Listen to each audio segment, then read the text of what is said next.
Nityananda Paramashivoham. Om Nityananda Paramashivoham. Om Nityananda Paramashivoham. Slowly relax yourself. Because all participants now, please open your eyes and post what is Swamiji showing for all of you. Do not worry, am I right? Is Swamiji showing me right? Or am I going to manifest? Do not worry anything. Just enjoy that beautiful space at Swamiji right now, which all of us had, and just post however Swamiji is showing to you. Do not allow your mind to come and play with you for 1 second, as if your mind comes, that's it. You just get lost in your mind. Very beautifully, Swamiji shares how we get so distracted, especially when you're posting the answers. Swamiji shares that when you're posting the answer, first thought will come, oh, did I manifest properly? Did I even manifest wrong, right? From that thought, it goes to, I don't even think I was able to see clearly. I think I only imagined. From that, you'll go like, I don't even think I'm manifesting this power. And then after it, from that, conversation starts. Oh, yeah, I can see this in every single field of mine. I'm not able to manifest anything. I'm not able to manifest health also. I'm not able to manifest wealth also. Anything I'm able to manifest. By the time 50 thought corrects will be over. Power manifestation session also will be over. By the time you come back, you realize, oh, I'm supposed to give my answers for the power manifestation. That's it. You're lost. So understand all the participants. Whenever you're posting anything, just post as it is. When you allow your mind to come into, you get distracted by the mind. And you actually forget what Swamiji showed you. Once you realize, you'll be like, oh my God, what did Swamiji showed me? Let me post now. By the time next session itself would have started. So understand this is what happens. Whenever we allow mind to come into, we get so distracted, we start building a lower identity. We stop believing our own personality, our own capacity, our own possibility. So when you're manifesting anything, just post as it is. Do not allow your mind to come and play. If mind is coming, unclutch from the thought currents. Just unclutch.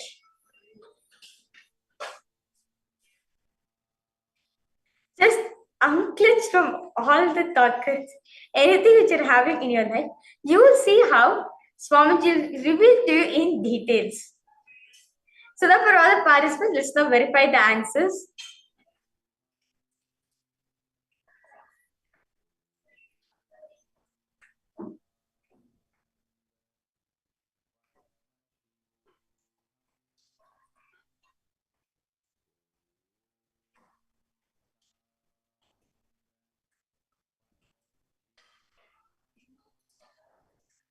So all participants now to start posting what is Swamiji showing. Post as it is. However Swamiji showing you the colors, what the image is about. Just post as it is because I request all participants to post.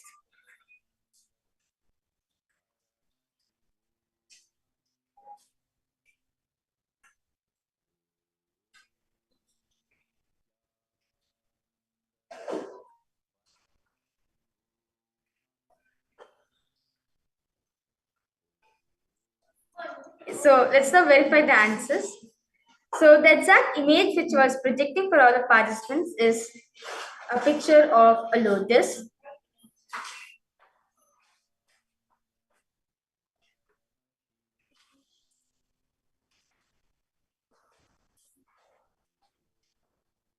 So you can see over here, this is a picture of a lotus. It's a pink lotus with all its leaves around it.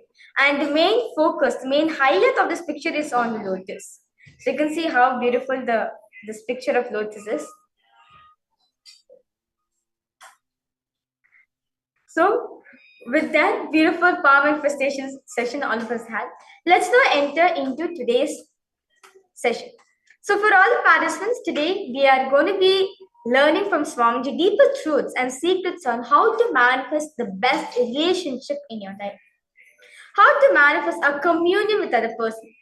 Well, many times in life we do not know how to converse with other person. We experience conflict with the person whom we are living with. But today, Swamiji is going to be teaching and revealing to all of us how to manifest a blissful and successful, fulfilling relationships in our life. As we always let us ask, when we are established space of oneness with Swamiji, when you establish the oneness, pure oneness space, you will feel everything is around. You will feel everything around you as part of you. You will feel every single person whom you are associating yourself with, whom you're relating with. You'll realize they are part of you. So in the first session for all the participants, you'll be going to be learning deeper secrets from Swamiji on Jana Loka. As Swamiji says, in this Loka, you exist in multiple bodies at a time, as in pure oneness with everyone. As the idea of violence is not there anymore. So let us now listen from Swamiji on this great truth on Jana Loka.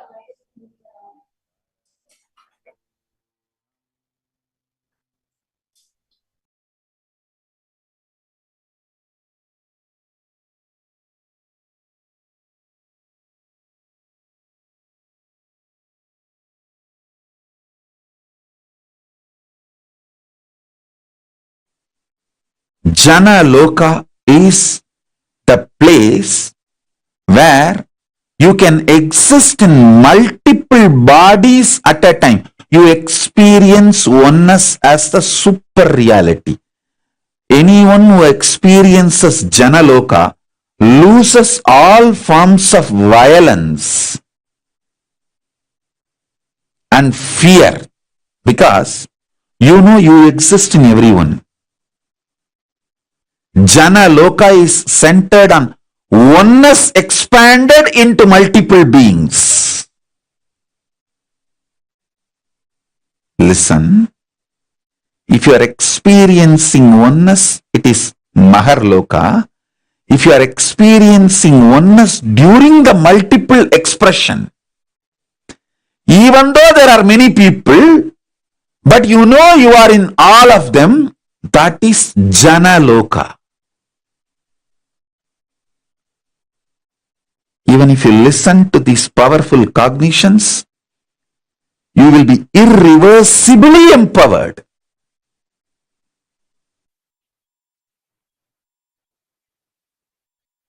Jana Loka means where billions of beings exist in complete sync.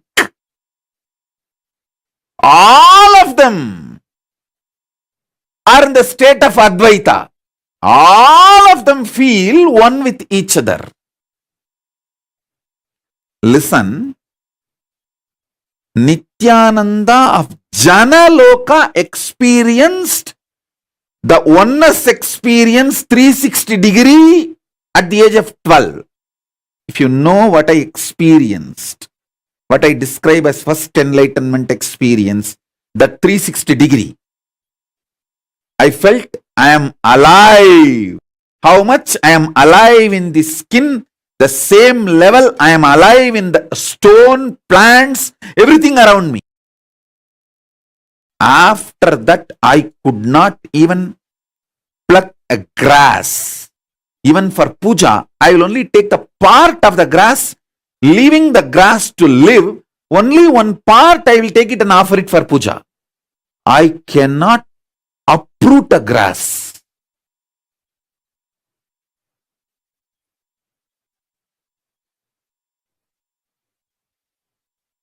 Because I know I exist. I exist. I exist. Nityananda stationed at Jana Loka experienced the oneness, Advaita with everything, and landed into the Nityananda stationed at Bhuloka. my Gurukul kid, he had a hand fracture. The Advaita with me, how I did not have pain, that same glimpse only I gave for Paramesha. That's why when he had a fracture, he did not have any pain. He was laughing. He was behaving, responding, reacting exactly like me. The Janaloka, glimpse of the Janaloka he had when he had the fracture.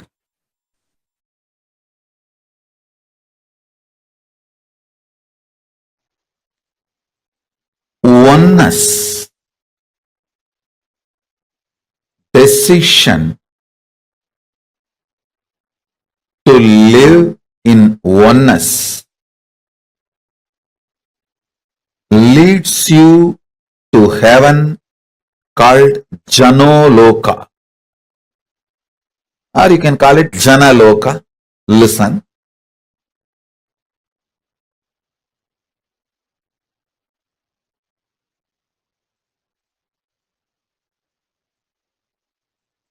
I'll give you this example. If you feel you should be given food with love, compassion, do same to others.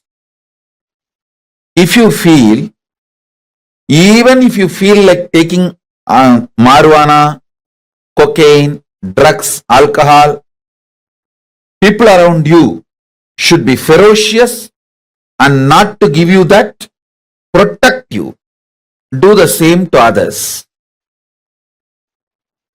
If you feel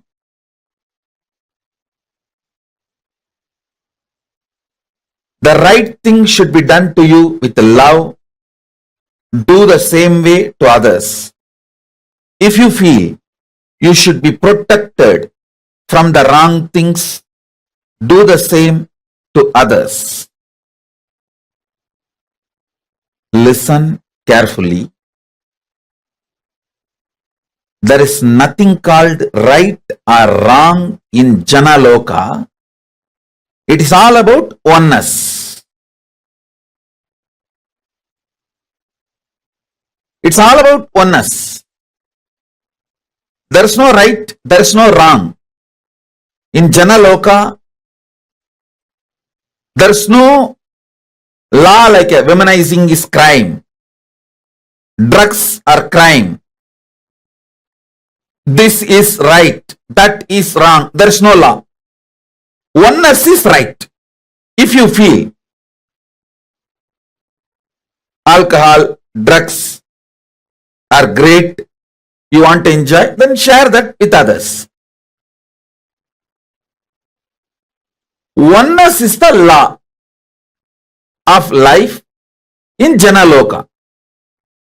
Of course, when you give drugs to others, then naturally you have to go through the criminal prosecution. That nobody can stop in this world.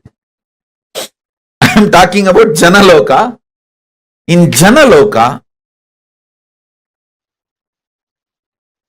the only one principle is oneness. And I tell you, if you start behaving, acting, thinking from oneness, you will create an amazing team around you. Amazing team around you. Start bringing oneness as the scale. Bring oneness as the scale. I tell you, you will develop an amazing Janaloka around you.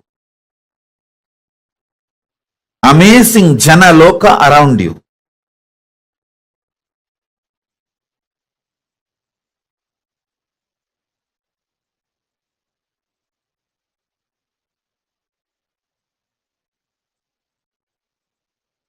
Understanding oneness,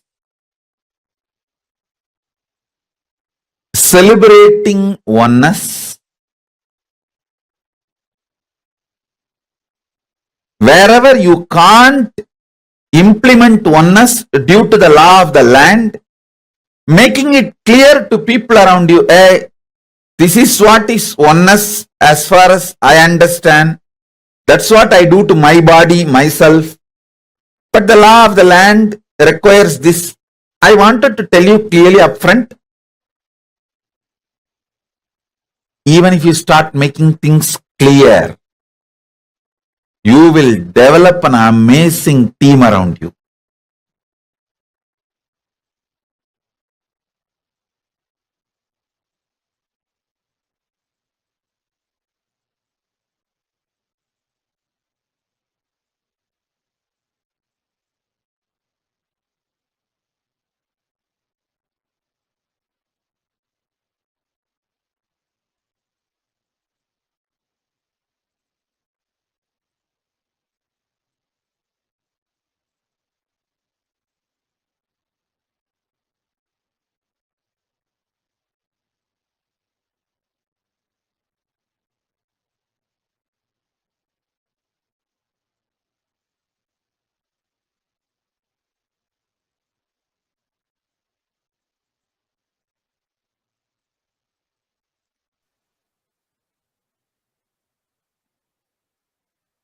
Implementing oneness as core strategy of your existence makes you to go to Janaloka and makes the Janaloka manifest around you.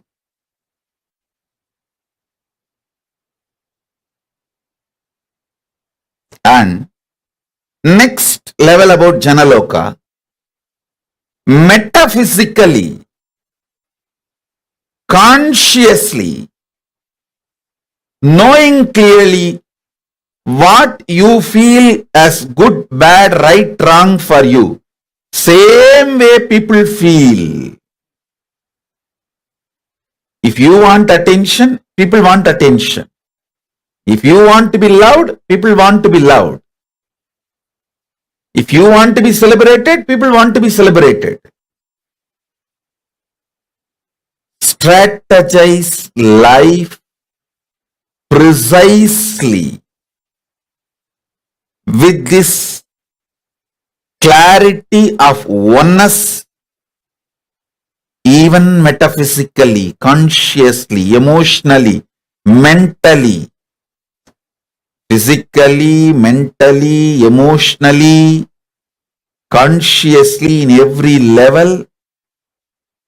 What you want, people also want.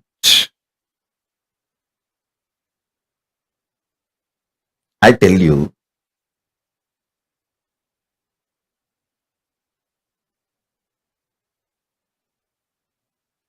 you attract vibes attracts the tribes.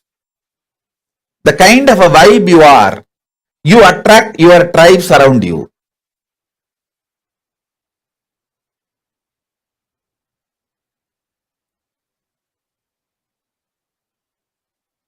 In multiple level,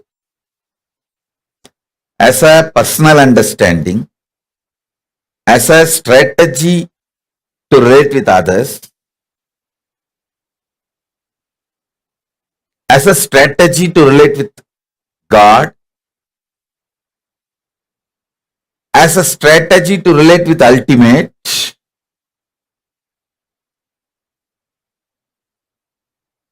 use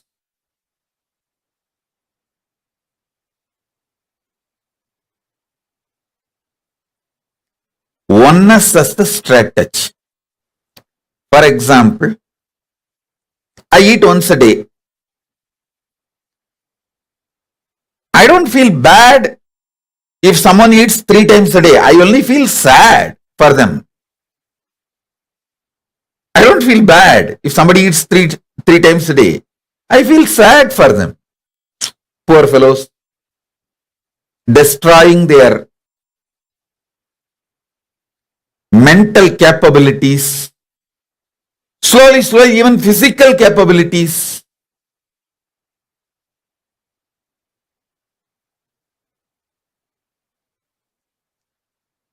An absolute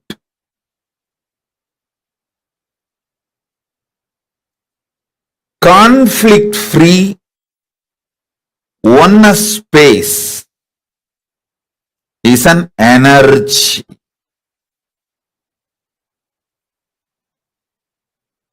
In all these levels, physical level, mental level, emotional level, conscious level, strategy level,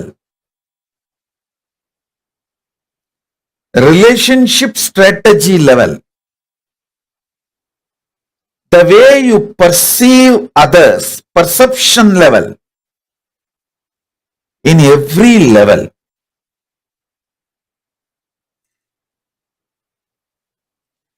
people who bring oneness will create amazing jana loka around them. If someone gathers large number of people around them, be very clear, their vibes belong to jana loka, their vibration. I tell you, very honestly I tell you, jana loka means where billions of beings exist in complete sync. All of them are in the state of Advaita. All of them feel one with each other. Listen, Nityananda of Janaloka experienced the oneness experience 360 degree at the age of 12. If you know what I experienced, what I describe as first enlightenment experience, that 360 degree, I felt I am alive. How much I am alive in the skin, the same level I am alive in the stone, plants, everything around me. After that, I could not even pluck a grass. Even for puja, I will only take the part of the grass, leaving the grass to live. Only one part I will take it and offer it for puja. I cannot uproot a grass.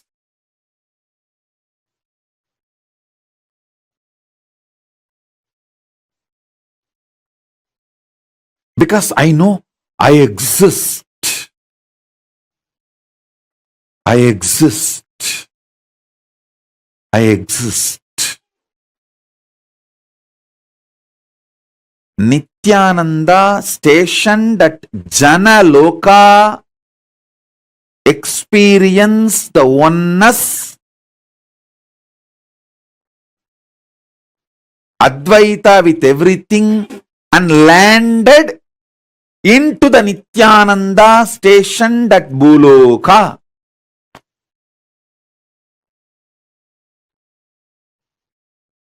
Arunachala hill is connected to the whole, all 14 lokas. He is 14 loka. Embodiment of 14 loka, Paramashiva.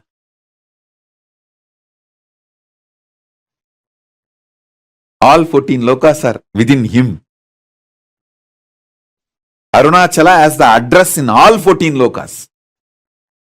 If you write letter Arunachala Bhuloka, Arunachala Swarloka, Arunachala Maharloka, Arunachala Janaloka, Arunachala Tapoloka, in all 14 lokas, there won't be any address confusion. Simply the letter will be delivered.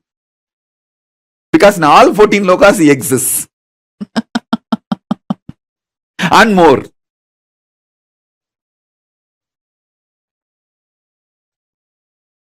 Because he is the Linga.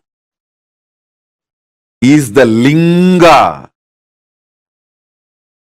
Not just Sangha. Listen. Kailasa is Sangha. I am not disrespecting Kailasa. I am giving you the understanding. Kailasa is Sangha. Arunachala is Linga.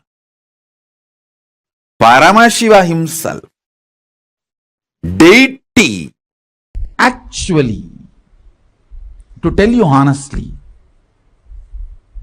the system, if the body is allowed to function, even if it breaks the bone, there will not be pain. Pain is why me. That's all is pain. Not the fracture.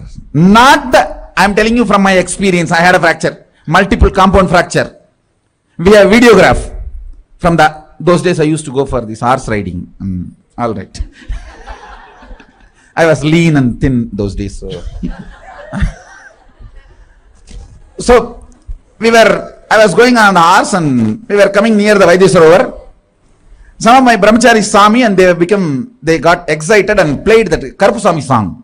Karpuswami song is that Kalabhairava's invoking Kalabhairava's song that like a Swagatam means, oh Kalabhairava, please land, come. We usually use that song for invoking Kalabhairava. And suddenly I saw that Kalabhairava was opening up in my body, and the body has become triple time heavy. Usually when he lands, it becomes very heavy. And that horse got frightened. It was not actually poor horse's mistake. That fellow, he was... Suddenly, if you see, 3 persons are sitting on you without... You see, horses, if they see somebody is claiming on him, he will be psychologically prepared. And the poor fellow is not seeing anybody climbing on him, but the weight has become suddenly 3 times more. He got shaken. He started running, so I fell and I had a fracture. I just got up and said, I think there is a fracture, let's give a medical attention. Morning 7:30 the fracture happened, we have a video. And then I described how in our naval center we have our emergency 911 ambulance. So please understand, all our bodies are equipped to handle all our emergencies. Every medicine needed is in our naval center. Manipatmeham. That Manipatma in the navel is nectar. It has everything to repair our body. So I was seeing very clearly from there all the emergency supply going to that place to repair, and I was describing the whole scene. And only evening they did whatever need to be done, the surgery and everything. I insisted that do it without anesthesia, but they said, no, you are a VIP, we can't take the risk. And all right, anyhow, that story is different. I tell you from my experience, fracture doesn't give pain if you think why me gives pain. At least I have 5 incidents of my kids falling and having fracture. No question of even pain. No, not even the idea of pain.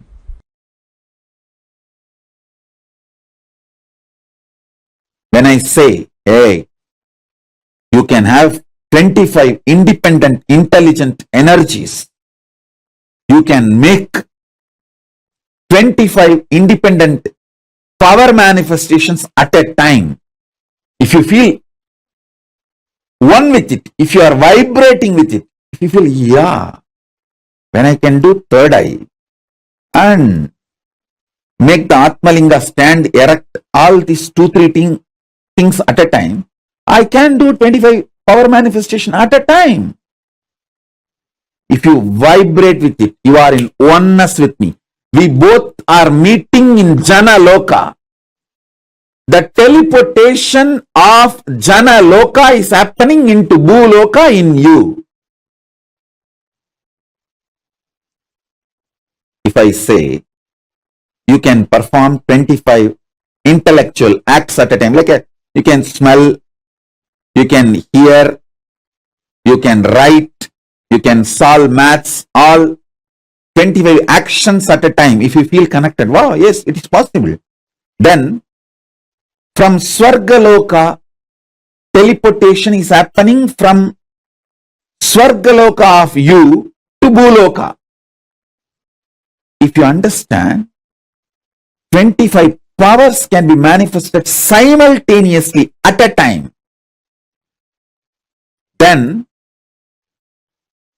from the Janaloka, the teleportation of you from the Janaloka is happening into the you in Bhuloka. If this consciousness can move these hands, why not the air next to the hands? Why not the stone next to the air? Why not the hill next to the stone? The powerful cognitions have started manifesting. And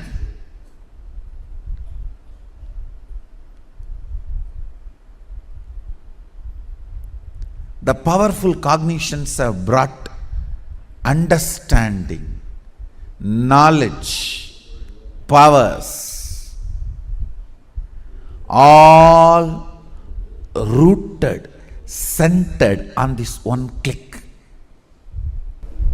If there is something which is you, which can give a command to move this matter, and this matter moves, the ultimate is in you. It can tell, command, order any matter to move.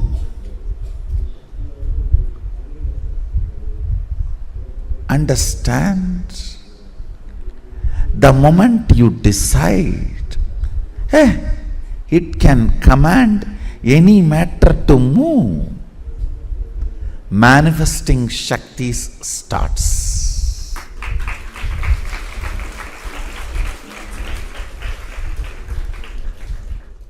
I am telling it is not moving is inauthenticity, powerless cognitions, the conclusions before even you try. Have you told this board to move and it did not move? If that is the case, you have not told to the board the way in which the board can listen. So change the method of telling till the board listens, not doubt the technology of Advaita, which is the source. Listen, understanding what you experience as you is the same stuff experienced as them by everything that exists is Advaita Satya. What you experience as you in the deepest corner of you when you are listening to you, not when you are talking to you, but when you are listening to you, what you feel as you. Remove the patterns, remove the thought patterns, remove the root patterns. All this is your aggression towards you. Thought pattern is a speaker, root pattern is the mic. If you remove all that, in your pure listening, what you experience as you, that same only is experienced as them by every being existing is Advaita Satya.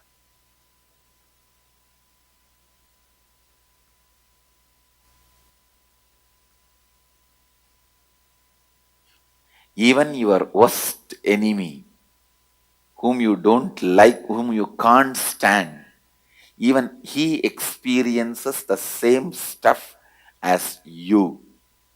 So all your fight is your own one hand fighting with your own other hand. Your own one part is fighting with your own other part.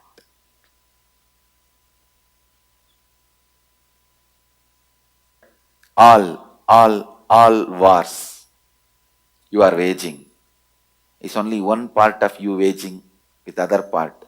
Same way, all desire you have is your own one part having desire towards another part. It's like your own one hand feel so attached to your chin and you are wiping it. That is all attachment. Your fight, your own one hand hates that part of chin and punching it. But the pain and the pained is one and the same. Desire and the desired is one and the same. The person who desires desire itself, and the object which is desired is one and the same. Understand? In the pure listening, what you experience as you is the same stuff every being in the whole universe experiences as itself is Advaita Satya.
Beautifully, as we cognized, beautifully understood from Swamiji about the space, the dimension of the cosmos known as Jana Loka.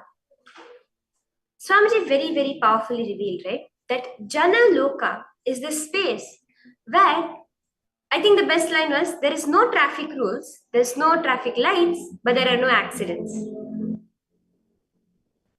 We all know, right, in a city today, if at all suddenly all the traffic lights, electricity connection was cut, what kind of jam, what kind of accidents would happen? But Janaloka is the space where there is no traffic lights, nor are there any accidents. How come? That is because each being is there within every being. There is no idea of separate consciousness.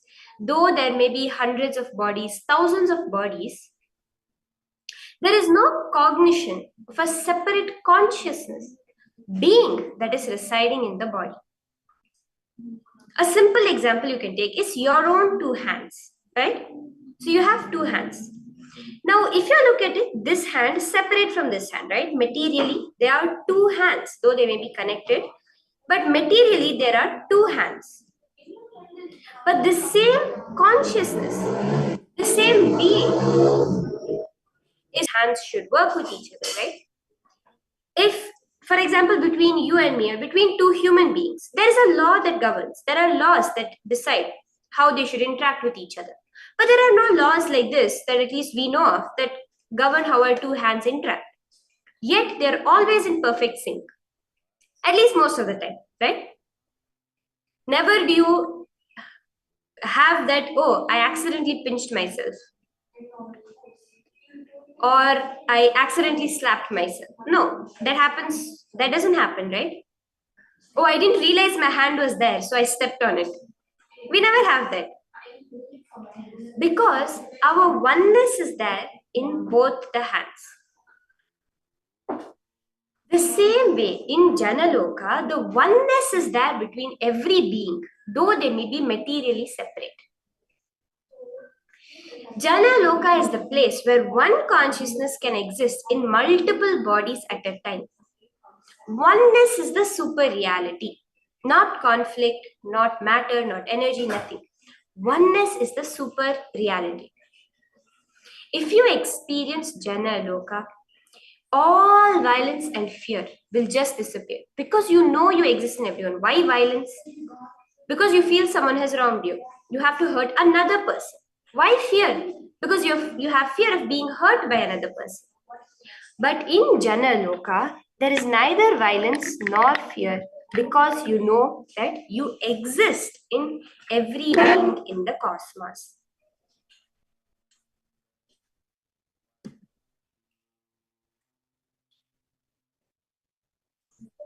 Absolutely no conflict, no protest, no fight. It's a purely conscious existence without patterns. See, there is no pattern, there is no habit, there is no traffic rules, but no accidents. Because of that space of ultimate oneness. One important thing for us to understand, for us to cognize, for us to experience Janaloka is to understand whatever I experience as me is the same stuff experienced by every being as them, by everything that exists. So what I perceive as me, that first person that Swamiji reveals, that which never forgets you, which can never be forgotten, and that which remembers you. You can never remember it, it cannot be forgotten, and it remembers you. That being, which you experience as yourself, is the same thing. Everything that exists feels, whether it is an inanimate object, what we perceive as inanimate objects, or animals, or other humans. When we understand this, it is the Advaita Satya, the truth of oneness. So the first step which we are going to be entering into to experience this in our life is to pen down the ideas, experience, thought currents that you carry about yourself, about you. There'll be some thought currents, some ideas you feel about yourself in your own inner space. I'm going to make it happen. I feel about this. I feel this about myself. Or it may be, I'm sure it will work out itself somehow. Sometimes it may be, I'm not understanding why this situation is happening. Why does it always have to be me? The same situation you may be feeling about yourself as, I'm definitely going to make it happen no matter what. Or surely it will work out somehow or the other. Or you feel, why me? Like this, what are the ideas, experiences, and thought currents you're carrying about yourself? Pen them down.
Look to all the cognitions, all the thought currents, whatever it may be, the experiences you're carrying about yourself inside of you, deep inside. There'll be some feeling, some experience. This is me. Write that down.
Pen down at each and every level the thought currents you carry about yourself. Pen it down in utmost detail. Just looking in. See, only when we understand the cognitions we are fundamentally carrying about ourselves, we can complete with it. We can realize who really we are. So I request each and every one of you to pen down in detail all the thought currents you're carrying about yourself.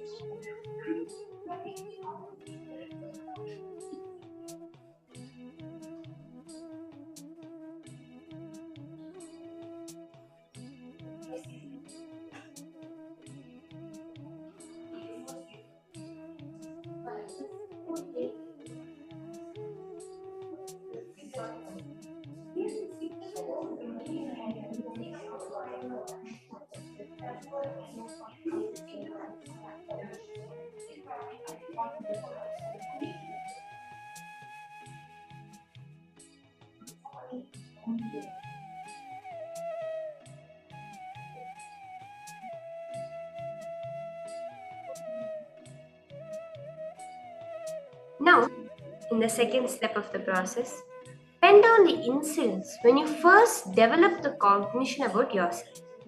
Let's say you have a cognition that anything I touch will somehow fail. This may be a cognition we have. If I take up anything, it's just bound to fail. Somehow or the other, it will fail, even if it's the most successful thing. Now, look into your life. Where did you first develop this cognition? See, the real pain, Swamiji says, is why me? Whenever we felt, why does this always have to happen to me? Look back and see that whatever powerless cognition that you hold about yourself, where is it that you first developed it?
Look into the details of that situation. How was the situation?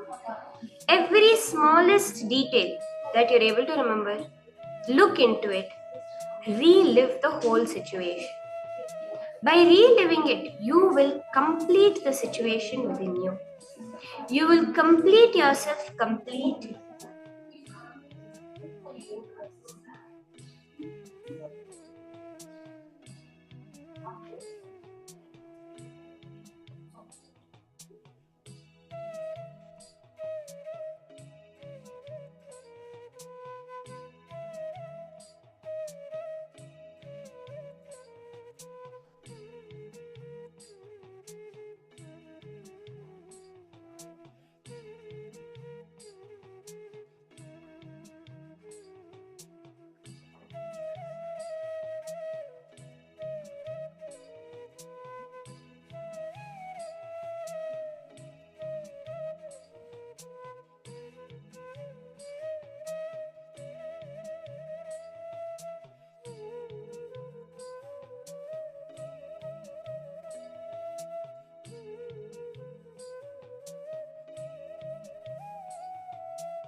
Relive the entire incident exactly as it happened. So you're not going to be looking at it at what age you are now, 20, 30, 40, 50, you're going to be looking at it as it was when the time it happened, when that cognition first developed in you, which will always, almost always be below the age of 7.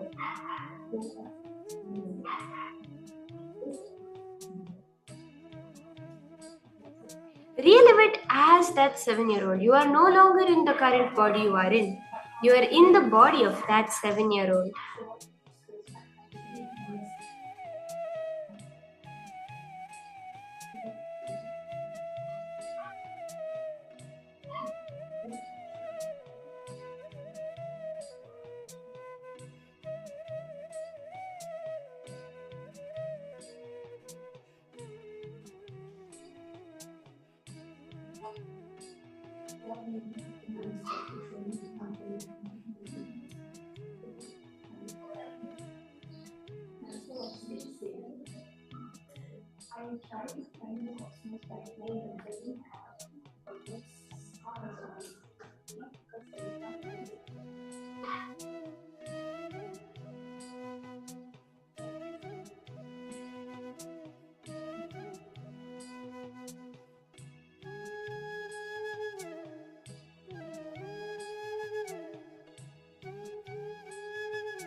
Slowly relax.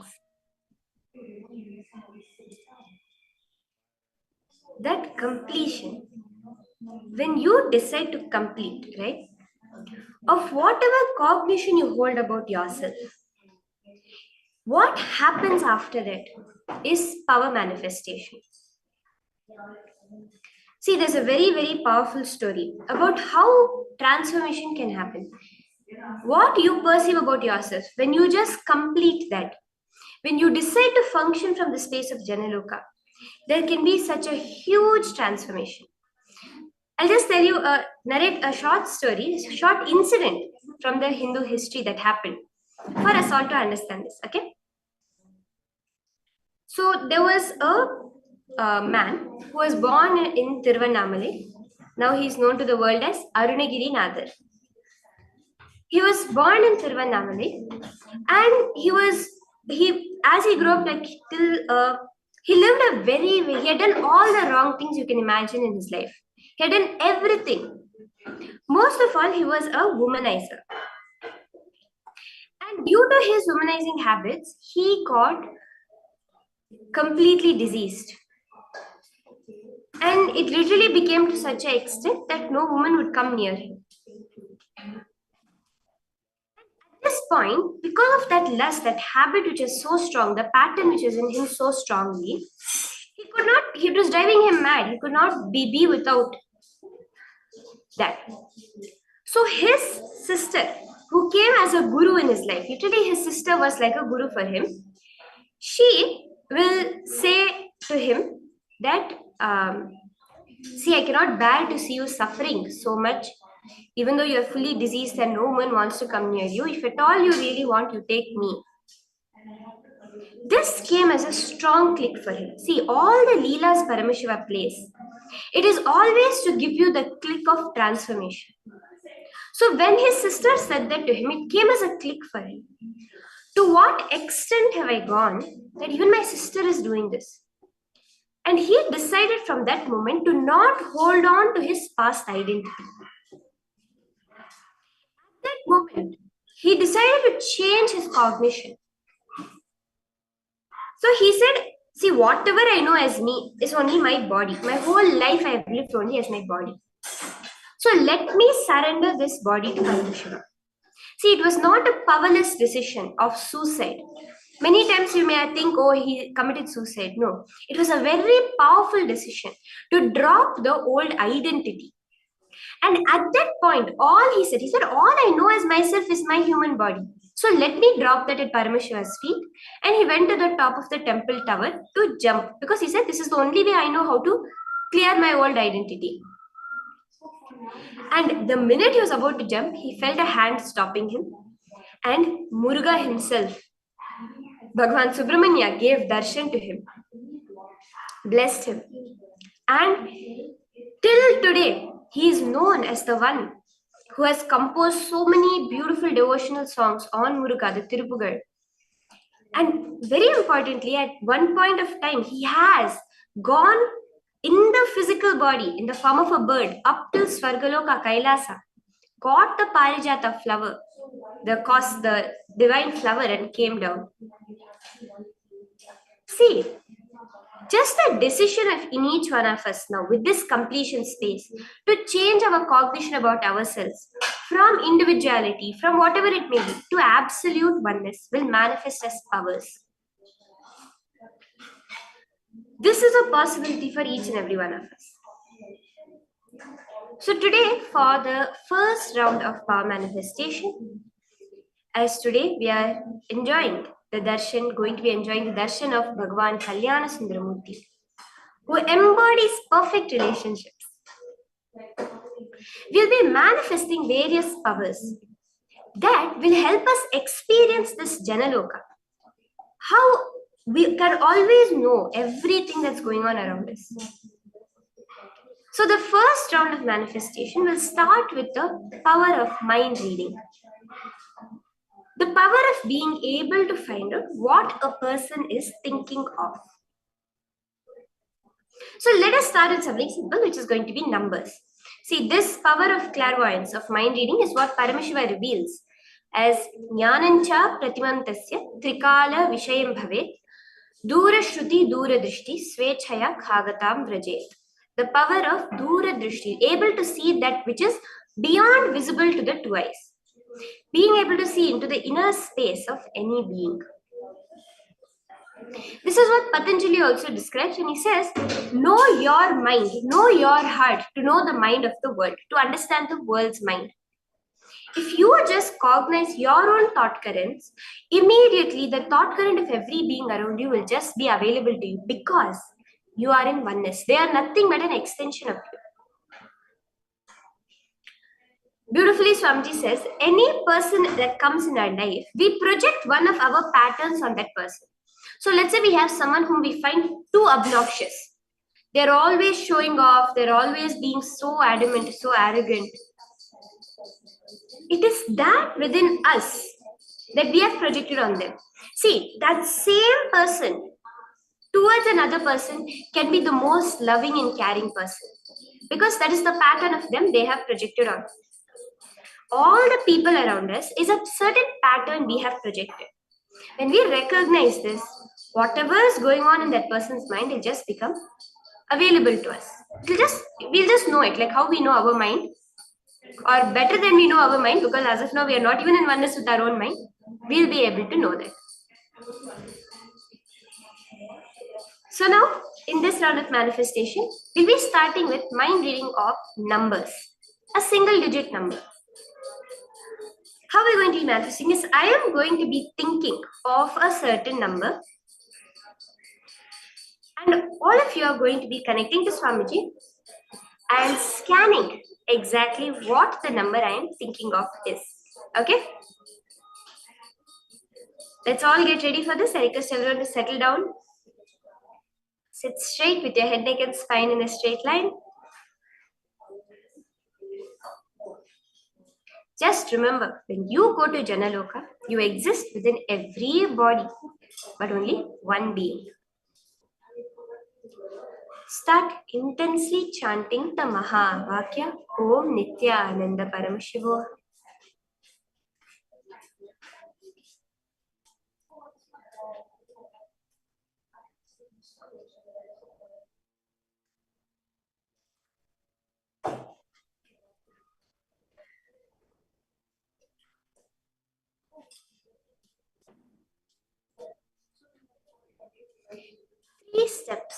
Three-step formula Swamiji has revealed for power manifestation.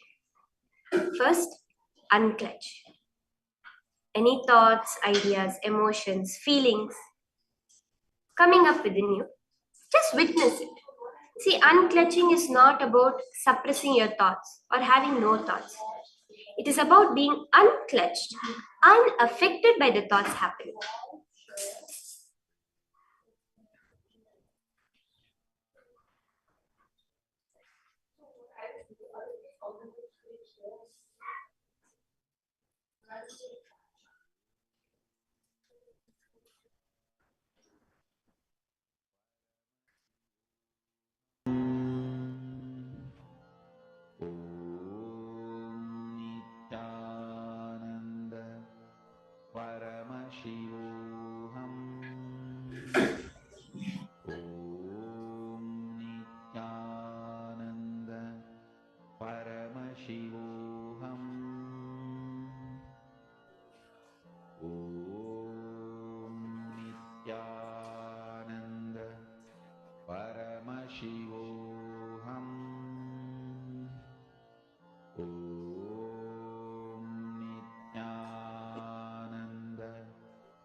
Just look inside, Swamiji will reveal to you.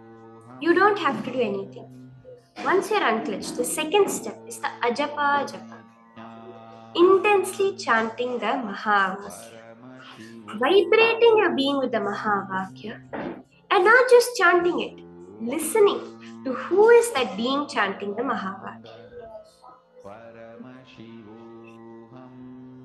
And the third step is the absolute feeling connection with Swamiji.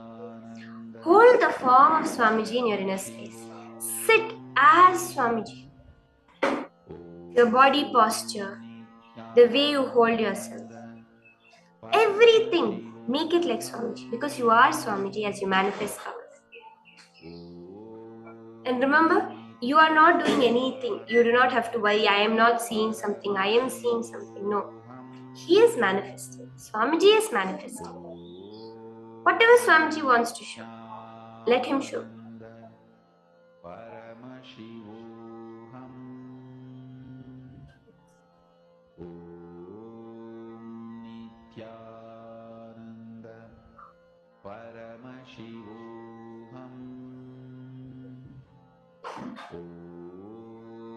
Nityanand परमशिवोऽहम्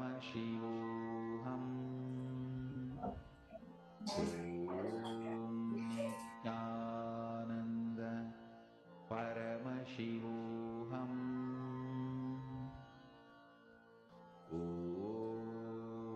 नित्यानन्द परमशिवोऽहम्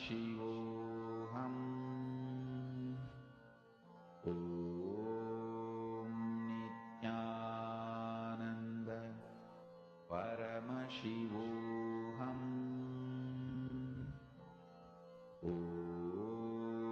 नित्यानन्द परमशिवोऽहम्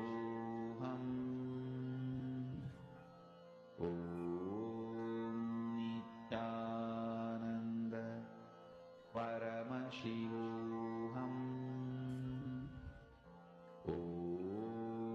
नित्यानन्द परमशिवोऽहम्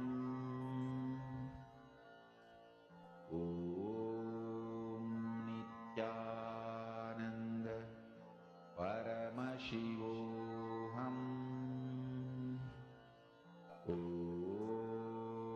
नित्यानन्द परमशिवोऽहम्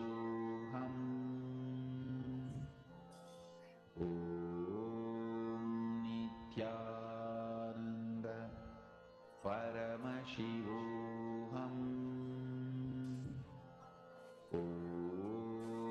नित्यानन्द परमशिवोऽहम्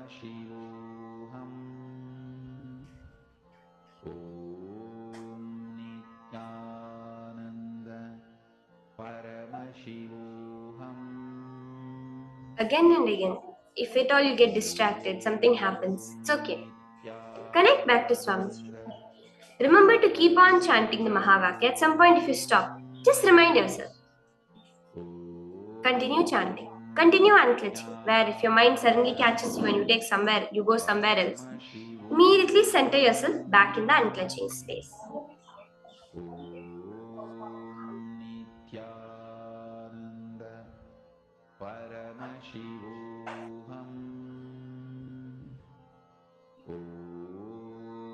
नित्यानन्द परमशिवोऽहम्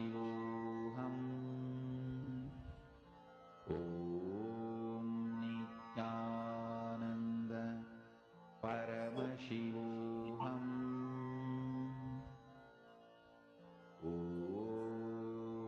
नित्यानन्द परमशिवोऽहम्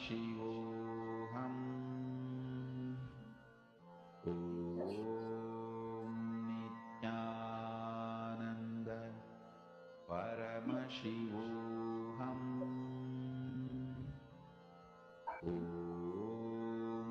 नित्यानन्द परमशिवोऽहम् नित्यानन्द परमशिवोऽहम् नित्यानन्द परमशिवोऽहम्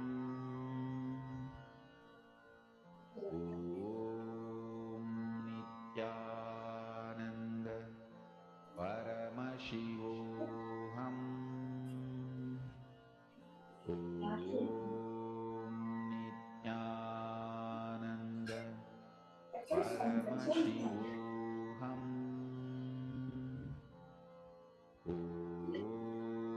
नित्यानन्द परमशिवोऽहम्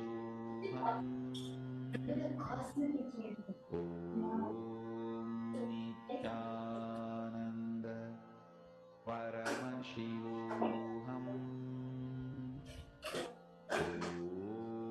नित्यानन्द परमशिवोऽहम्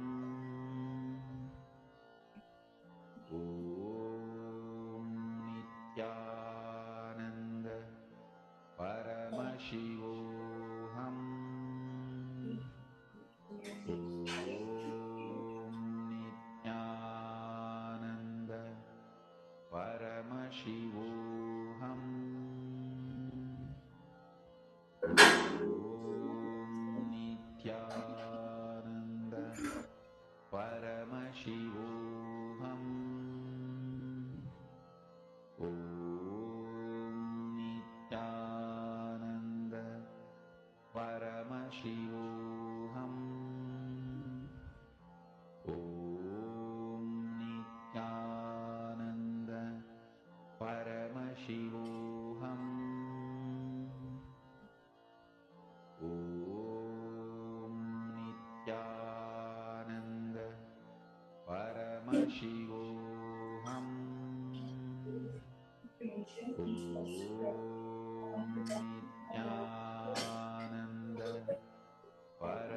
Okay, I request all of you now to share exactly what you were able to see, what Swamiji showed you as the number that I was thinking of.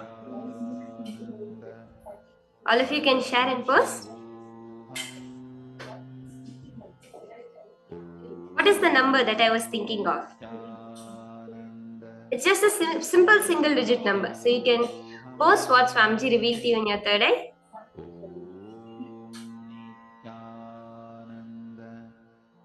See, if at all Swamiji showed you, any colors associated with it or sizes, anything Swamiji showed, you can also post that. If at all Swamiji showed you something completely unrelated to numbers, post that. If you had some kind of feelings, some emotions within you, post it. Whatever it may be happened during this power manifestation, post it as it is.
Okay, so I'll reveal the answer to all of you now. The first number that I was thinking of was actually the number 5, just the number 5, like regularly black, white background with black letters, the number 5. That is the exact number that I was thinking of. Let's do one more round of manifestation, okay? Just the same thing. I'll think of another number. Again, single digit number. All of you just connect to Swamiji, chant the Mahavakya and ask Swamiji to show you.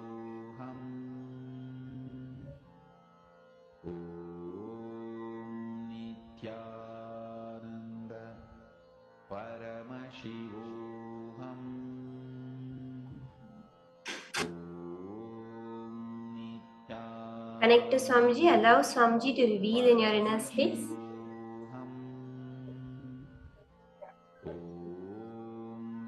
Exactly what is the number that I'm thinking of.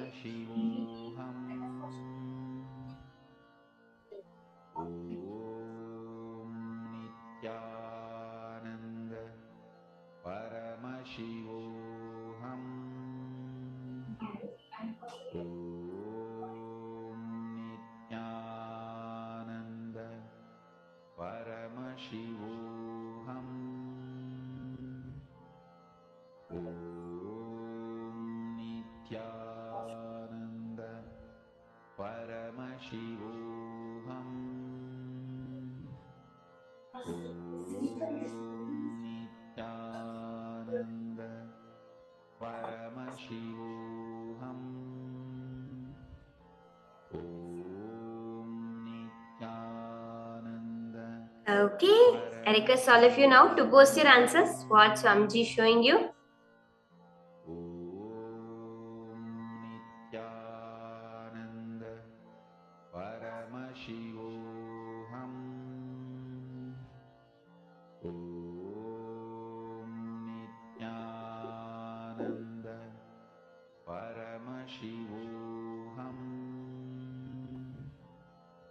Nityananda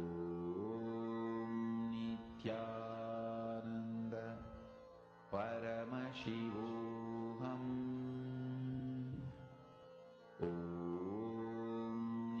Nityananda Paramashivoham. Nityananda. Request all of you to post whatever Swamiji revealed to you.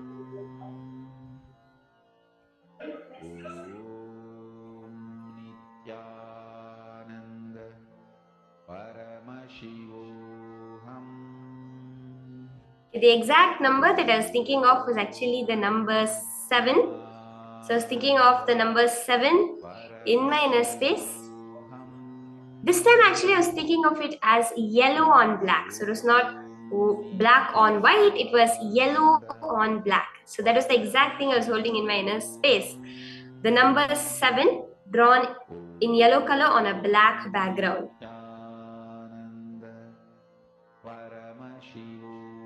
You can all verify the first round and the second round. What it is Swamiji showed you and what it is that, see, always Swamiji says, see, we are not manifesting, we are only witnessing the manifestation.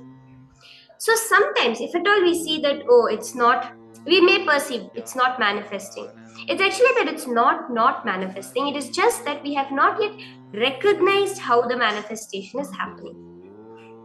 It is like, let's say, you add 2 chemicals and you say they are not reacting. So let's say you have one transparent chemical. It's a chemical liquid which is transparent. It's clear. It's a clear liquid. And another one is a blue liquid. So you mix both of them together and you keep it inside the beaker. You mix it around. And still the liquid remains light blue. Like if you mixed a lot of blue liquid into a clear liquid, how light blue it will be. So you say, no, nothing has happened. The reaction that was supposed to happen has not happened. But maybe the reaction has happened and you have not seen it, because the liquid, if you go and take a chemical analysis of it, it will actually be a completely different thing due to the reaction that occurred. But when we look at it with our 2 eyes, we are not able to make it out. Only when we analyze the liquid or do a test on it, we can find out that it has changed. The same way with manifestation, sometimes when we look at it from our logic, we say, no, it has not manifested. But if we look at it from the multi-dimensional logic, from the third eye, you will see how it has manifested. So I hope all of you enjoyed this power manifestation session. We'll be having many more exciting different powers throughout the day. And we'll be entering into the next session directly from Swamiji himself. Take a moment and share your experience of this power manifestation, of this session. What was the click, the breakthroughs, whatever it is you had, you can go ahead and share that.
So with that, we'll be now entering into the next session from Swamiji directly.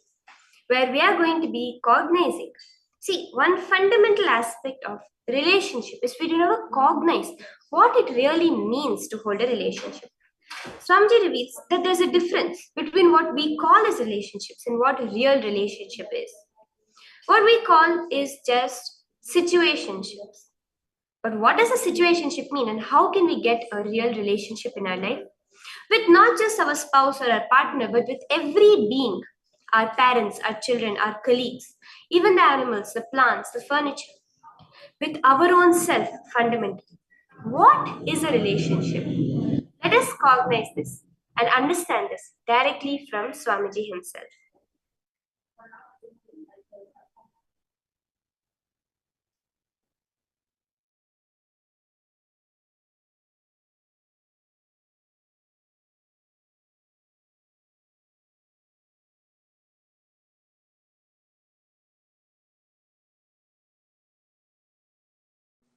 Whatever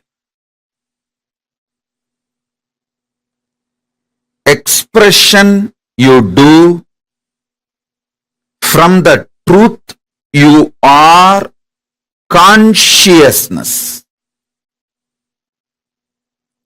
sparkle of Paramashiva, whatever you manifest from this truth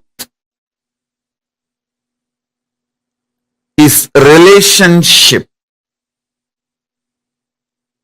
Everything else, whatever you manifest from the idea you are a body or just mind, just emotion, will all be only situationship, not relationship. Listen intensely.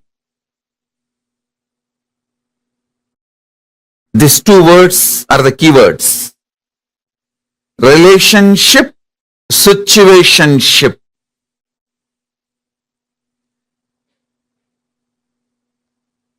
The inner understanding, the core understanding about you. If you have the understanding, you are consciousness. You are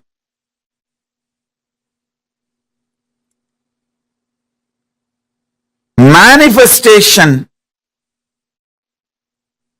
sparkle of Paramashiva.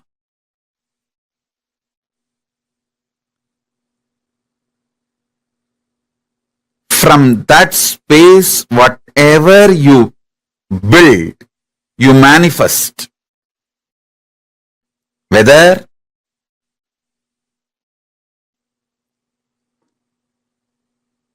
you move towards food or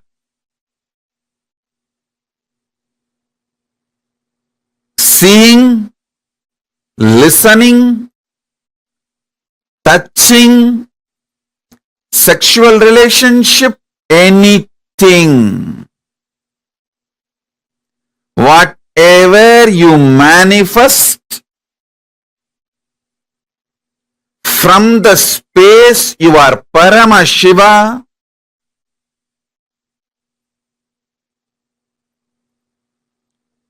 it will all be a relationship, amazing relationship. All relationships are good for you because from the move, from the space you are Paramashiva, when you move towards anything, you will only experience oneness. You will only manifest more good. Understand?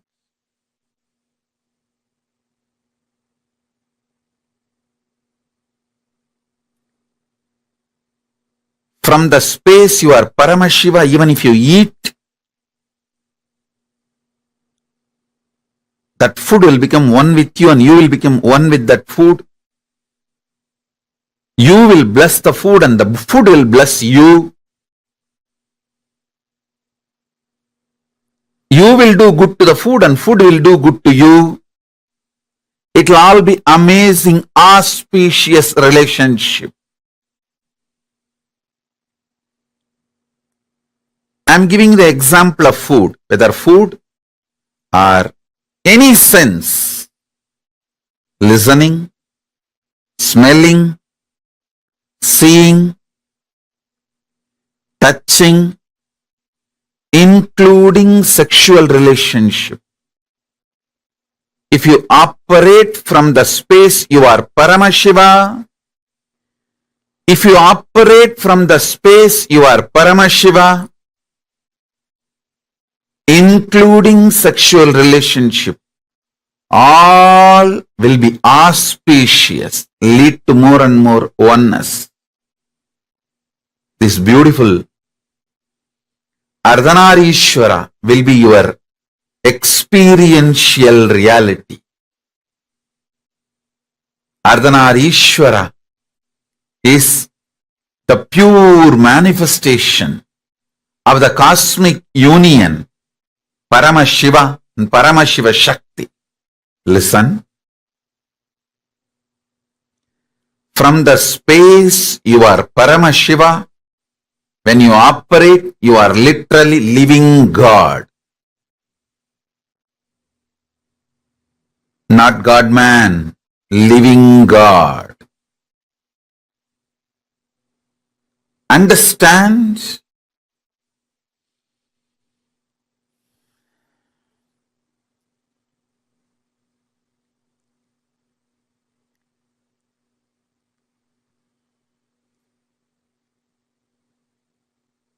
Anything you do from the idea you are a body, you are mind, it will all be just situationship. Do not expect any relationship started with the idea you are just a body and mind to be a permanent relationship in your idea, in your life. Even the word relationship is wrong. Everything you do from the idea you are body and mind is just situationship. So don't blame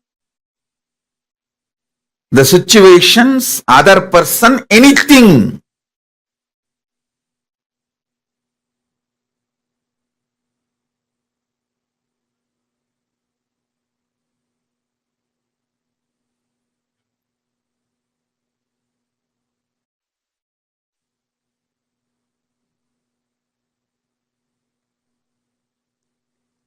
You are trying to get milk, cow milk from chicken, from hen. No, it is not possible. Don't expect the fulfillment of a relationship from situationship.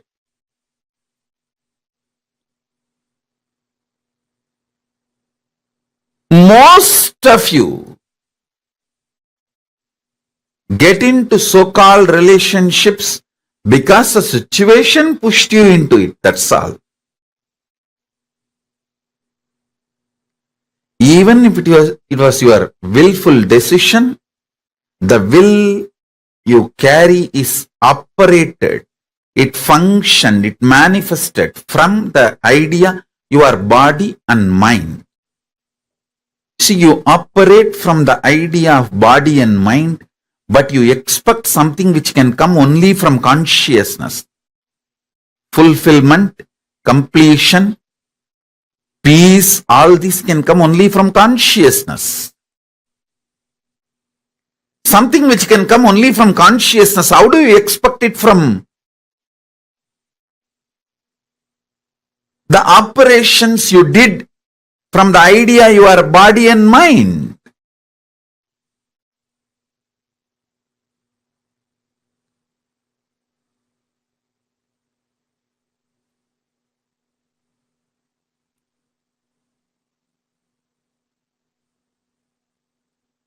So listen,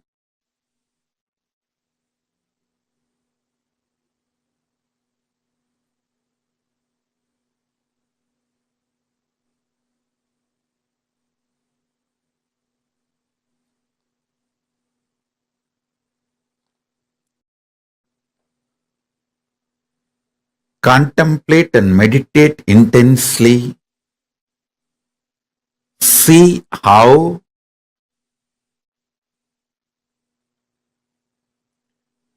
you build situationships in your life, but you expect the results, fulfillment which can come only from relationship.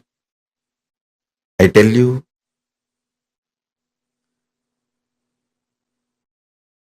from the right space,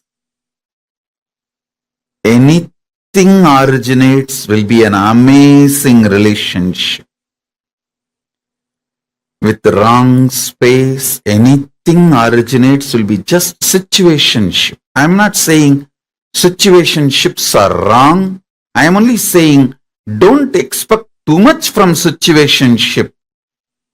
At least be very clear.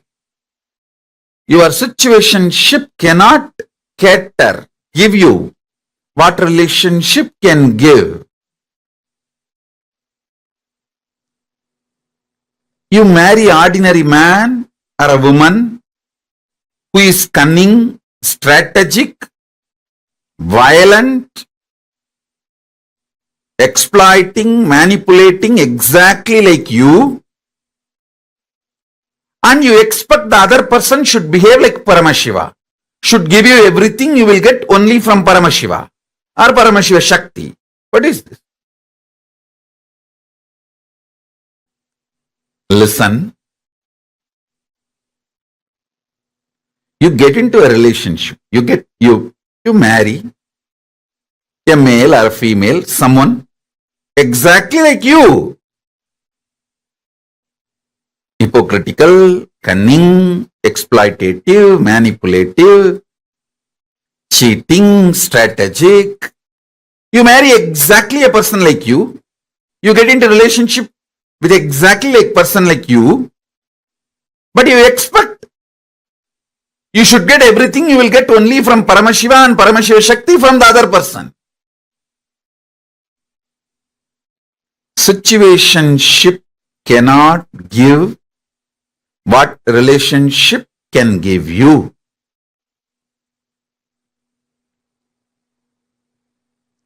Relationships are different. Situationships are different.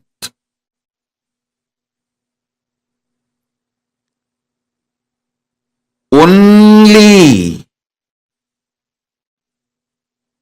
the absolute honest connection you have with your consciousness, through your consciousness with Paramashiva, only call that as relationship. Everything else, call it as situationship. Listen. You cognizing, knowing your consciousness, your relationship with your consciousness, that can be called as relationship. Through the realization you are consciousness, the relationship you build with Paramashiva, that can be called as relationship. Other than this, do not call anything as relationship. Everything else is situationship. Everything else is situationship. Listen. This one truth will solve all your problems of life about relationships. All your relationship problems can be solved, resolved with this one understanding. This one understanding can resolve everything.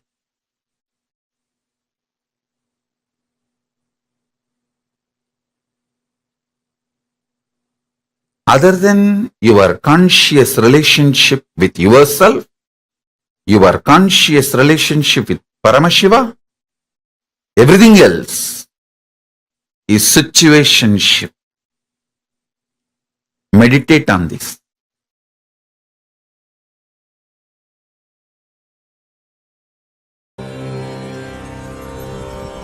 Relationships gives you the feeling. It is very important in the life because through every relationship you try to have extended life. While you are living, whatever your body and mind cannot do for your interests and pleasure, you try to fulfill through the body and minds of your relationships. And same way, whatever they cannot fulfill through their body and mind, they are trying to fulfill through your body and mind.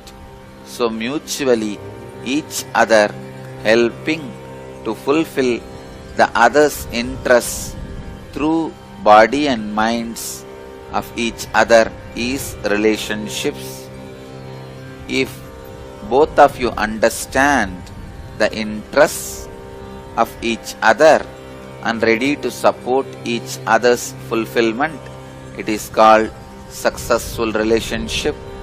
There comes love, compassion, sacrifice and spiritual growth. But if both of them are not understanding the real agendas of others, interests of others, continue the relationship, maybe because one person has hidden interests, hidden agendas which he does not want to reveal it to the other, or which he himself is not aware. When this kind of situations arise, relationship breaks or relationships continue to exist with being exploited, with exploitation. These kind of relationships lead to the worst grave sin of keeping the other person as slave. Whenever the slavery happens, Cosmos strongly condemns it. So no slavery is allowed in the Cosmos. Cosmos is strictly against slavery because slavery is equivalent to the murder of partial time. In slavery, even if the other person has their body and mind, it is equivalent to they are killed, they are murdered, because that body and mind is not useful to that person anymore. So, relationship with an open, mutual interest should be encouraged, and it supports both the beings to evolve towards the fulfillment and finally the understanding how many bodies and minds you may use to fulfill your interests, that your interests are not going to lead you to your restful awareness. So that understanding may help you to renounce all the interests and even your own body and mind and settle down in restful awareness. So this understanding will naturally be leading you towards enlightenment. Going smoothly towards that understanding will be happening through the right understanding relationships. The relationships with the mood of exploiting other person with a hidden agenda without you revealing it to the other person about your interests, or you yourself may not knowing it by yourself, will lead to more and more destruction, depression. If the relationships continues, it will be the sin of slavery. If it breaks, it will be giving you a great devoid, depression, feeling of emptiness. So the science of relationship is trying to have more body and minds to fulfill your interests, and trying to give the other person also your body and mind to fulfill his interests. As long as it is mutual, it is with a deep understanding, it should be encouraged, supported and blessed.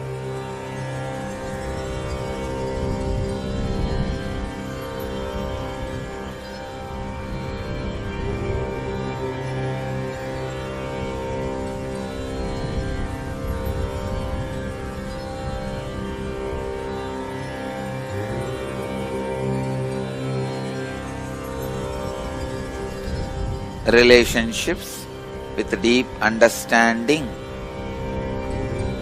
with each other is equivalent to the conscious birth. Relationships without mutual understanding but still not broken is equivalent to unconscious life. Relationships without mutual understanding broken is equivalent to death. All unconscious life will be afraid of death and end in death. Same way, all relationships which does not have mutual understanding will constantly have fear of being broken. Finally, it will break and bring tremendous suffering to both the persons who are involved in it.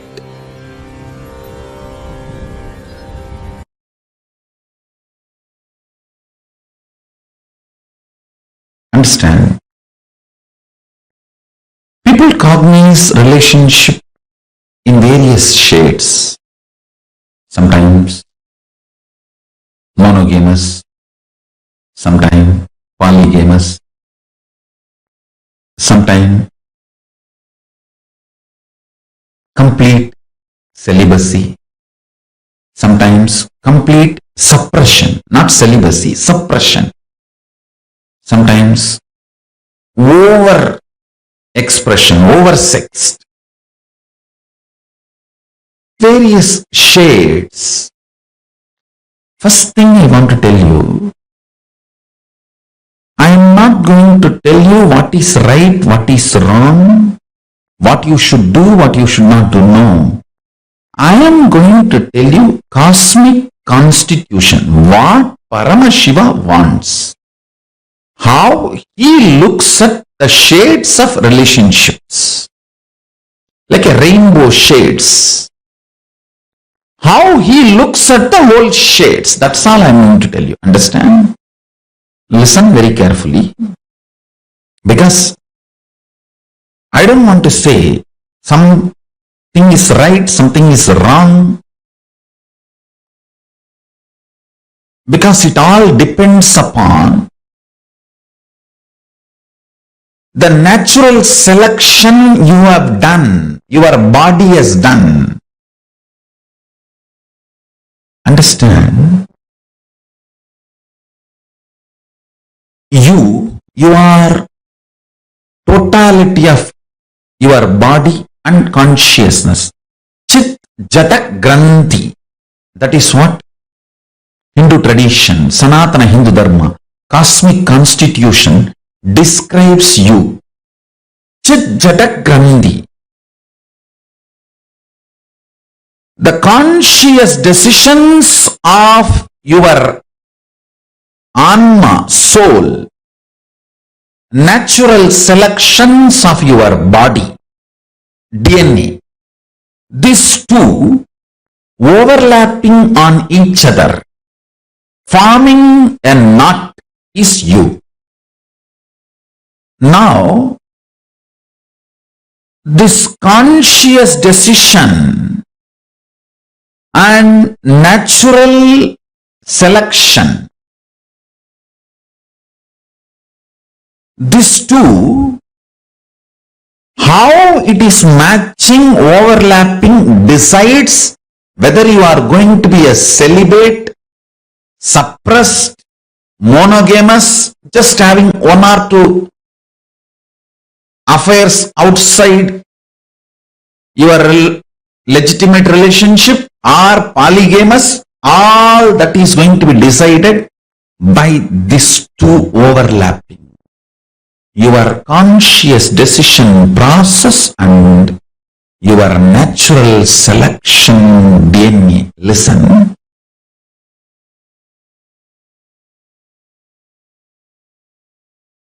Just because every one of you have a human body, do not think you are all human beings. This generalization is the worst crime done against you. Each one of you are unique because your conscious decision process is not measured by any so-called rational scientific methodology till now. Only the natural selection, DNA evolution, natural selection is studied. Only that part is studied and understood. Understand? Just because the science has not yet evolved to study something, you trying to deny that is a mediocre mentality. Be very clear. Do not accept authority.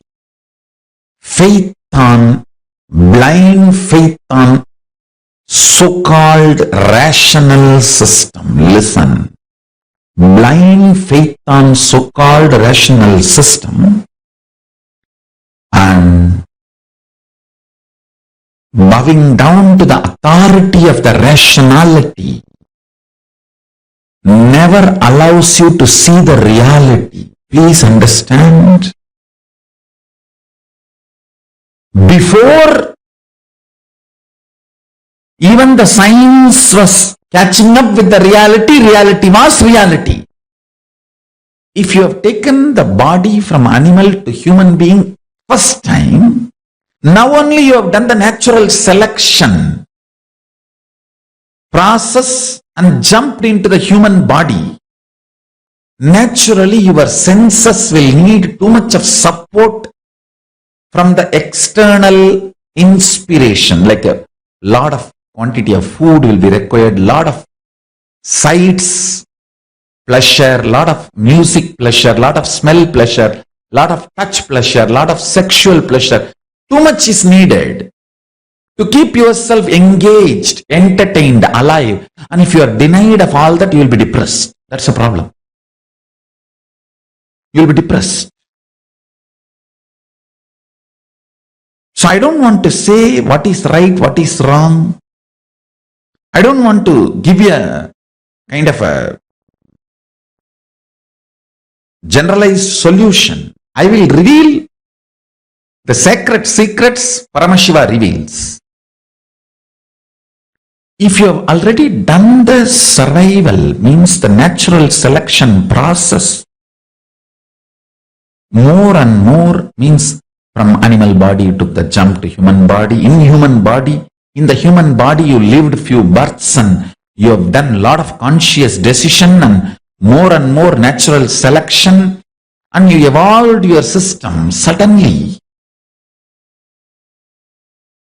listen carefully, too much of shadow of conscious decision gets embedded into your natural selection process and you develop something called Divya Sarira, light body,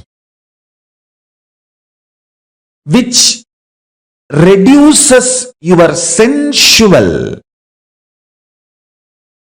needs drastically to keep you alive and excited. Means, if your Divya Sarira develops more and more, with less input from the external world, you will be more alive, joyful, excited, inspired, radiating. You may not need sense pleasures to keep you alive and active.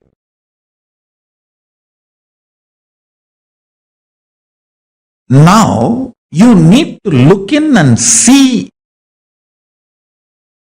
where you are standing in your natural selection process and where you want to go using your conscious decision power. Natural selection is not prison if you know to use conscious decision. If you don't use conscious decision, the natural selection DNA you evolved can be a prison. Understand? If you know how to get out of a room, that room is a room for you, not prison. If you don't know how to get out of a room, then that room itself is a prison for you. Understand? 5 times planet Earth has gone through complete extinction. But life comes back. That life you are carrying inside. That life you are carrying inside.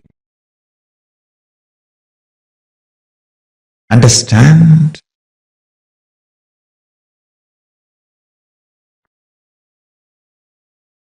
That life flourishes, manifests, raises its frequency, rules life by more and more conscious decisions and powerful cognitions. That is the greatest asset you can gather when you are a baby, when you are growing up. That is the best asset. I should say that is a fundamental right for all human beings.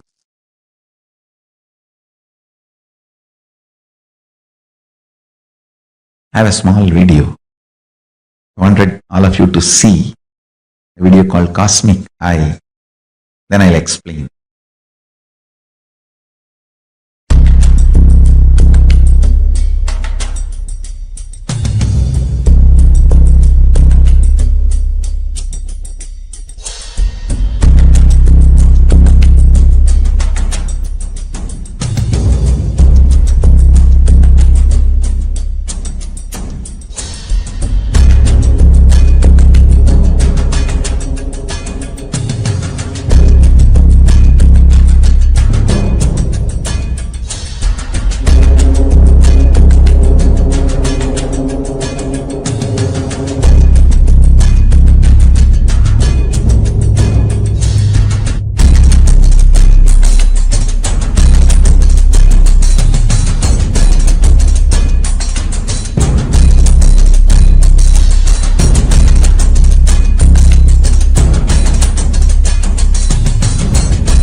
Understand, knowing the telescopic and microscopic reality of you, self,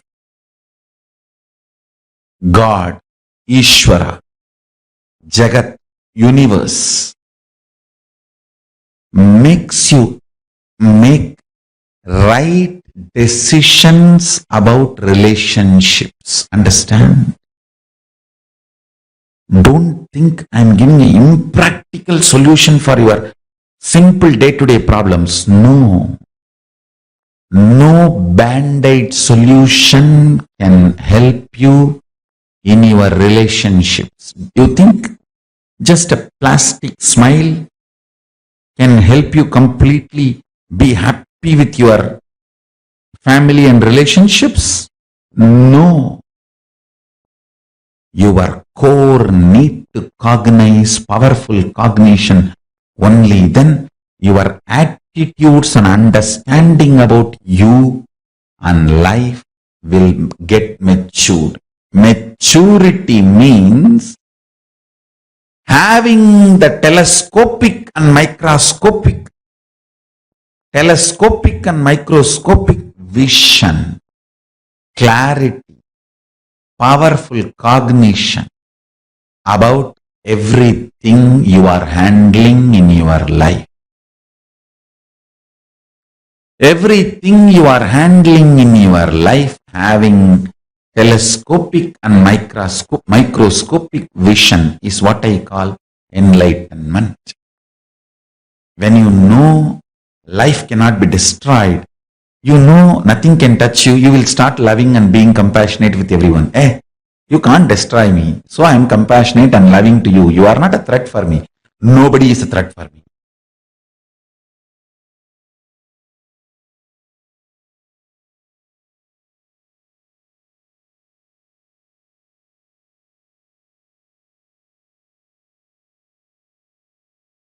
Nobody is a threat for you.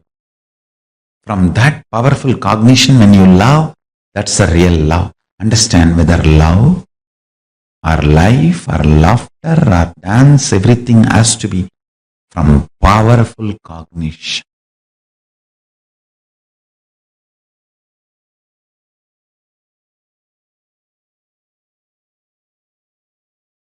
The shades of relationship is decided by the conscious decision process. Decide to use the conscious decision process to break free from the DNA you developed by natural survival.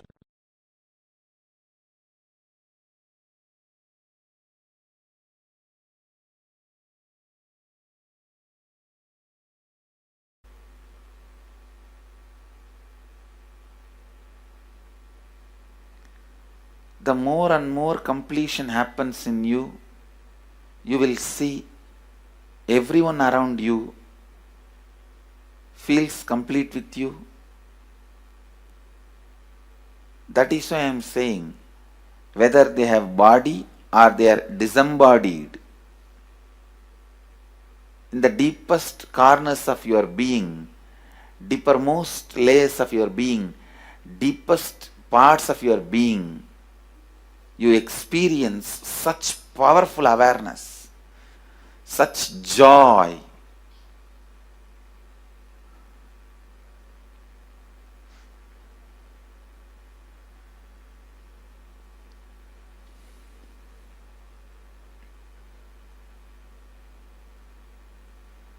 Going into the deepermost corners of your being not only is a joy, it's a power.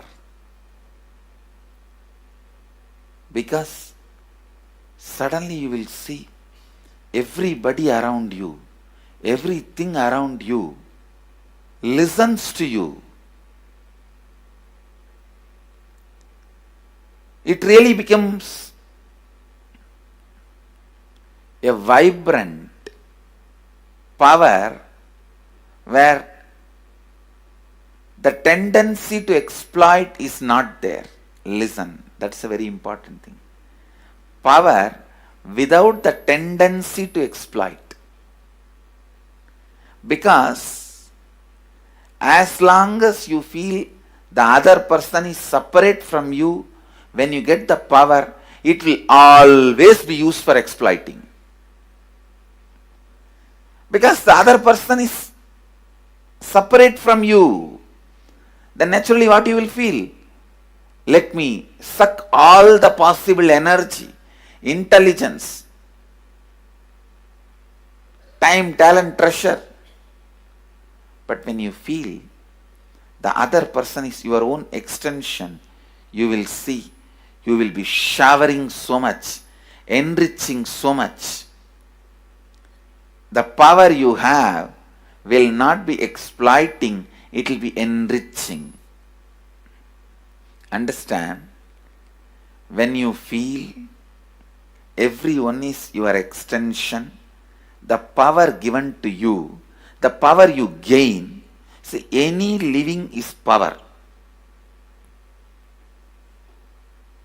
Living is power. When you go into the deepermost core of your being and start living based on completion, I tell you,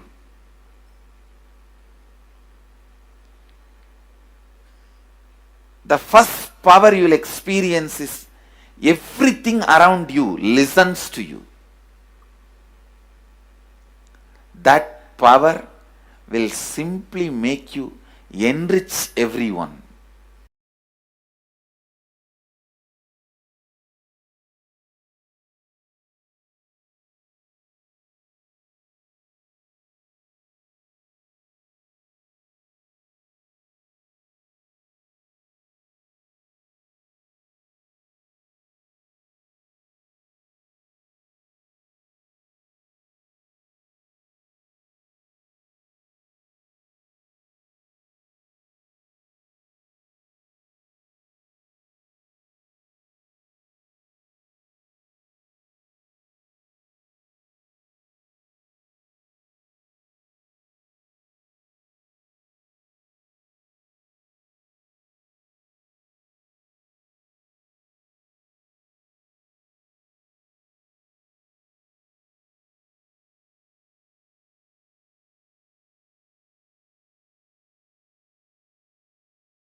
After that beautiful session, understanding what true relationships is, right?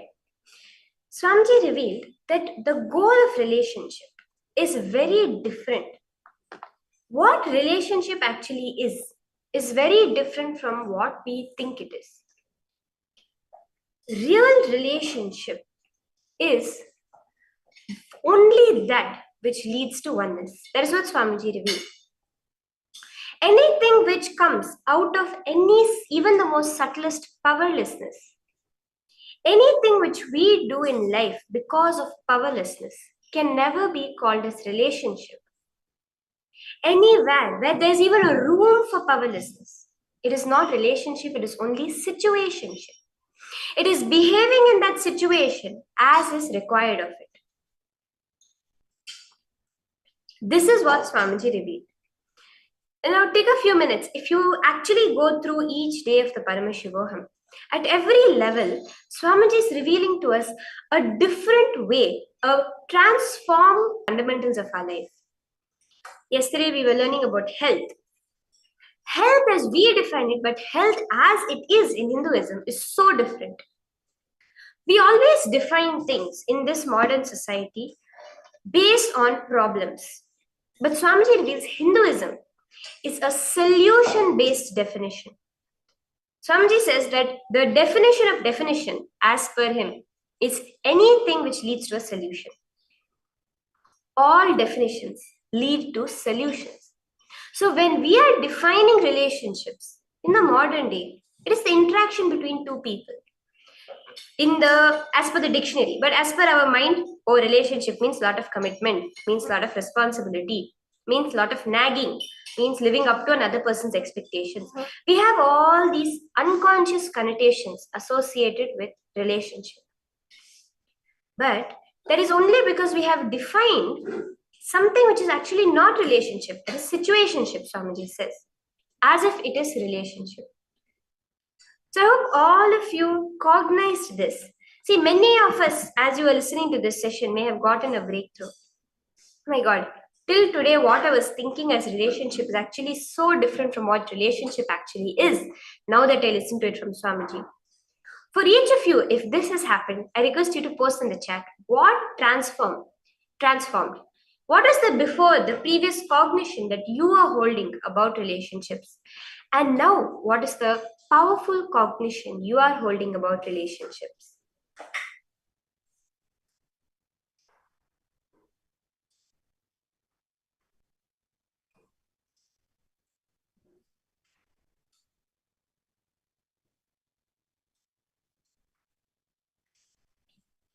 Swamiji reveals, right? When you realize your oneness with the other person, and again Swamiji says the goal of relationships is only oneness. You will just be ready to heal the other person's insecurity, fear. Your inner space will become so vast, you will just be able to add that person. Swamiji has us, maybe a few hundred Adinavasis, few thousand devotees, few tens of thousands disciples, fans, viewers. Swamiji has touched the life of billions of people. But each and every person Swamiji can hold in his inner space, because his inner space is so vast. In our life, if we have to deal with 5 relationships in one day, we are ready to collapse. Right? But what Swamiji says, when you just are ready to heal the people who are coming in your life, your inner space will become so vast. Both of you will just know you are reflecting each other. The other person is your reflection. Knowing it is not just a spiritual strength. It is not that, yes, I know that this other person is my reflection, I have advanced spiritually. No, it is a power manifesting. You just know how the other person is going to behave. You just need to see which part of you he is going to be reflecting, and you know how to handle it. Just see, this will bring completion in your relationships with other people also, and will bring intense completion in your relationship with yourself. The parts of you that you always feel, no, I cannot control it. This is out of my control. I do not know why I do such things. All of this will also get healed. Your relationship with yourself will also get healed.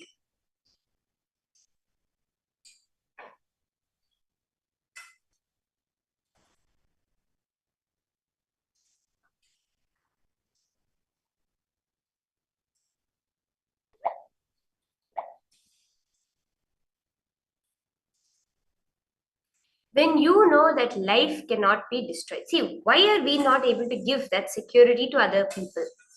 Because we ourselves don't feel secure. But when you cognize life cannot be destroyed, nothing can touch me, you will realize that nobody outside exists to hurt you. You will start loving and being compassionate to everyone. You will declare Abhayam Sarvabhutebhyo. Let the whole world not have any fear. You will realize, hey, you can't destroy me. So I am compassionate and loving to you. You are not a threat for me. Nobody is a threat for me. Only from that powerful cognition when you love, it is real love. Many times, what we call as love in our life is actually attention need or a need for security, something we're trying to get from the other person. But when you are relating towards a person from the cognition, nobody can do anything to me. That intense compassion, love which overflows, flows towards another person, that is real love.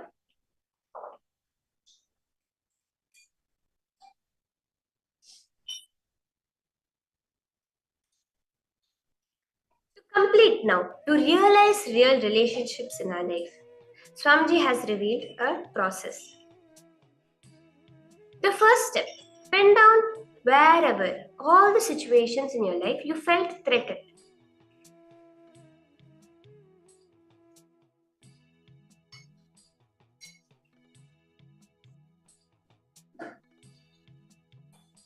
For example, there was someone in your life, a loved one. They wanted to speak to you about some work that they had to get done. That second, you felt, she wants me to do work. She wants me to work for her. You felt threatened. It may be a small act where you came home and you saw your daughter flipping through the pages of a magazine. Immediately you felt, oh my God, she's going to want me to spend money on her and buy that. You felt threatened.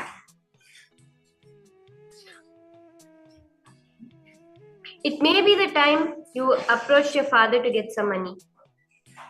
And when he looked at you, you felt threatened. He will not provide for me. It can be at any point, wherever you felt threatened by life. By any person in your life, your boss, your colleagues, the relationships, friends, wherever you felt threatened by life.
the situation, the whole situation.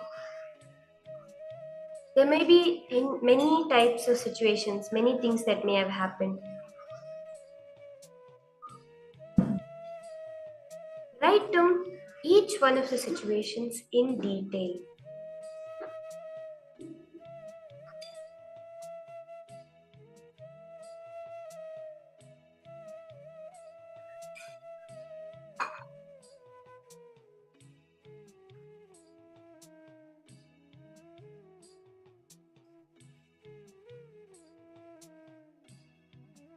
Now, whatever you have written down, right?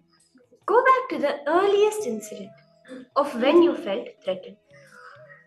You may have written down something that happened few days back or few years back. Go back to the earliest incident. It will always be before the age of 7. All patterns, all root patterns, majority of them form before the age of 7. So go back to that youngest age you're able to remember, where you felt threatened. Bring completion within you.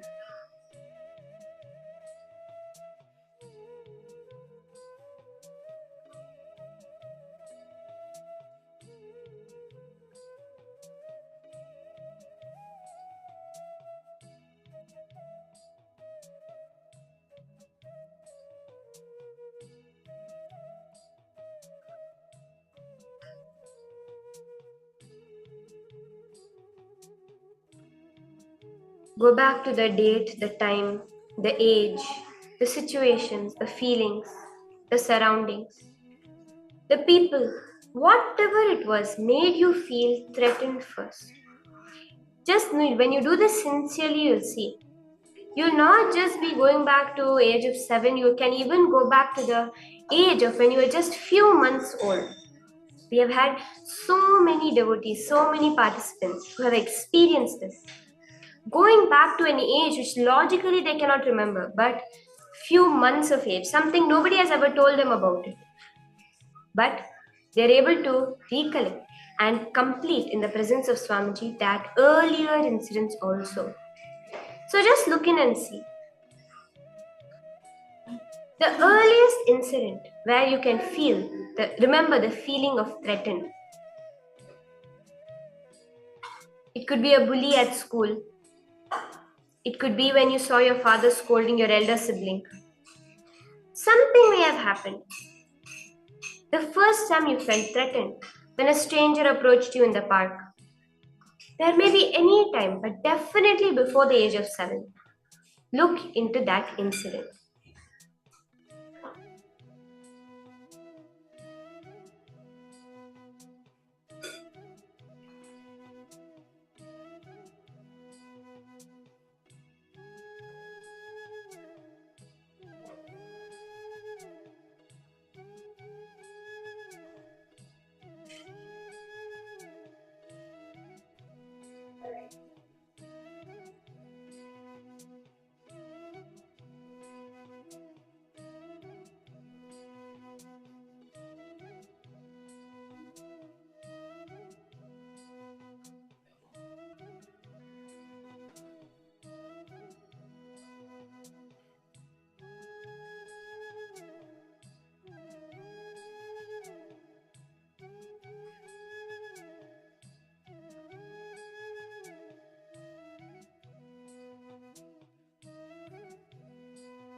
Just go for complete completion. All the incidents, each and every one of them.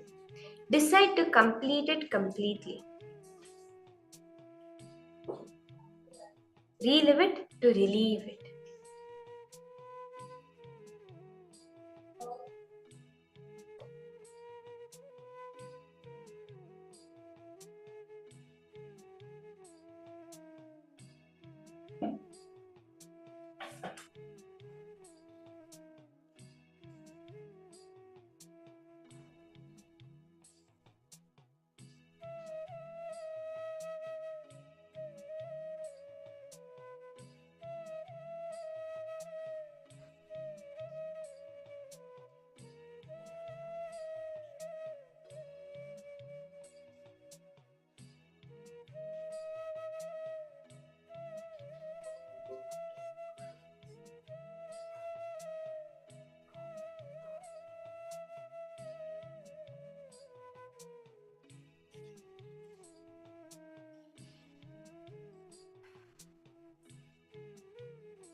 Just bring complete completion. See, relive it completely. You're going to relive it, that earliest incident as it happened. Relive it as if it is happening now. Swamiji says relive it 5 times to completely relieve yourself.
Slowly relax now. That completion which you did is so powerful.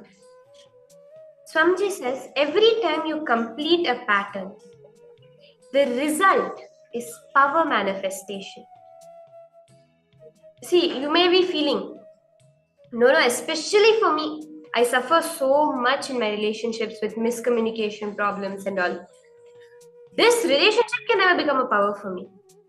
Actually, Swamiji says, when you have a pattern in something, a strong pattern, when you complete it, break it, it actually becomes much stronger as a power. The example Swamiji gave was of the power of Nirahara. The Nirahara Samaya, the power to be without any food or intake. Swamiji says that if you are someone that suffers a lot from terrible food patterns, actually when you break that pattern, the power, the Nirahara Samyama that manifests will be much powerful than someone who did not actually suffer from much food pattern and goes into Nirahara. For each person, where they are stuck, that is where their power manifests. So if at all you may be someone who's feeling relationships is not my strength, I can never sustain a relationship, or I always suffer in my relationships, this is a very, very important day for you, because you complete those patterns, it will manifest 100 times more powerfully as powers than if you just did the power manifestation. So in this round, beautifully, of now that we are entering into power manifestation, Swamiji said, right, it is all about oneness. About how much in oneness you are, you will know exactly which part of you are reflecting on the other person. And you will know how to deal with it exactly as you would deal with your own part. Right? So, as we all did, right, in the first round, you all scanned my inner space and read my mind as to the number I was thinking of. Now, each of you are going to do that with one relationship in your life. Understand, when you do this power manifestation, you will manifest more and more completion, oneness, and love in that relationship. So do go ahead right now and reach out to any one person with whom you want to manifest this power. So, like preferably someone in your life whom you are kind of having a tiff with, you are fighting with them right now, or you're not really good, but you're still talking. Especially if there's someone like this, or there's someone that from a long time it's been going on, you really want completion in that relationship, you can reach out to that person and you can explain to them that this is a program which is going on, and as part of it, as part of Paramashivoham experiencing your own divine nature, this is a power introducing. And you can also very beautifully explain to them that this is a practice session, that which you are going to be doing. You're just practicing the power. Of course, first step always is to request their consent. Only with the consent of another person, Swamiji has revealed, as per the enlightened ethics, as Swamiji says, the default inbuilt rules of the cosmos, the laws of the cosmos. Nothing can happen to you without your own will. Even Paramashiva cannot enlighten you without your own will. So even this power manifestation, because it is the powers which are coming directly from the space of enlightenment, only if the person's will is there, their consent is there, they want the power manifestation, will you be able to scan it. So do go ahead, request their consent and start the manifestation. The exact same thing. Close your eyes, connect to Swamiji, Shanta Mahavakya, be completely unclenched.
Just ask, once you have connected to them, ask them to think of a particular number. So you'll just request them to think of any certain number. It can be a single digit or a double digit number.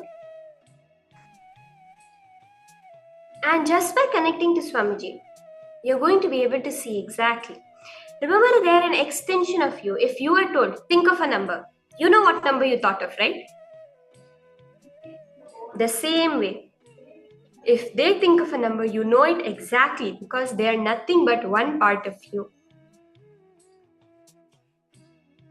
It's just about realizing that it's getting back in tune.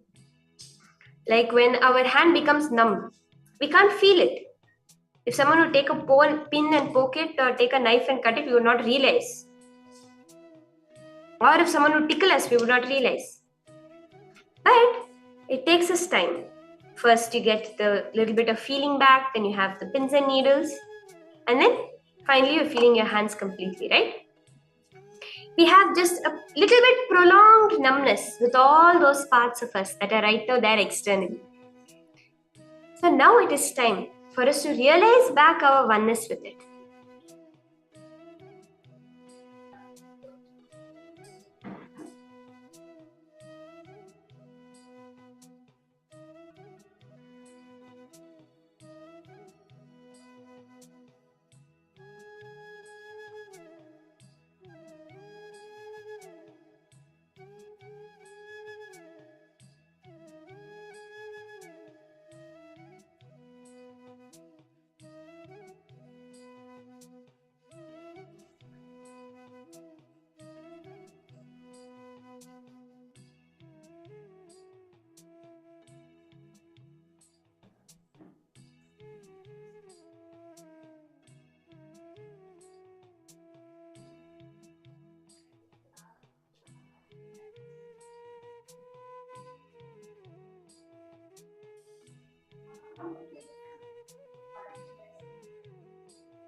Just chant the Mahavakya, Om Nityananda Paramashivoham intensely. Paramashivoham. Om Nityananda Paramashivoham. Om Nityananda Paramashivoham. Om Nityananda Paramashivoham. Om Nityananda Paramashivoham. Om Nityananda Paramashivoham. Om Nityananda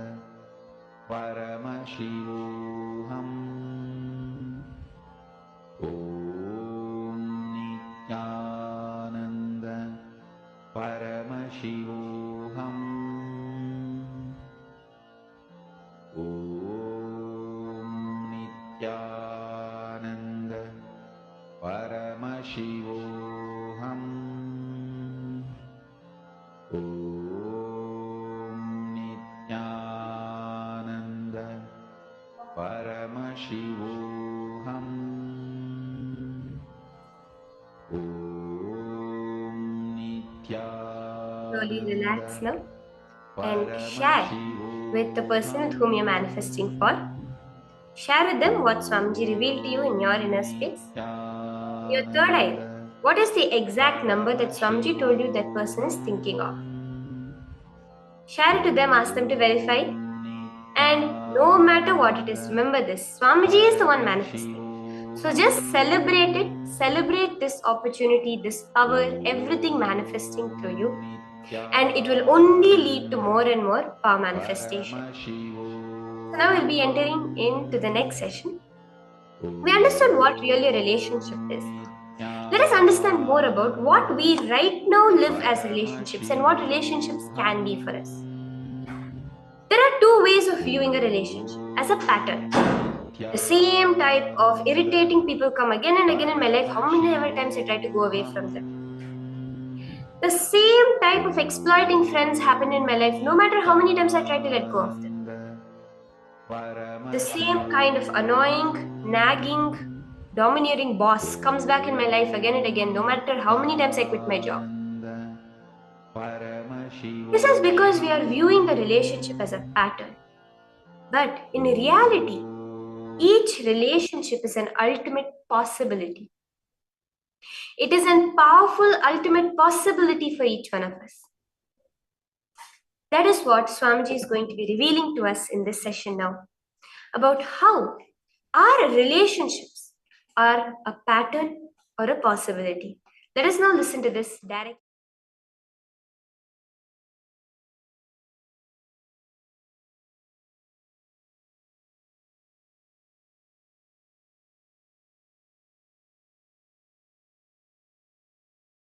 Please advise. I'll start my tradition of answering through stories and jokes from today.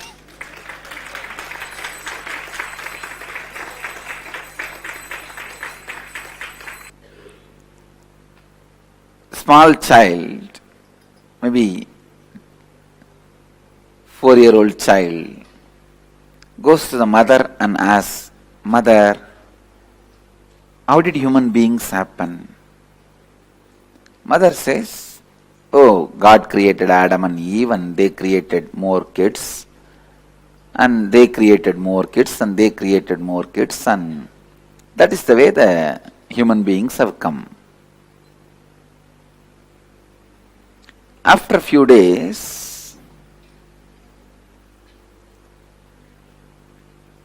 the child goes to the father and asks, "Dad, how did the human beings happen?"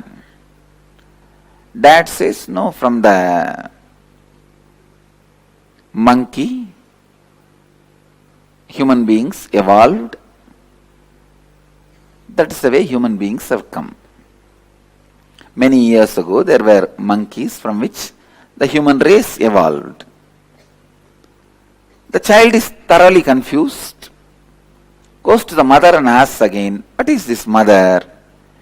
You said God created Adam and Eve and from there human races happened. But Dad says that long ago there were monkeys, from that human race evolved." Which is true. Mother says, "Oh, this is very simple, dear. I told you about my side of the family. Your father told you about his side of the family."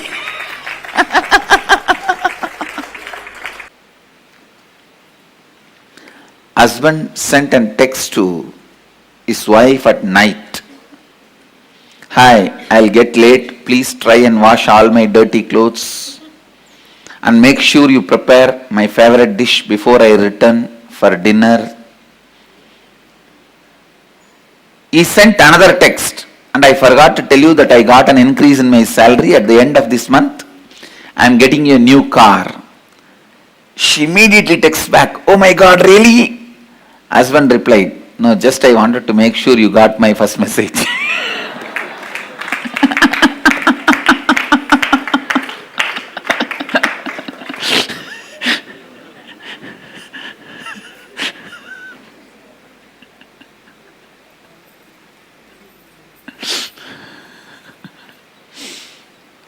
Husband texts to wife on cell, "Hey, what are you doing, darling?" Wife, "I am dying."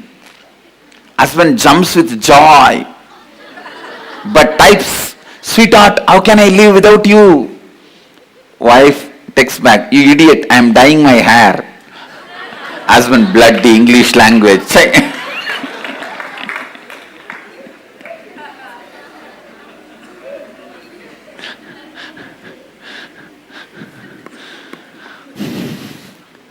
Boss hangs a poster in the office, "I am the boss, do not forget." He goes to lunch and comes back from lunch break. He finds a slip on his desk. "Your wife called and she wants her poster back home." First, I wanted to make these three statements. One, relationship does not mean only the few human beings who live around you. When I use the word relationship, I mean your relationship with your health, with your money, with your life, with your success, with the nature, everything. Second, you also have a very inauthentic way of dreaming about your life, just to have few cozy relationships around you, and that is enough. You are complete with your relationships and relationship dimension, which is completely wrong and inauthentic. Third, please listen. Third, only when you expand you to the level with integrity and authenticity, anything, anybody comes in your breathing space, there is a conflict-free, complete relationship. You are going to experience fulfillment and success. Relationship is not related to the quantity, it is related to quality. Please listen. The third statement takes the concept of relationship completely to the different level altogether.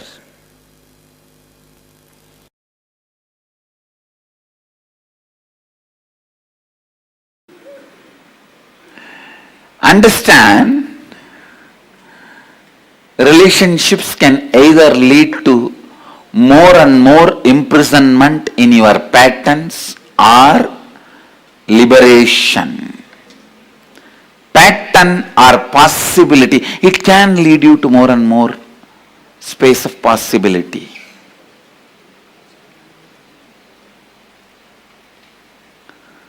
The first and foremost fundamental relationship that exists for you is the relationship between your pattern and your possibility. Please understand.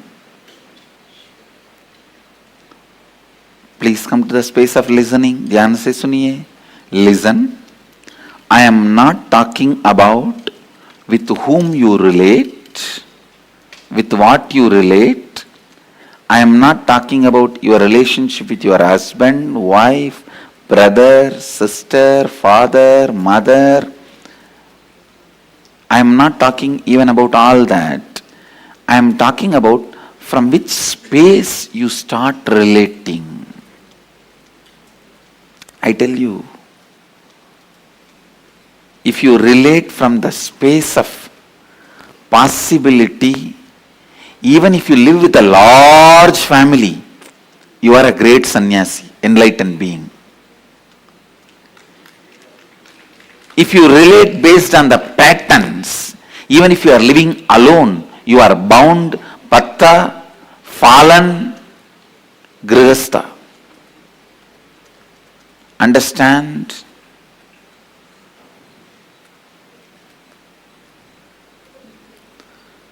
Grihastha or sannyasi, bound or liberated, is no way connected to the number of people you live with or relate with.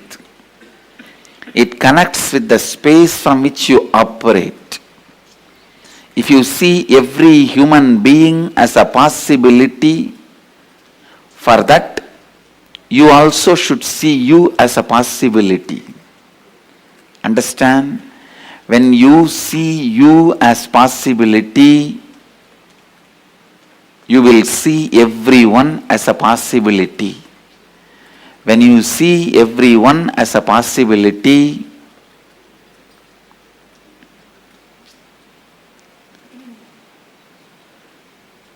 life, wherever you may be living, whatever you may be doing, you will be living with Vijaya Lakshmi.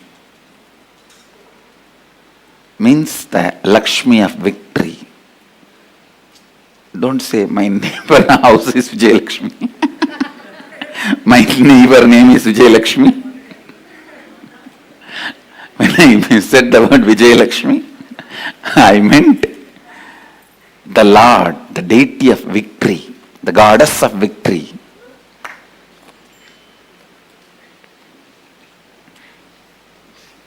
Please understand.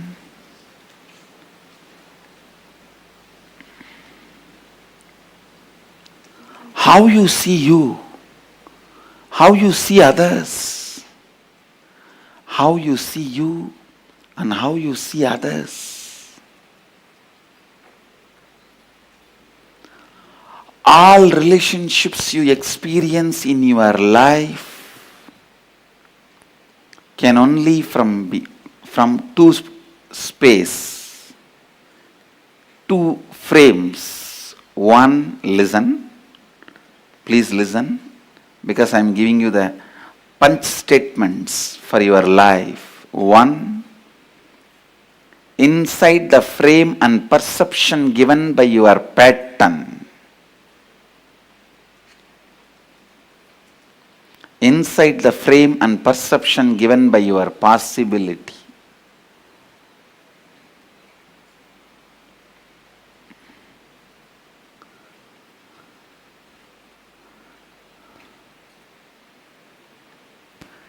When you are able to see people as possibility, you will have tremendous patience. All ashramites will understand this statement. You will have tremendous patience. You will wait, and go on reminding. I am nothing but a reminder.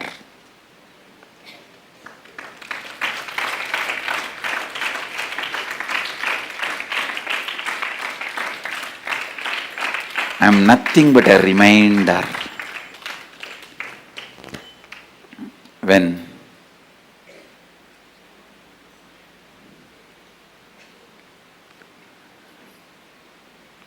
you see the possibilities, I can say in a way, eternal reminder. When I see the possibilities,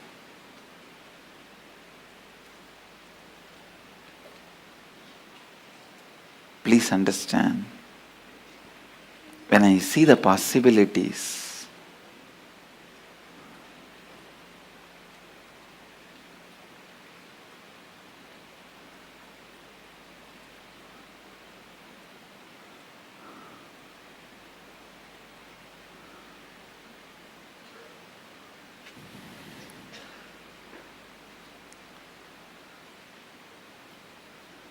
your cognition starts functioning based on compassion. I tell you, please understand, even if you feel suffocating, imprisoned, live with a person who sees your possibility. Even if you feel free, liberated, don't live with people who see you only from pattern.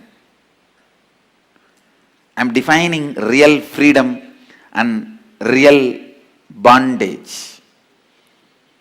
Living with a person who sees your possibility, who sees yourself as a possibility, who has seen his possibility, and who sees you as possibility. Even life around him, with him, feels like suffocating or bondage. Live with him.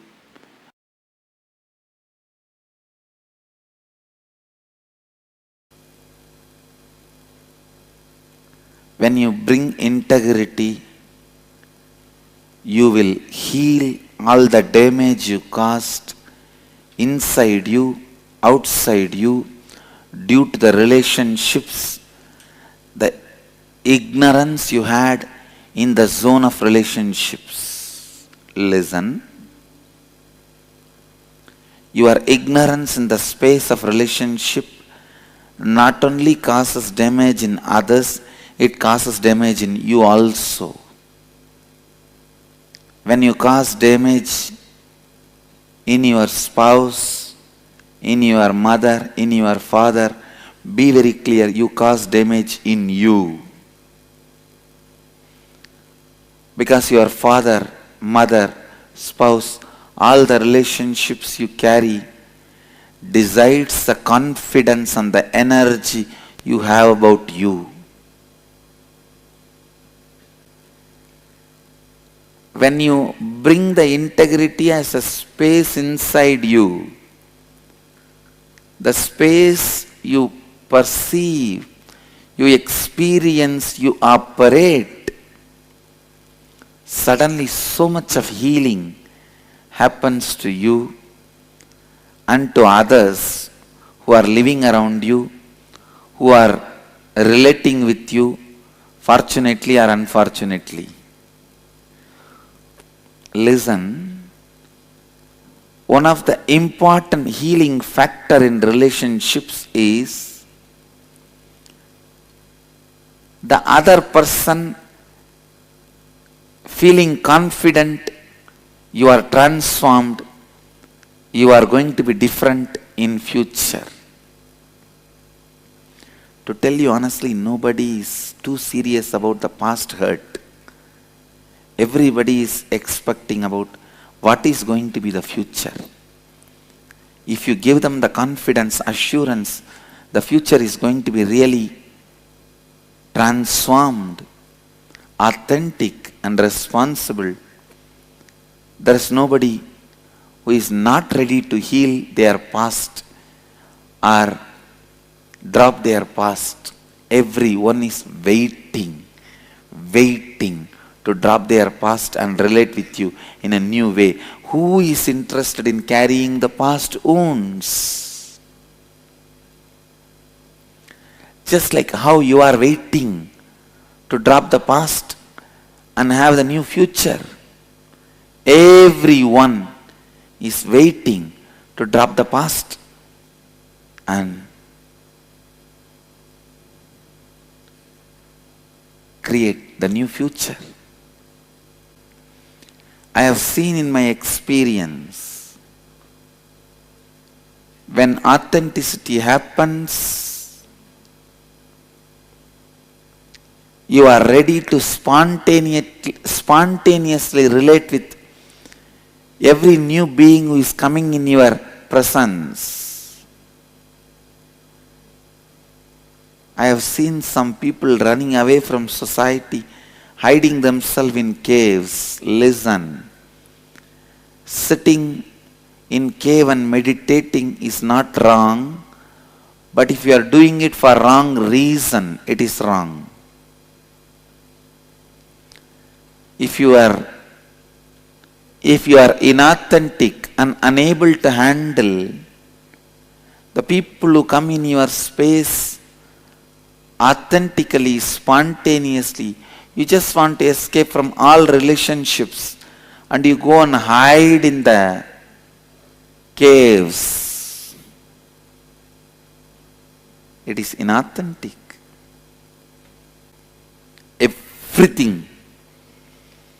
Everything has to happen out of completion.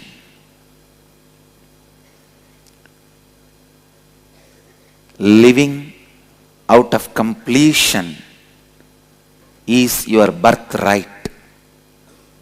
Every human being, first thing they should do when you start living your life is find the root thought patterns, suffering patterns, which is causing you suffering, and complete.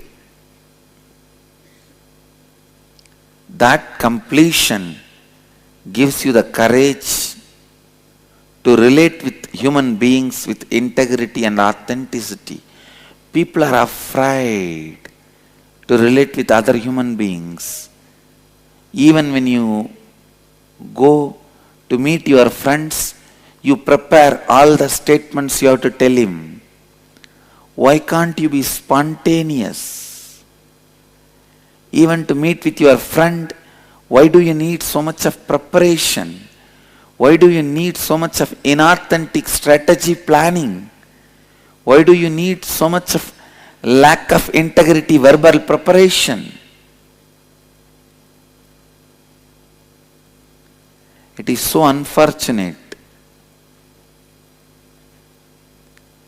The trust level between the friends is dropped because the trust between you and you is stopped. You are afraid. Even with you, you don't sit spontaneously. Even with you, you rehearse and talk. That is why you can't talk spontaneously with others. Take the responsibility for love. That is where relationship starts. Do not say to anybody, I love you, unless you are ready to take the responsibility to fulfill their expectations about you without bothering whether they are ready to fulfill your expectations or not. When they are also fulfilling your expectation, you are also fulfilling their expectation. It is called business partnership. It is partnership in the business called life. Don't call it as love. Sometimes, not only you have partners in the business, even in the life you have partners.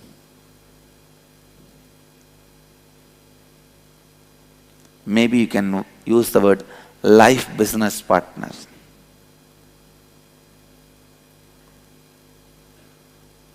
But life happens to you, brings you excitement when you go on fulfilling others' expectations. Please understand, life is mirror. If you try to project victim mentality, life will say tathastu.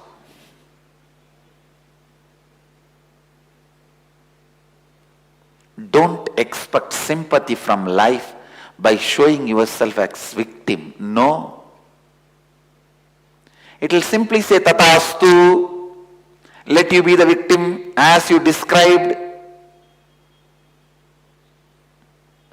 Let you be poor as you wanted.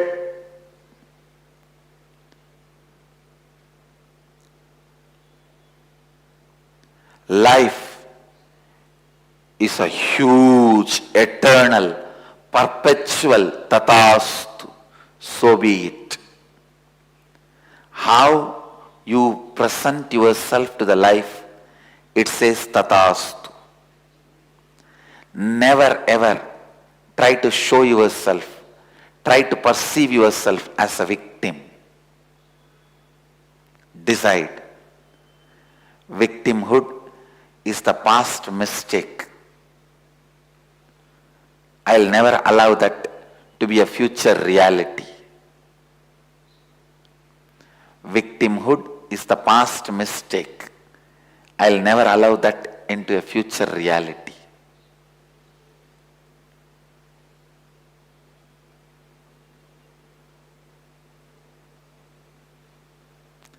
Goats will always be sacrificed. Lions will never be. In the life, only goats will be sacrificed. Lions will never be. Decide to get out of this victim mentality, to get out of this impossibility, and be very clear, it is possible to get out. You may just need to spend little time with yourself. You may just need to redirect your energies towards yourself.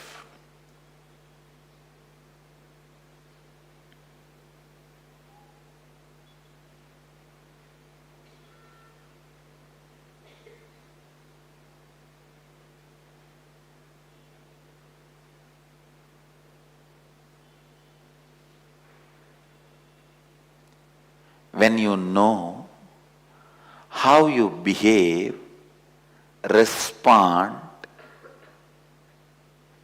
when you know how you behave and respond when you are scared and crazy, the moment you know the pattern, how you behave, your standard response, how you cognize when you are scared and go crazy, how you react, the moment you understand, decide, I am not going to flow in the same pattern again. Get rid of it, complete with it.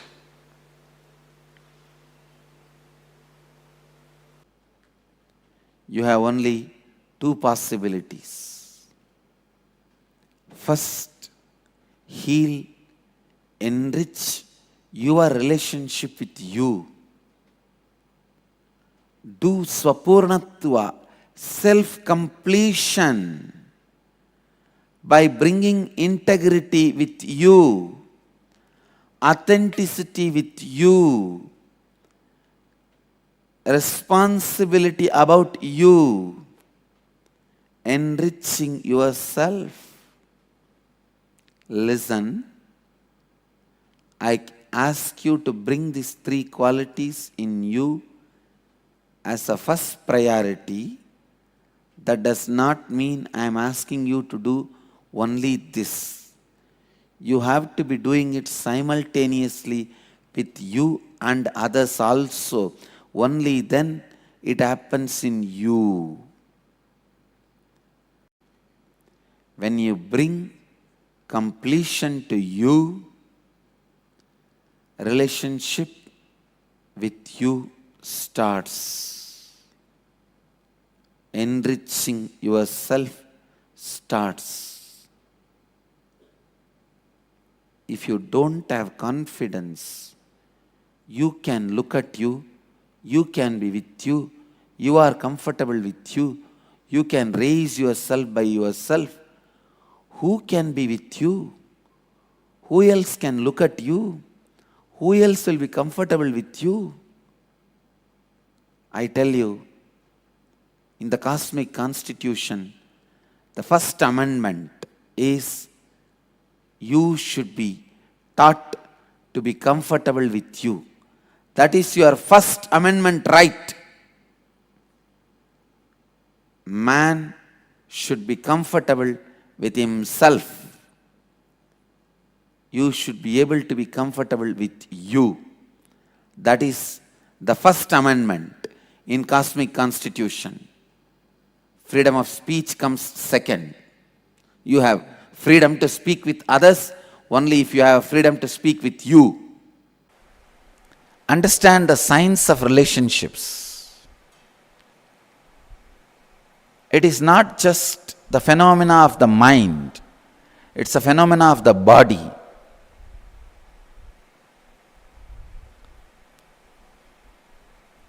Do not collapse relationships. Please understand. Do not illogically collapse relationships. It will directly affect some part of your body.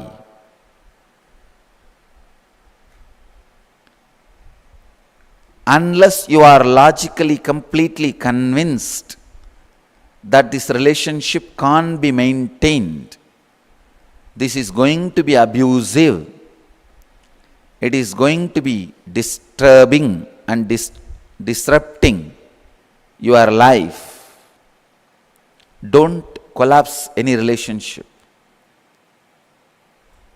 That is why I always insist when people come to me asking they want to break their family, they want to go for divorce, I tell them wait for some more time. They say, no, Swamiji, anyhow I have decided I can't live with her, I can't live with him, better let me break now. Why torture? I tell them no.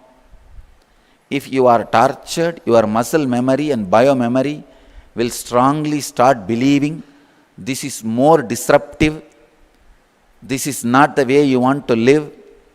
Then if you break, you will not have any physical diseases.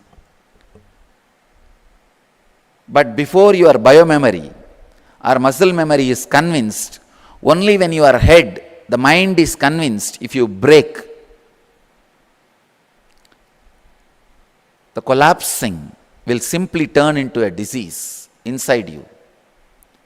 That is why I insist, wait for some more time. Whether your muscle memory or biomemory changes your decision or it is going to support your decision. Let's see. Let us see how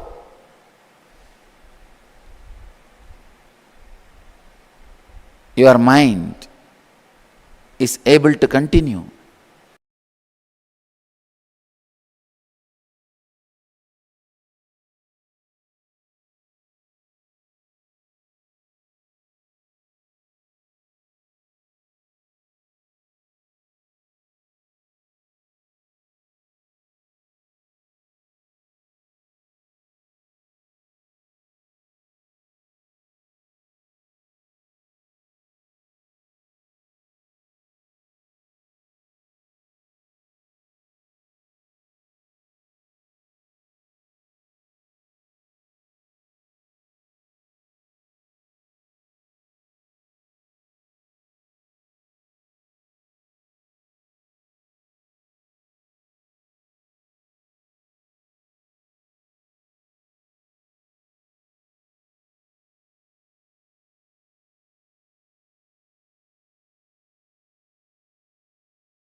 I welcome all of you with my love and respects. Subject for today's webinar: enlightening relationships. True love and fulfilling relationships is your birthright. Please understand, what is true love? True love is the experience, the way, method through which you connect with everyone with the basic cognition of oneness. Please understand. The basic truth about life is oneness. The vast energy field where all of us experience that oneness. Having that oneness as a basic cognition, the way you relate with everyone, is true love. Fulfilling relationship means every relationship which reminds you again and again and gives you the experience of that oneness is fulfilling relationship. The person may be near you, far away from you. He may be your spouse. He or she may be your friend. Whatever title name you may give, as long as that being brings you to the powerful space and reminds you, makes you experience oneness, it's fulfilling relationship. Relationship is the subject. I receive tons of questions every day. So I'll try to answer some of the questions related to relationship. First question, people always ask, Swamiji, what is true love and how do you experience it in your life? As just now I explained, true love is again and again reminding you the space of oneness, the unifying field of consciousness, and any thought, action, word comes from that experience of oneness towards anybody, anything is true love. Remember the basic truths about life of oneness. You will naturally experience true love in your life. People ask, how do I know if I am experiencing true love or just a mind game?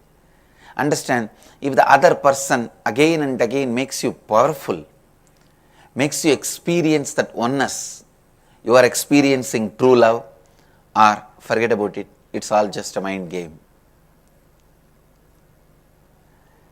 People tell me, I seem to always attract the same kind of relationships.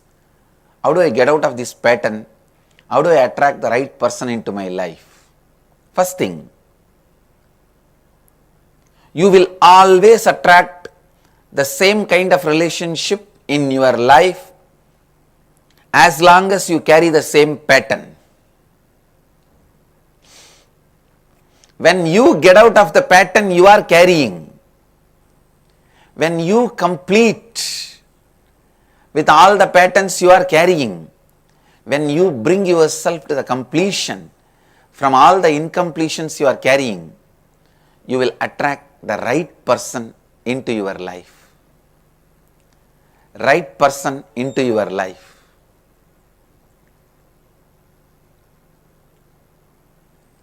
Till you carry the same pattern, you will attract the same kind of relationships in your life.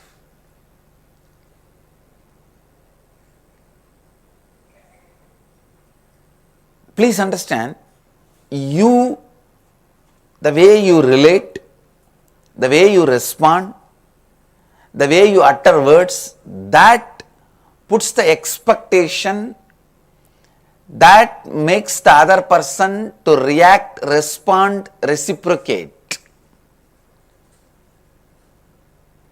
So, end of the day, it is you who is molding even the other person through your relationship with that person. So, your pattern decides the way the other person's response to your relationship. People ask me sometimes, what makes it so difficult to move on from previous relationships? My past is affecting my ability to love. How can I clear the past and rewrite the relationship to be the way you want? Listen, you need to know. Anything brings you powerlessness, difficulty. You never had that systematically. Please understand. If you had wealth and lost it, if you had a relationship and lost it, if you had a health and lost it, you have not systematically built it. It has happened to you as an accident. Anything you consciously built it, anything you consciously build it, stays with you and makes you more and more powerful. If you feel your earlier relationships are failure, you need to know you did not build that consciously. It happened as an accident.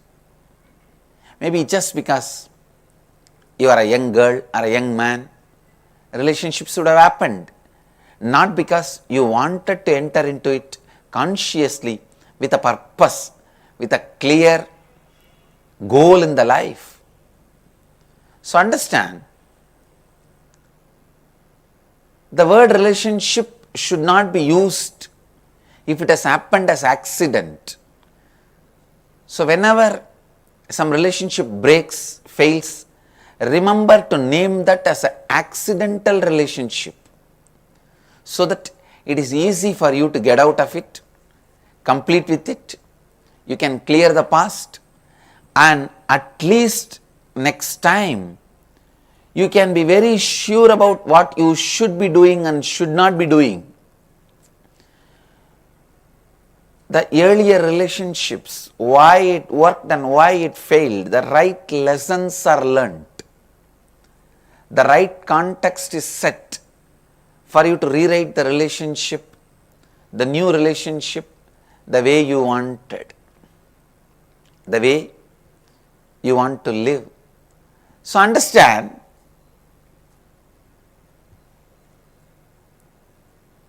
you can clear the past and rewrite the relationship the way you want, the way you want it to be, by understanding the right reasons why it worked and why it failed. So whatever is the reason why it failed, you need to complete with it, get rid of those patterns to make the relationship work in a right way. Sometimes people ask me, sometimes it seems like love alone is not enough to have a successful relationship. We seem to have many conflicts with people we love. What else other than love is needed? I tell you, completion. Completion with yourself and with others is the most important ingredient of a relationship. Love is actually the side effect of the relationship. Completion is the main ingredient of relationship. Completion with yourself and completion with others is the main ingredient of relationship. Please understand.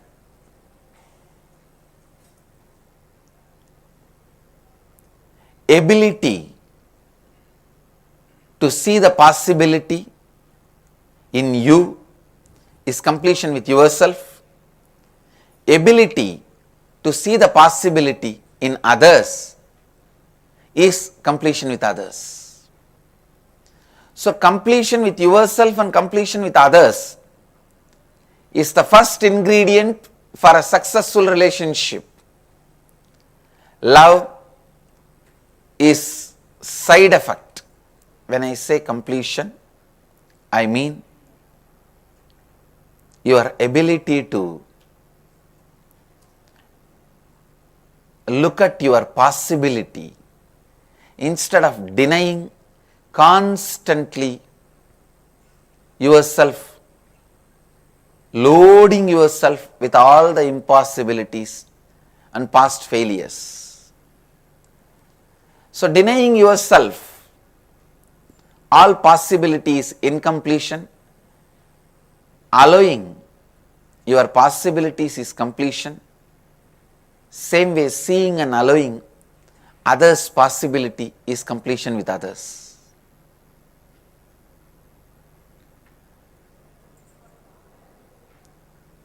People ask, how can I heal my broken relationship with my wife, husband, sibling, son, daughter? Listen. This is a straight answer I am giving you. Decide, however difficult it may look in the initial level, decide to have completion with yourself and completion with all the relationships in your life. Look in how the world, the actual happenings, facts have been twisted, manipulated, interpreted by the my world happenings.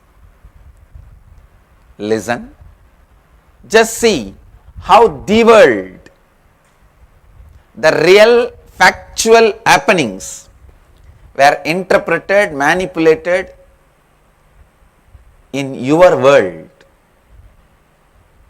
and do this like an exercise. Sit and look in how the relationship with your spouse, with your sibling, with your son, with your daughter started getting incomplete, started getting broken.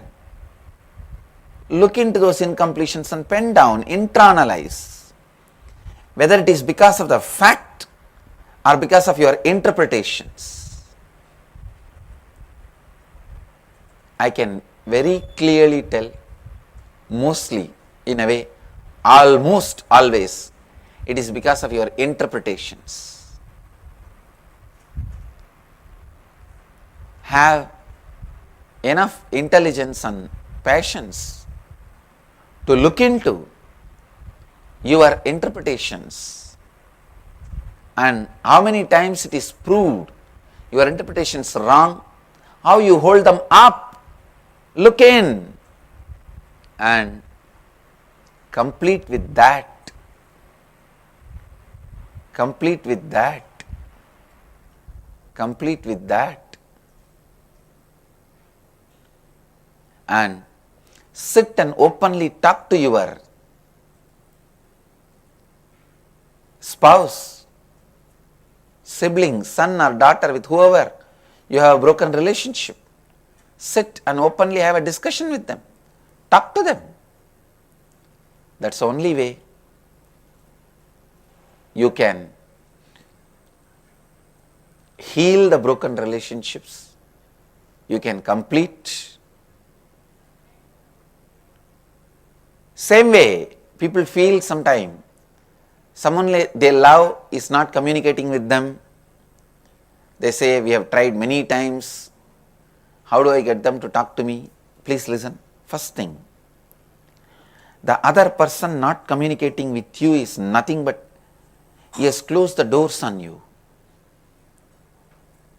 At those moments, trying more and more times may lead to more and more incompletion. There is only two things which can heal deep wounded incompletions.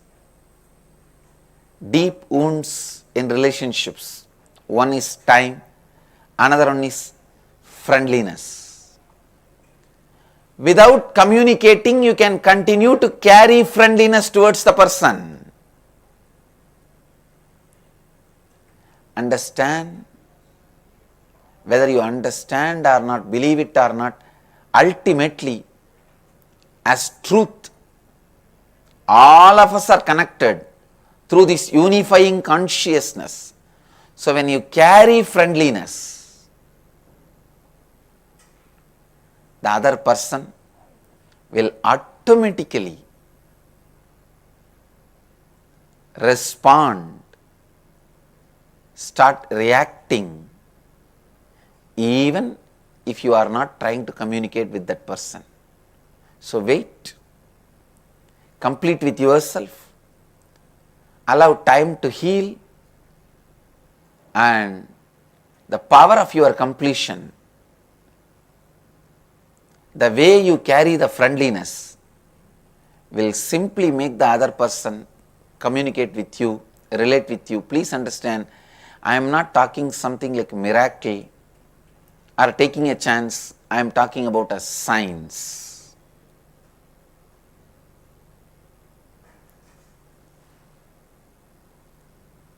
People say, how can I trust people? People ask me this question, how can I trust people?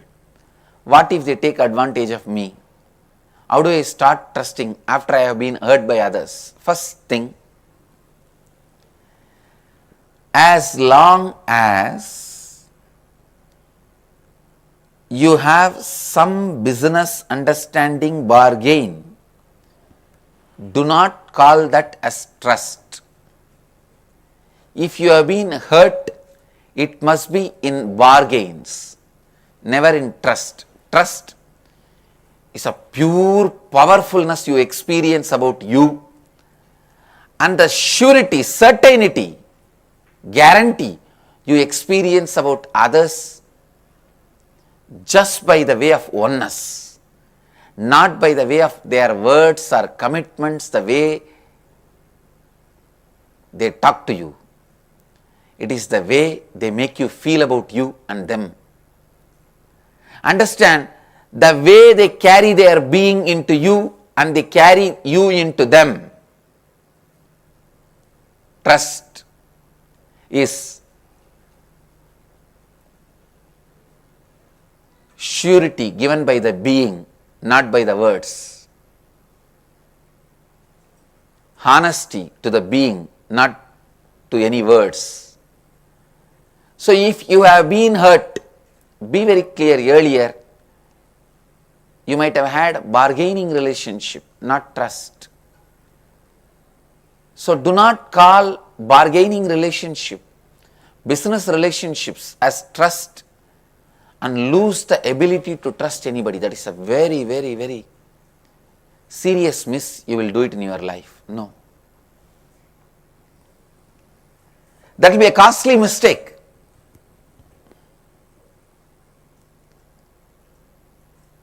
And same way,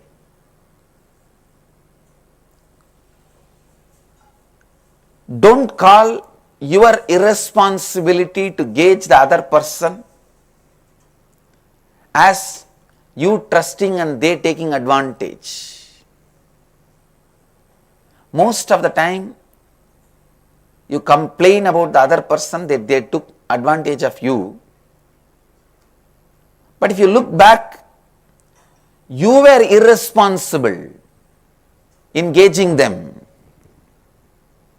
You were irresponsible. That is the truth. Don't cover up your irresponsibility saying, I trusted them. Did they give the word? Did they give you commitment?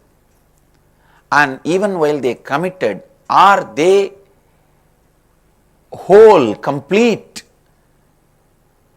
Were their whole being committed, or only one part of them committed? Or do they have the capacity to hold their words and commitments?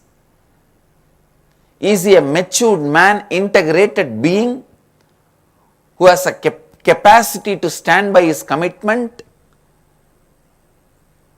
You need to look into all that. You are responsible to look into that. You cannot say your irresponsibility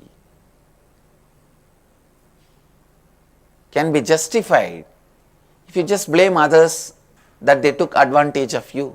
Most of the time, people blame others that they took advantage of them because of their own irresponsibility. At least be very clear, you were irresponsible in that relationship, so that you will retain your ability to trust the next person in your life responsibly. If you give the wrong word, saying that I trusted and they took advantage of me, you will lose the capacity to trust, which is one of the important dimensions of life, should never be lost.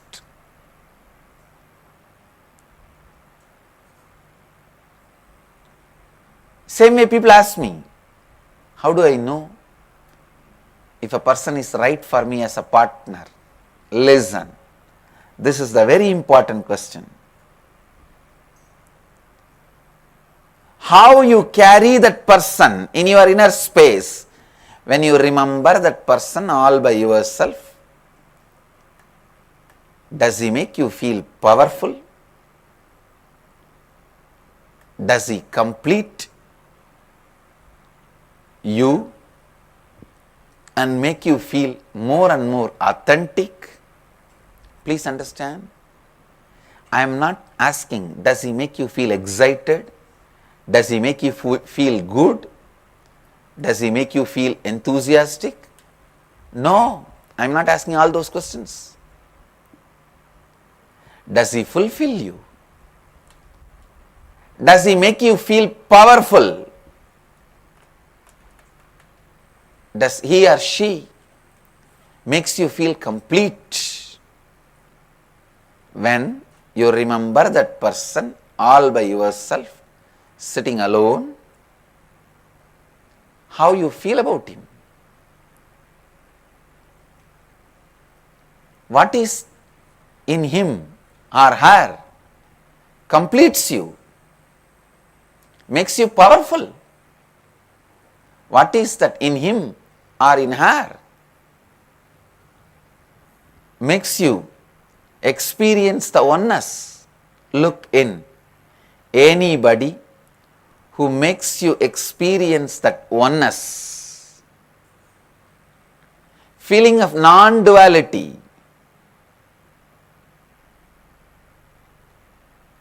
anybody who makes you feel powerful, completes you, helps you go beyond all your incompletions, powerlessness, really makes you experience powerfulness, is the right person for you. You need to spend little time with yourself and that person to see the way you experience completion with you and completion with him. If that person is able to bring completion in your life, you are able to bring completion in his life or her life, are both of you able to see each other's possibility, then the person is right for you.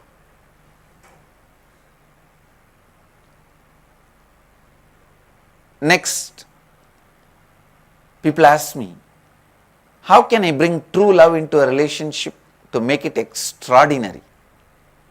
The one and only way, bring the experience of oneness and completion in both of you. Welcome to the inner awakening. To experience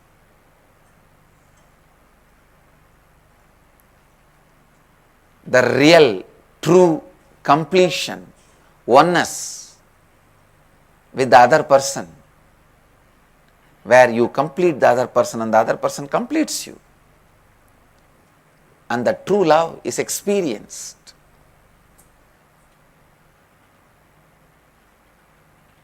Where the true love is awakened.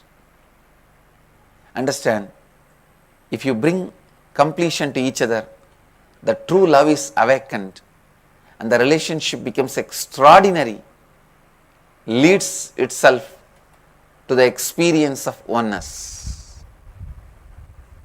People also ask me about the concept of soulmates. Do they exist? What does it mean practically? I want to tell you, the soulmates exist only after you discover your soul, not before that. Unless you discover your soul, soulmates don't exist. Unless you experience completion, the soulmates doesn't exist for you. If you experience completion, you will attract the right person to whom you will cause completion, who will cause more and more completion in you. You both will cause each other's reality. When I use the word causing oneness to each other, means causing each other's reality. You don't feel your reality is separate from that person, that person's reality is separate from you. Both of you feeling your present reality and future reality is one and the same, is what I call experiencing oneness. When you know the other person's reality is also same as yours, you will have the tremendous compassion, sympathy, true friendliness. That is what I call love. Fulfilling relationships. Soulmate is a person with whom you reverberate and both of you feel the present reality and the future reality is one and the same. They are soulmates. If you discover the soul, you will have soulmate. People ask me, what is the best way to teach children about healthy relationships? The best way is educate them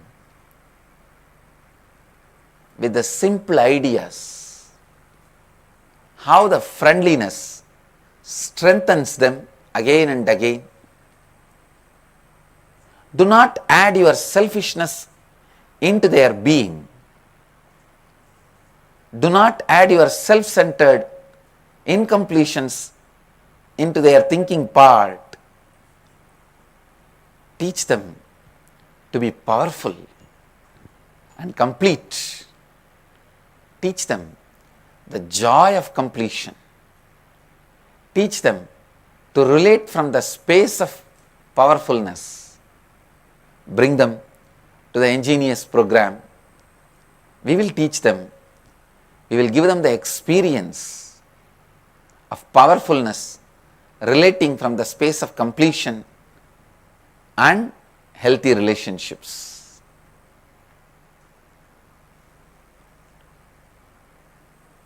Last but not least, this is a very important question I always face. How to use love and the relationship as a gateway to enlightenment and higher consciousness. This is very important thing. Please listen. Understand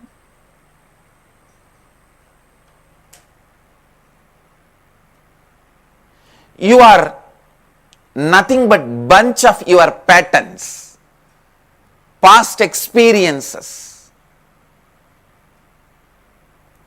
Same way the other person also nothing but the bunch of patterns, past experiences, mainly incompletions. Remember, whatever leads you to incompletion will be leading the other person also into incompletion. Remember, never to retain the other person in your life through incompletions. No. Trying to have the other person in your life through incompletions is psychological slavery. Most of the time, because you are dependent on the other person, you make the other person dependent on you subtly.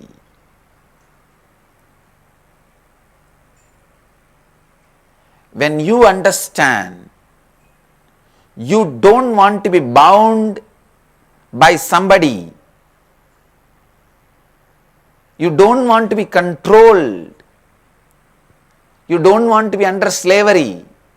You don't want a relationship with incompletions. When you understand that, having the clarity, other person also does not want to be bound by incompletions, powerlessness or slavery, and giving the same space you want to have to the other person is what I call oneness. Giving the space you want to have to the other person also is oneness.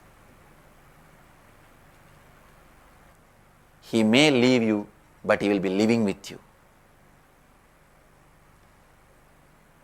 He may not be able to stop living with you. I have seen so many people leaving me, but they can never stop living with me. I tell you, the other person is not one. That is the important understanding you need to have. Neither trying to improve the others nor accepting the others as they are is right. Try to help the other person complete wherever he or she has the incompletions.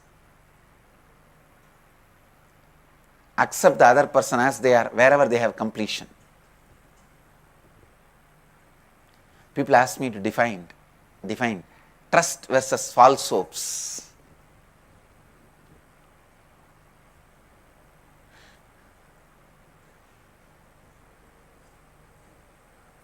Understand,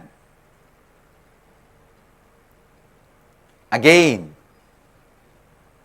trust is from the powerful space with the clarity of what you are. Only with the clarity what you are, the trust happens. False hopes are you not trying to understand what you are, you not trying to understand what the other person is false hopes. Understand, when you understand who you are, what you feel as you inside, how you show you to others outside, how others perceive you, and how you perceive the world. If all these four are aligned, you know you. When you know you, whatever you feel is trust. When you don't know you, whatever you feel is a false hope. When you know you, whatever you feel about you and others is trust. When you don't know you, whatever you feel about you and others is false hopes. Whatever you feel, whether it's a trust or false hope, depends on whether you know you. People ask me to define loneliness and aloneness. Just now I used the word, both words in the same meaning. But if I have to define both words deeply, in Sanskrit we have a word, kaivalya, means aloneness. Loneliness is you want to have somebody to escape from you and your incompletions. That is loneliness. Even if you have the other person or not, you will be lonely. Aloneness is you are so complete, so fulfilled, so powerful You don't need anybody to complete you, make you powerful. That is aloneness, whether you have the other person or not. Whether you have the other person or not, if you are complete with yourself, you are alone. Whether you have the other person or not, if you are incomplete with yourself, you are lonely. Lonely people attract slavery, abusive relationships. Alone people attract joyful, completing relationships, where not only they are complete, they complete the other person.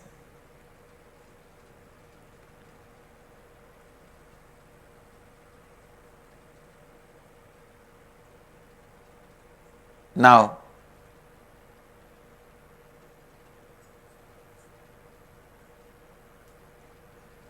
as the essence of today's webinar, only thing I wanted to tell you, bring authenticity in your being, responsibility in your actions, integrity in your words. You will be just enriching the other person, and the other person will be enriching you. Relationship will become successful, leading both of you to experience the same reality. Now I wanted to give you the meditation process to experientially flower in true love in relationships. The first step, look in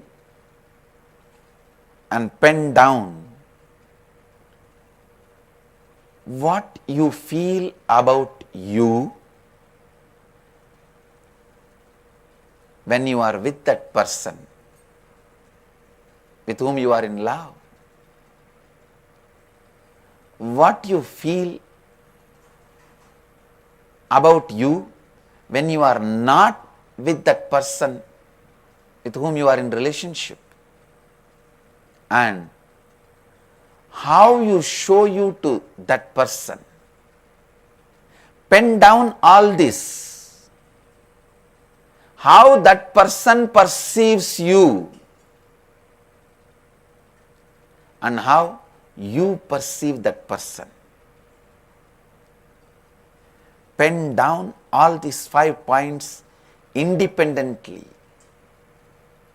and look in. What are the conflicts and incompletions there between these 5 answers? Look in. When you started developing those incompletions in you, I'll repeat the instruction. What you feel about you when you are with that person? First question. What you feel about you when you are away from that person? Second question. How you show you to that person? Third question. How that person perceives you? Fourth question. How you perceive that person? Fifth question. See, all these 5 questions are answered authentically, and sit and see in these 5 answers wherever the conflicts, contradictions, incompletions, pen them down and look back.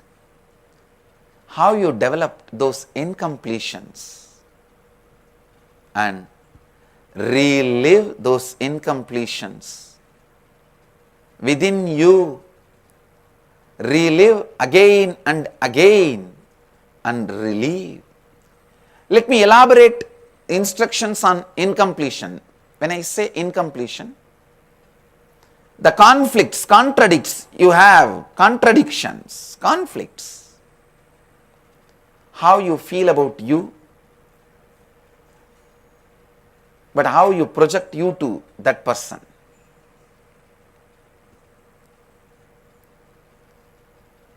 You don't need to project you to that person the same way you feel about you, because what you feel about you itself is not completely truth. So I am not asking you just project you to that person as you feel about you. No, I am saying first of all complete even the way you feel about you. Bring completion into that. There is a lot of incompletions,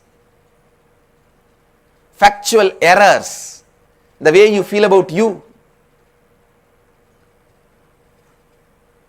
Relive all the incompletion memories, the way you feel about you, and relieve. And let all these 5 be aligned to each other.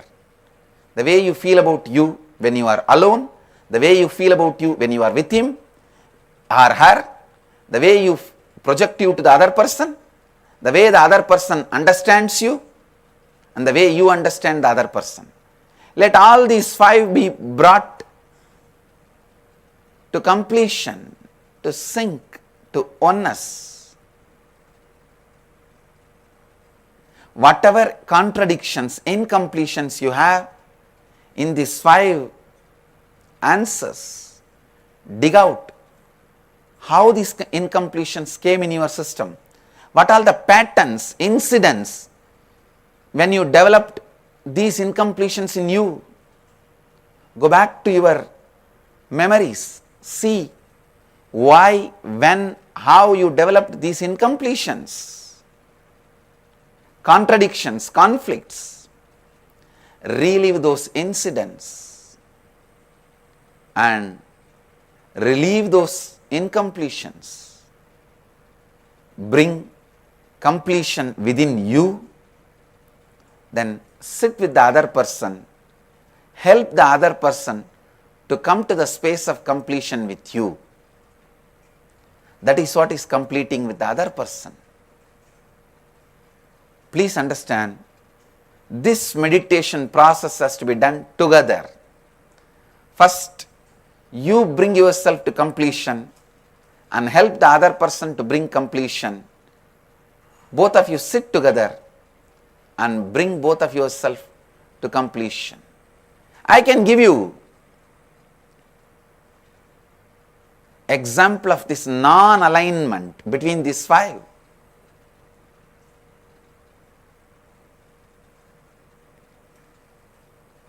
When you are alone without that person, you may be feeling frightened, shivering, victim mentality. But you may be showing to the other person you are very courageous, confident. I am not saying you need to show yourself to that person as a victim, frightened. No. Complete with that victim mentality, frightened mentality, fear mentality. Bring completion into you. Show yourself as a complete being. Take responsibility for what he feels about you and decide to have a right possibility and completion with him. This is what I say. This is what I mean when I say aligning.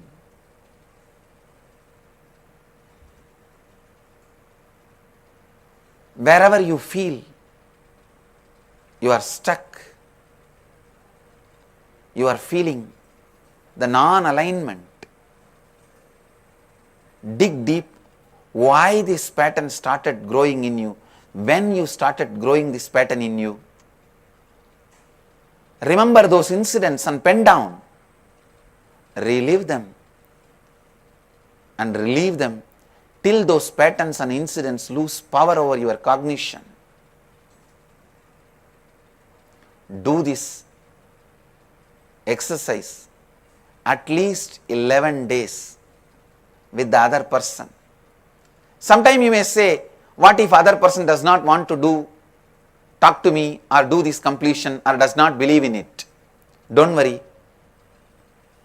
You are capable enough to bring completion in the other person. Completion is the one process you can do it for the other person because it is based, rooted on the experience of oneness. You do this process for 11 days and bring completion in you. You will see the other person simply recognizes the space of completion you are carrying. The other person simply responds to the space of completion you are carrying, and the oneness is awakened in the other person also. I am not talking about some theory, it is a science. When you bring completion in you, you will awaken completion in the other person.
Beautifully, we had deep, powerful cognitions.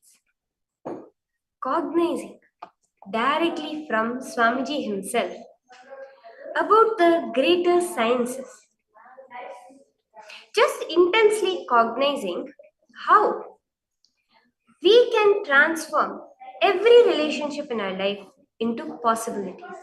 Understanding the deeper truths on relationship, on how the goal of relationship is just oneness. There is no other reason for which we need. As Swamiji beautifully reveals, that in Hinduism, the whole science of relationship was not for procreation or for fulfillment, anything. It was the fulfillment that is overflowing from within, the love which is overflowing from within. You get one being to share that with, to pour it on. That is what the science of relationship is in Hinduism. So let us understand deeper, cognize more and more how we can also experience this. Swamiji revealed a very powerful technique, the powerful ways that we can look into our own self and manifest the higher powers, where relationship is not just a situationship, not a pattern, not the same old thing repeating again and again and again. Not the same patterns, the same types of relationships constantly coming again and again in our life, but it can be a possibility, a brand new way of existing itself completely.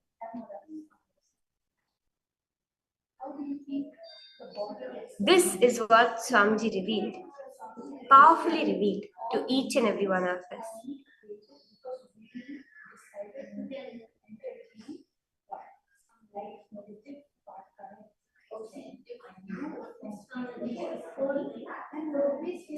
So I request each one of you to share what your cognitions, your powerful cognitions. What does this mean? My powerful cognition from this session. What does it mean? It means anything that when you heard Swamiji say, it clicked with you. You were like, this is so true. Why did I never think of it before? Something like this would have just clicked so powerfully, so strongly within you. That is what you have to write down. What is that most powerful click that you got as you were listening to this session from Swamiji directly?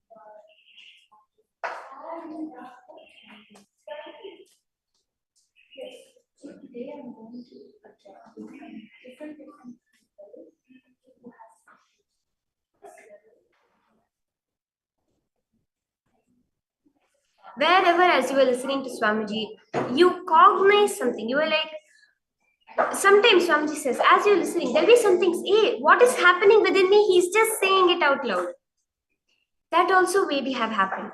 So write that also down. Share also that wherever the powerful cognitions have clicked with you as you are listening to Swamiji.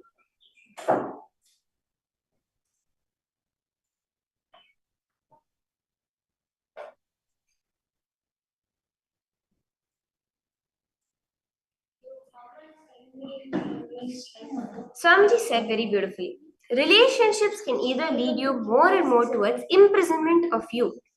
See, it's not about in another person's patterns, it's about in your own patterns. Or it can lead you to liberation. Even relationships can become a way for you to go to liberation.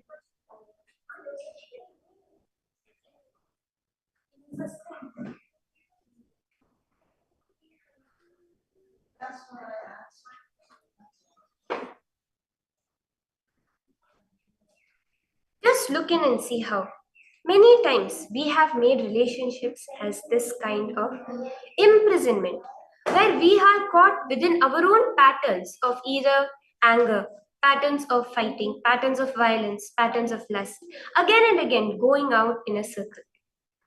See, Swamiji says the relationship, actually when Swamiji started a webinar on, Swamiji said the relationships was the title of the webinar. Swamiji started with relationship with yourself. We always think about relationships as someone outside, but we always forget about our relationship with ourselves. So first, it's important for us to heal and enrich our relationship with ourselves. Do the Svapurnatva, self-completion by bringing integrity with your own self, authenticity with yourself, responsibility about yourself, and enrich your own self.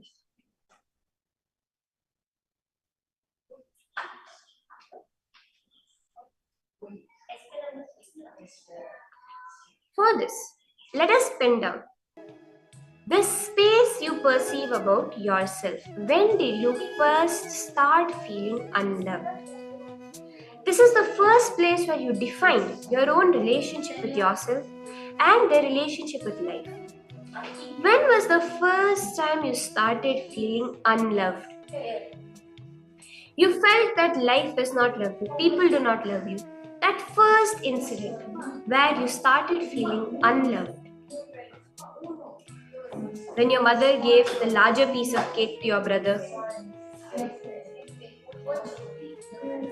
When your friend bought a basketball, a new ball for your other friend's birthday but not for yours. Didn't give you any gift on your birthday. There'll be something like this which happened, which first made you start feeling unloved.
Now, let's move on to the next step.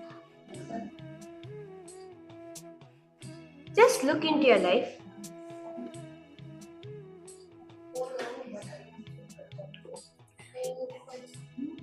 and see if you can recollect the situations, incidents, where you experience the words, emotions, feelings, and experience of this pattern in you.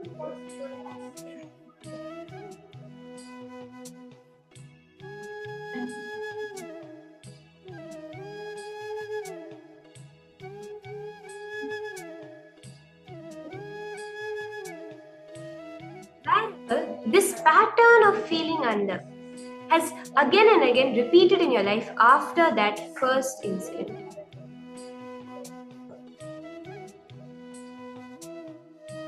Look into it. Look at how many of these situations, these incidents, you're able to recollect.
Next, write down the whole situation and how was your experience of that situation. What actually happened and what was your experience of what happened? And talk it out completely to your Atmamurti. Talk the whole situation to your Atmamurti. The Atmamurti is the mirror into who's listening. You're completing with the situation, completing with the pattern of feeling unloved, bringing complete completion.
This completely complete.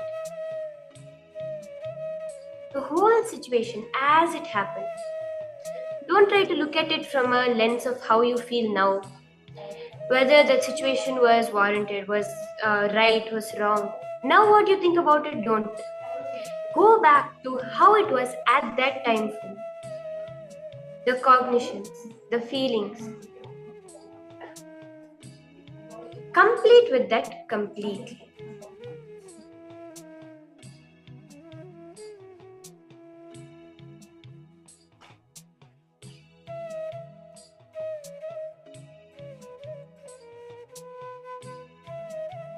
Once you're done completing, you can relax. As we'll now be entering into the power manifestation session. This session was a very powerful, very beautiful session. See, we go back to where we first developed a pattern in our relationships. When was the first incident we first created relationships as patterns in our life? It can be a relationship with a parental figure, a relationship with a brother or a sister, sibling, relationship with your friends, relationship with teachers, with peers. There are so many relationships. We built them into patterns. And this process is all about completing and dropping those patterns. Now, we'll be entering into a beautiful power manifestation session. In this round of power manifestation, we are going to be manifesting the power of telepathy. So in this round, I'll be sending a command to each and every one of you, some action that you should perform. Okay? And you're going to be looking through your third eye and seeing what is the action that I'm asking you to perform. All right? So let's get into the power manifestation. I request everyone to settle down, complete your completion. Please finish your completion and settle down.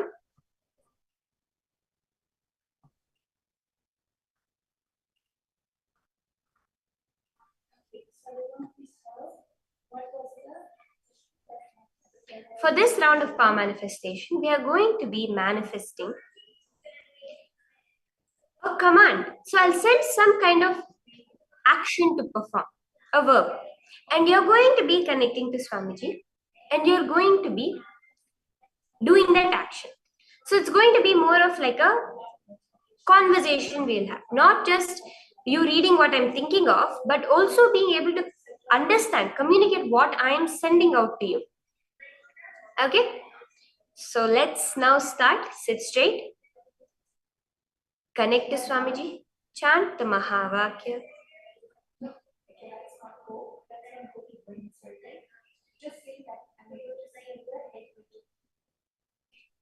Chant the Mahavakya. Om Nityananda Paramashivoham. Paramashivoham. Just ask Swamiji to tell you.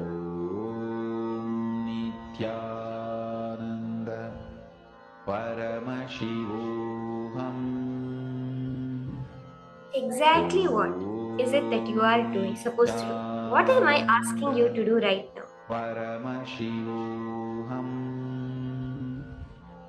Be in this space of complete unclenching. Any thoughts that are raising, sustaining, destroying, you don't give your conscious will for it. If it happens, it happens. If it doesn't, it doesn't. You just witness it. Paramashivoham. Om Nityananda Paramashivoham. Om Nityananda Paramashivoham. Just connect to Swamiji. Repeatedly again and again chant the Mahavakya in your inner space. Even if you forget sometimes, you miss chanting it, don't worry. Just immediately again start off. Nityananda Paramashivoham. Om Nityananda Paramashivoham. Om Nityananda Paramashivoham. Om Nityananda Paramashivoham. Om Nityananda Paramashivoham. Om Nityananda Paramashivoham. Om Nityananda Paramashivoham. Om Nityananda Paramashivoham. Om Nityananda Paramashivoham. What it is Swamiji is revealing to you in your own inner space. It'll just come up. See, do not try to say, oh, it has to come as a feeling, or I have to see it as a visual, I have to hear it as words. No. It can come in any way, just an intuition. A movement of the body which you didn't expect, or just the knowledge, I need to do this. A word, a sentence that can then appear in front of you, in your third eye, or you may hear someone telling it to you. In many ways, the power can manifest. So just allow yourself to be open for all the ways of manifestation. Nityananda Paramashivoham. Om Nityananda Paramashivoham. Om Nityananda Paramashivoham. Om Nityananda Paramashivoham.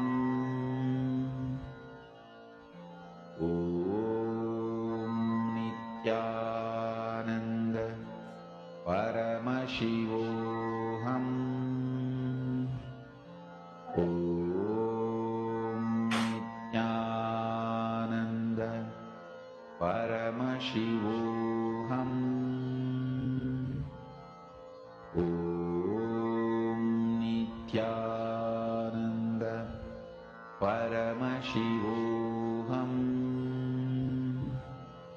Om Nityananda Paramashivoham.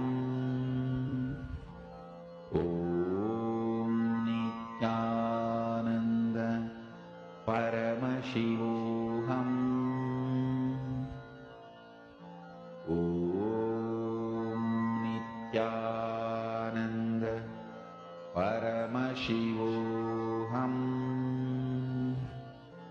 Om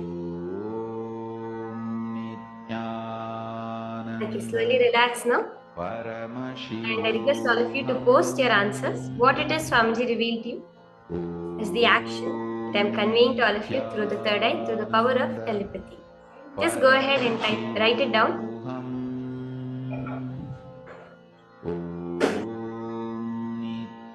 Nityananda Paramashivoham. Share in detail whatever it is Swamiji revealed. Even if Swamiji showed you multiple things, something Swamiji revealed to you which is not related to any action, whatever it is, just post it. Om Nityananda Paramashivoham. Om Nityananda Paramashivoham. Om Nityananda Paramashivoham. Om Nityananda Paramashivoham. The exact action that I was revealing, I was projecting to all of you, was actually just to close your eyes and raise your hands. It was kind of precise. Close your eyes and raise your left hand. Just halfway, not even fully, just halfway, closing your eyes and raising your left hand. This is the exact action that I was sending out to all of you.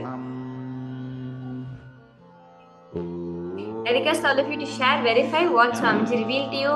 If there's anything you're able to see how the manifestation is happening for you. Om Nityananda Paramashivoham. Om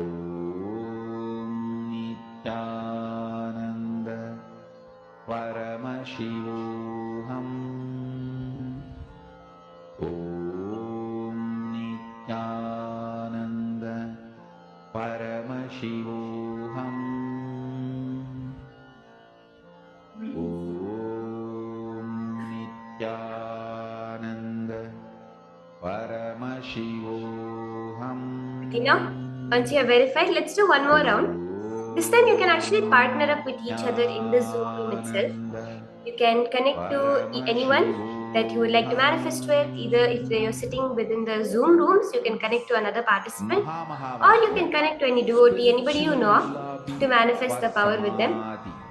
Do the same thing. And Suprabhatam, wake up call, wake up Just song. inform them you're going to be manifesting this power, request their consent, Mahavagya and ask them to send any command to you, is spiritual to send any particular action for you to do, into samadhi. and you can do it. Suprabhatam, Just remember, chant the Mahavakya, be completely unclutched Paramashiva in the space of absolute in oneness. you. I request everyone, please reach out Remember this to someone with whom you can powerful manifest cognition. this next round. This Mahavagya puts me in samadhi. This is spiritual lullaby for samadhi and Suprabhatam, wake up song for Paramashiva in me. For Paramashiva to manifest. With this one spiritual powerful cognition, chant this Mahavagya.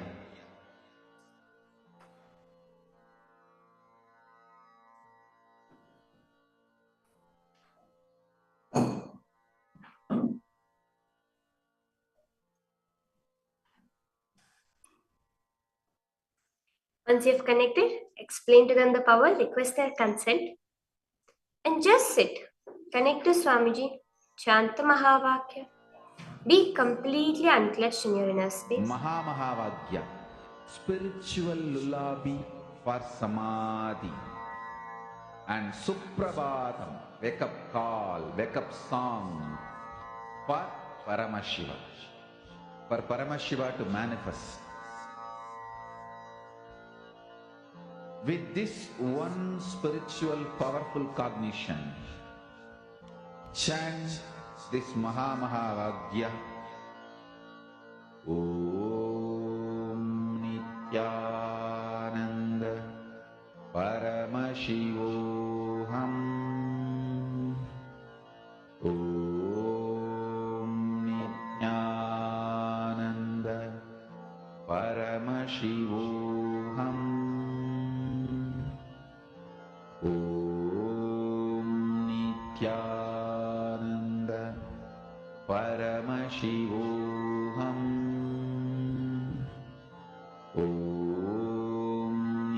You can now verify. You can share with your partner what your third eye showed you.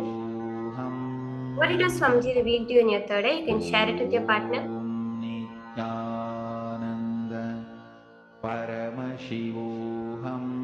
Verify it and just celebrate Swamiji's manifestation. See, whatever it may be Swamiji has shown you, revealed to you, all of it, just celebrate it. Celebrate the happening of the avatar, that the possibility of power manifestation is open for you. Celebrate that.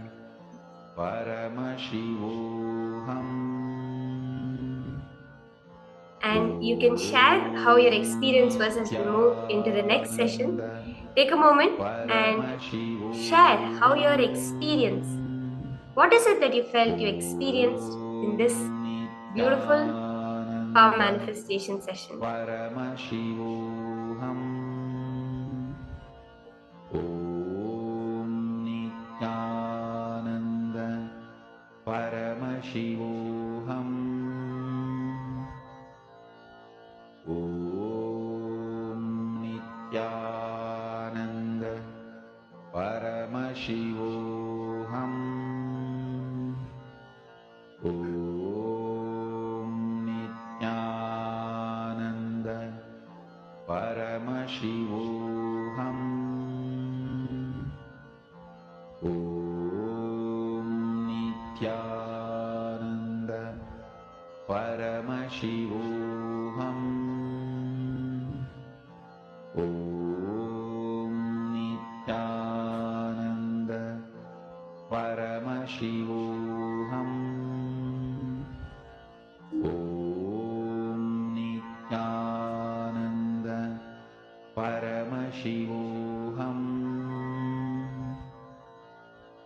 Om Nityananda Paramashivoham.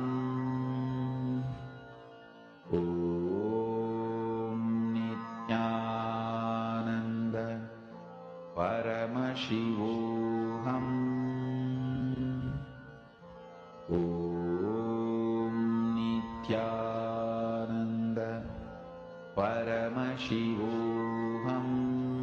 You can share, you can call other friends also and share with them this greater science of power manifestation. The more we enrich, the more will manifest through us. So also take a few minutes to enrich your friends and family. So share with them. See if there's anyone you know who is suffering a lot, struggling a lot with relationships in their life. Please reach out to them. Today's darshan will be very powerful for them. So they can join in for the program also today. Paramashivoham.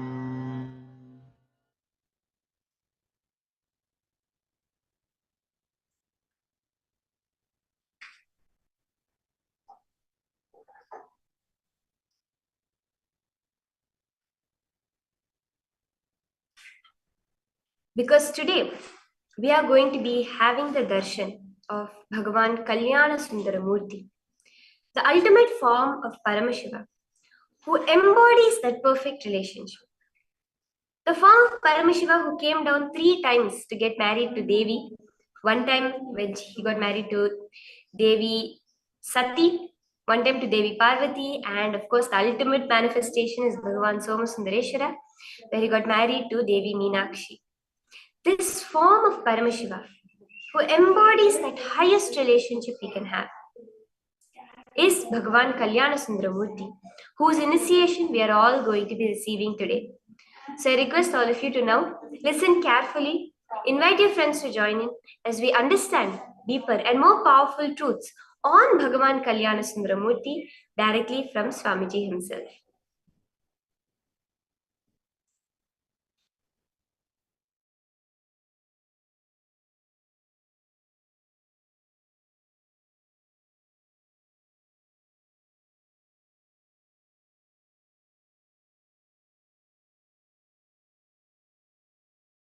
Listen.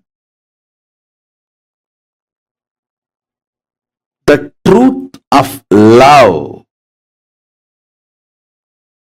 the ultimate secret of love, Paramashiva's love, I'll reveal.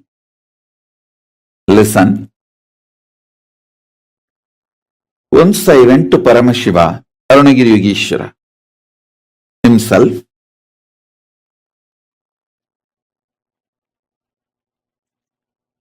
I did something which I thought great. He actually told me to do some work and I did it almost 95%. Went back to him with the expectation that I will be appreciated greatly. I went and reported the whole thing to him. He just looked at me.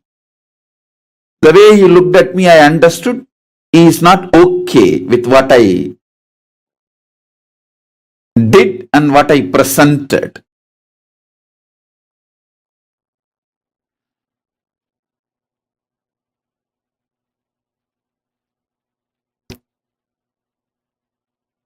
He exactly asked the part of the work I did not do.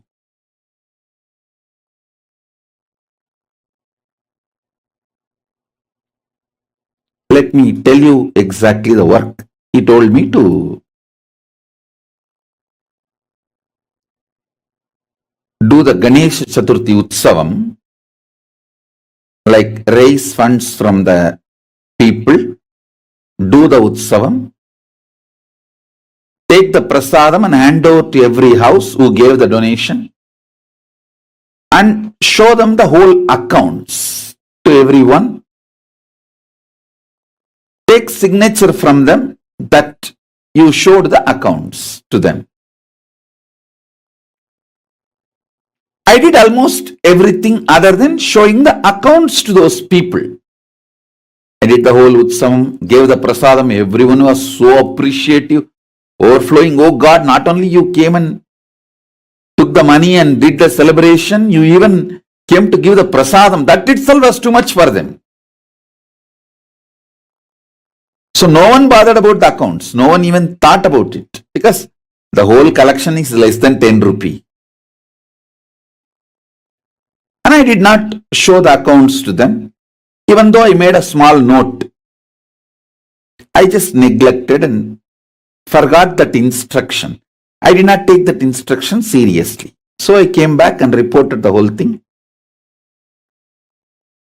Arunagiri Ishwar just looked at me and with a question mark, why you did not do that part? I really expected a great appreciation from Arunagiri Ishwara for so much I have done. I did not expect him to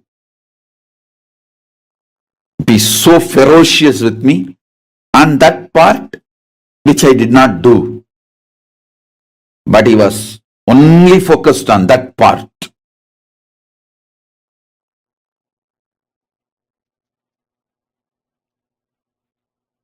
He said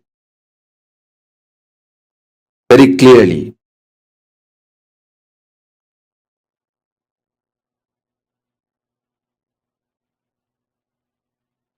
கொடுக்கிறவனாயிருக்கணுமா வாங்குறவனாயிருக்கணுமா? He told me, Do you want your whole life to be a person who gives or the person who receives? I should be a person who gives. Then understand.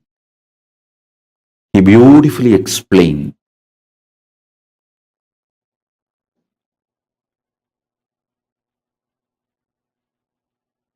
The standard has to be absolute. He told me, if you expect I should appreciate you for the 95% of the work you have done, you will get attention. You will seek only that kind of people around you who gives attention. You will create a slum around you. You will create a slum around you. I still remember. He told me, if you expect me to appreciate you for the work you did, and if I fulfill that, you will enjoy attention. You will attract people who will give you attention, but not love.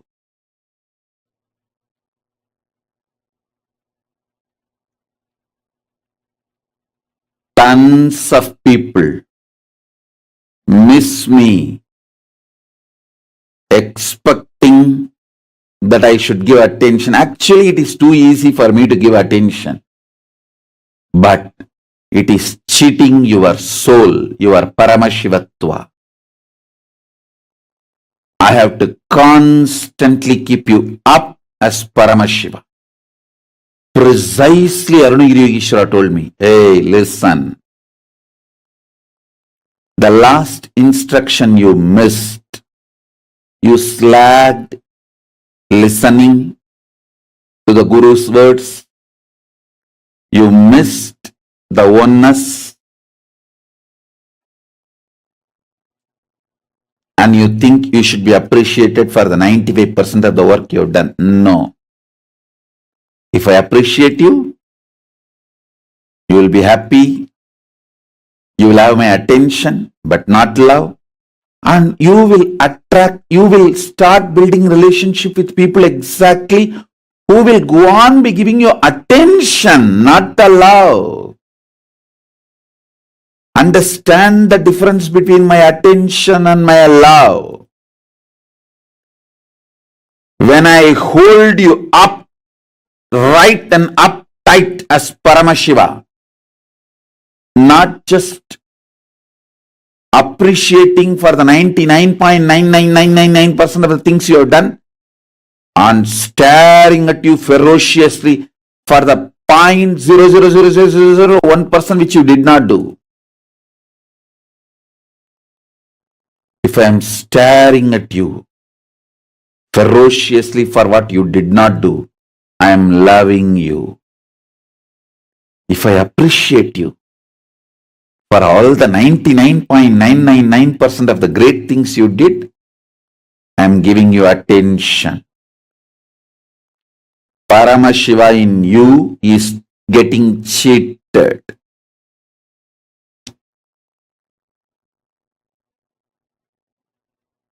I won't. I will not cheat the Paramashiva in you. Even when I give you appreciation, sometimes when you come, you are waiting to get hurt.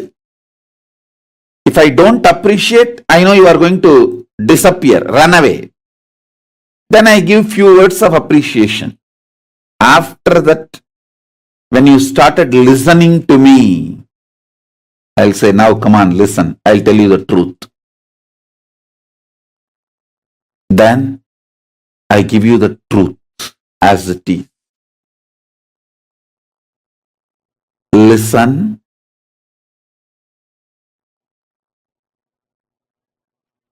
This incident of Arunagiri Yogeshwara not okay with me not showing the accounts to the people after he gave the instruction. He gave the instructions clearly, this should be done. I did not obey that last instruction.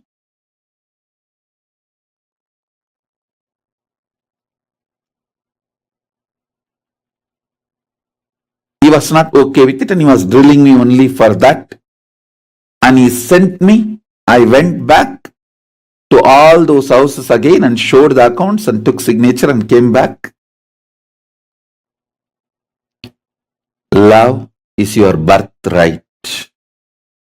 Your Paramashiva is your birthright. You should always be kept in the highest space.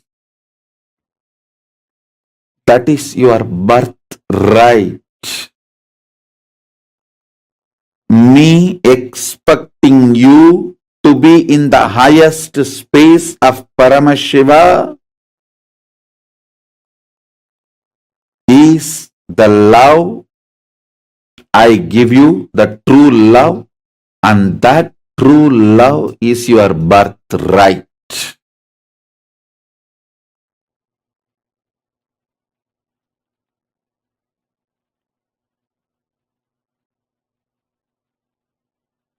Holding, see, you have tons of people to appreciate you.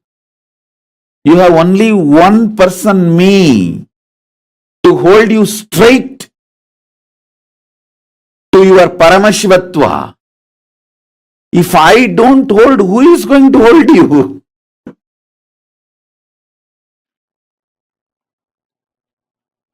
Understand? As long as you receive love from me, means straight talk, direct words.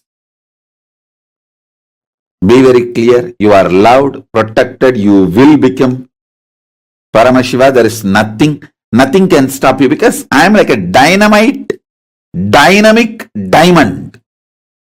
When a dynamic diamond like me comes around you, anything other than the diamond component in you will be cleared.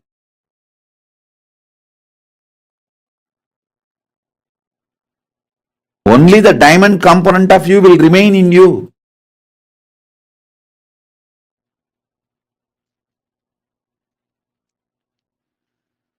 You are Paramashiva.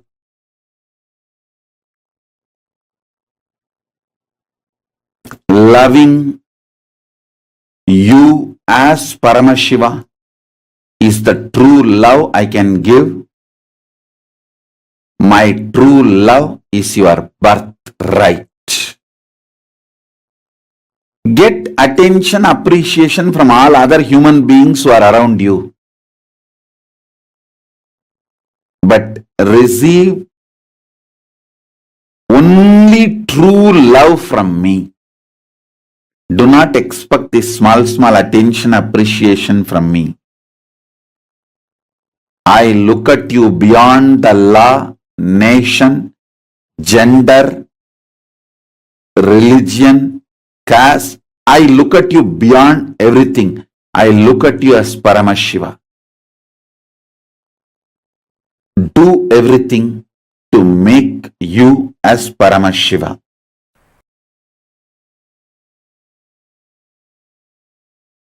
See, when the attention need starts happening, you are almost like a drunk. You don't see the reality. You don't know the reality.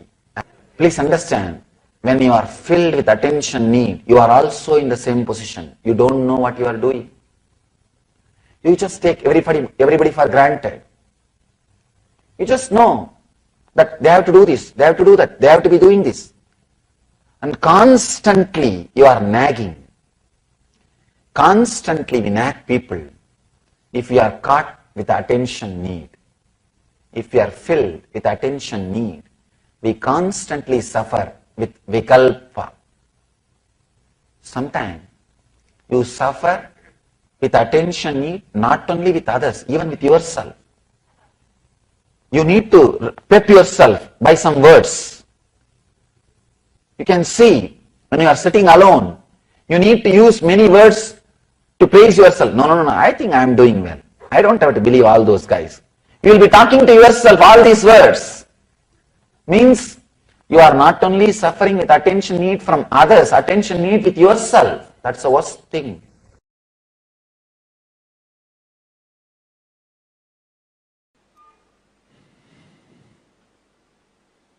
You always show the soft things as the symbol of love because you know only pseudo love. Understand? We always show only the bird feeding the baby bird as the symbol of love, action of love. A rose flower we show as symbol of love.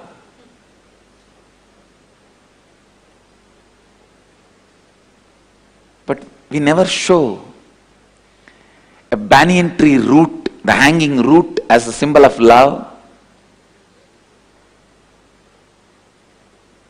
or a lion with a lion cub as a symbol of love, because we know only superficial, pseudo love. I have a story.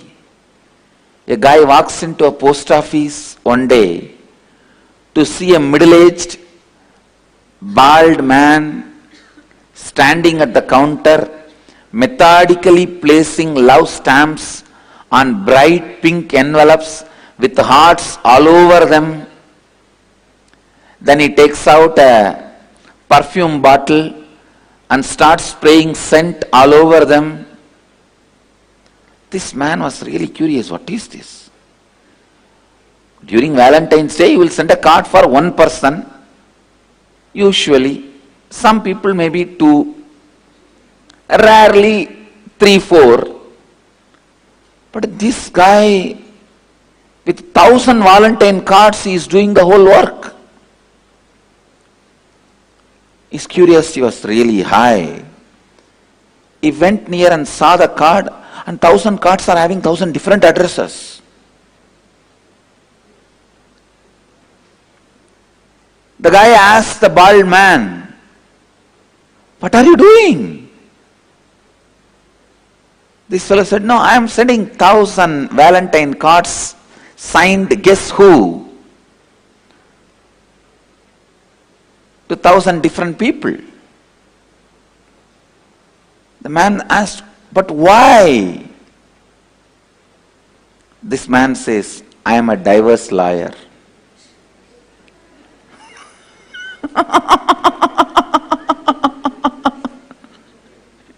If you don't understand, you don't understand.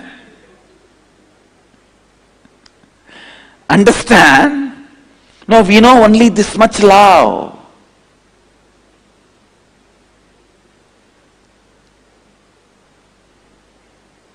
We do not know the love behind the hanging root of the banyan tree. How the tree loves the root first, and once the root gets rooted, how it supports the tree next. We do not know the stable love. I tell you, the Roman civilization do not understand the word God-man. The Indian media living with a Roman civilization, trying to make India as a Roman civilization, uses the God word in an abusive way. In your civilization, in your religion, there is no interaction between God and man. But in our civilization, there is a lot of interaction between God and man. We overlap each other. We have a lot of transaction. You should know, we marry with each other. We give a girl and take a girl. I tell you guys, the whole Indian civilization is different, and the Indian media lives in a different space, different place. They do not know the ground reality.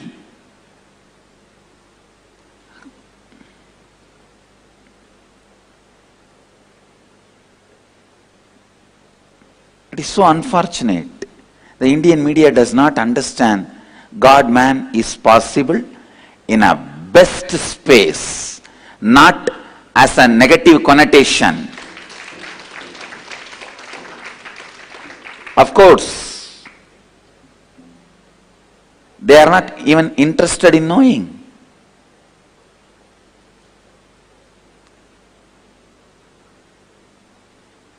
They are completely living in a different plane, and they think they are democratic. Indian media thinks itself democratic, and they allow various viewpoints to be presented to the public. No, it's a lie. In India, media is completely autocratic. There is no democracy in media. It is completely autocratic. Otherwise, why do you need each political party to have their own channel? If media is democratic, why each political party needs their own media house? Each political party needs their own channel. Shows in India, media is not democratic, is not neutral. They will never understand. Indian media will never understand the idea of God-man. Come on. Are you trying to make the whole India into Roman civilization? Using the word God-man as an abusive word?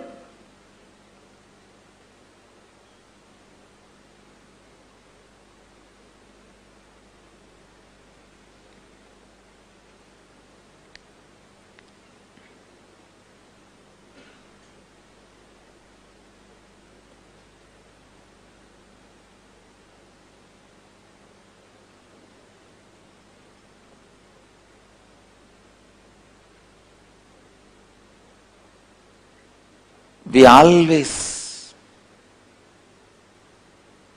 see only the superficial love.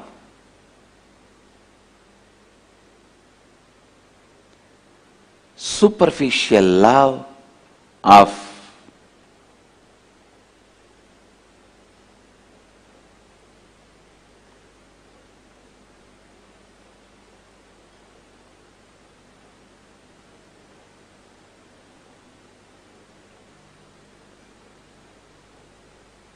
the rose and the bird feeding the baby bird. But I tell you, bird feeding the baby bird can be like showing the love once in a while. But a lion training the cub to hunt, lion making the cub to realize its potential, its possibility, that is the real love. Making every individual realize.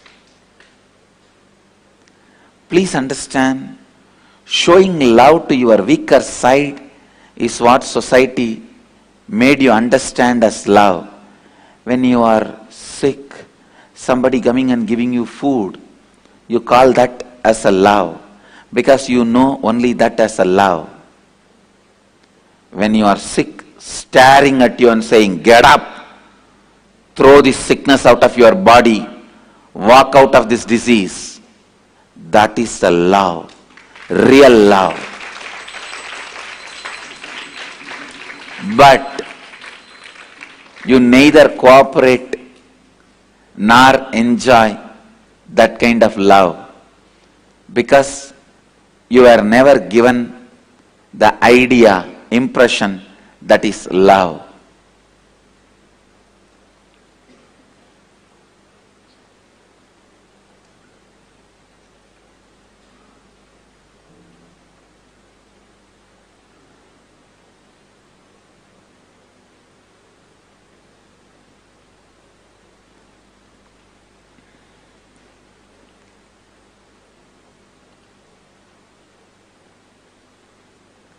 Whenever you are asked to wake up and drop the disease, you think you are only being demanded. You don't understand. Love should be given to the right side of you, not to the wrong side of you. Love should be given to the right side of you, not to the wrong side of you. But you always associate yourself with the wrong side of you and always associate yourself and the love showered to the wrong side of you. First of all, understand the wrong patterns and right patterns. Wrong side of you and the right side of you. The conscious side of you, unconscious side of you. The completion side of you and incompletion side of you. Love should be given to strengthen your completion side. Love should be given to strengthen your right side. Love should be given to strengthen your right space. But unfortunately, you always enjoy, entertain, expect, attract, reciprocate only to the love given to your wrong side. First statement I am making, your life has nothing to do with what you do, and it is all about how you experience you, your consciousness.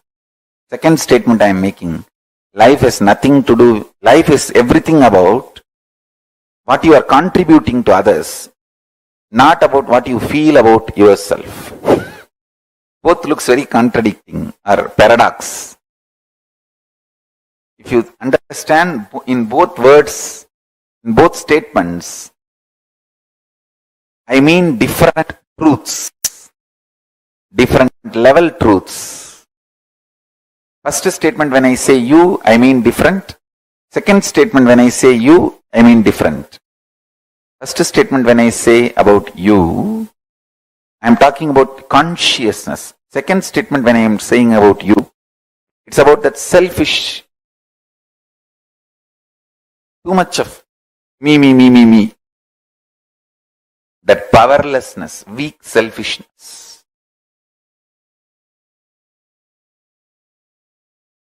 If you understand both statements, you will understand both mean same. Through both statements, I am revealing the same truth. Now listen. Let me come back to emotion retention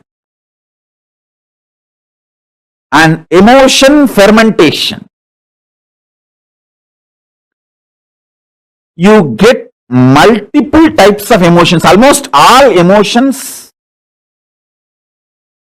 every day. Sometimes lust, sometimes greed, sometimes fear, sometimes the multiple versions of fear, sometimes worry, sometimes love, sometimes attention giving, sometimes attention asking, sometimes jealousy, sometimes comparison.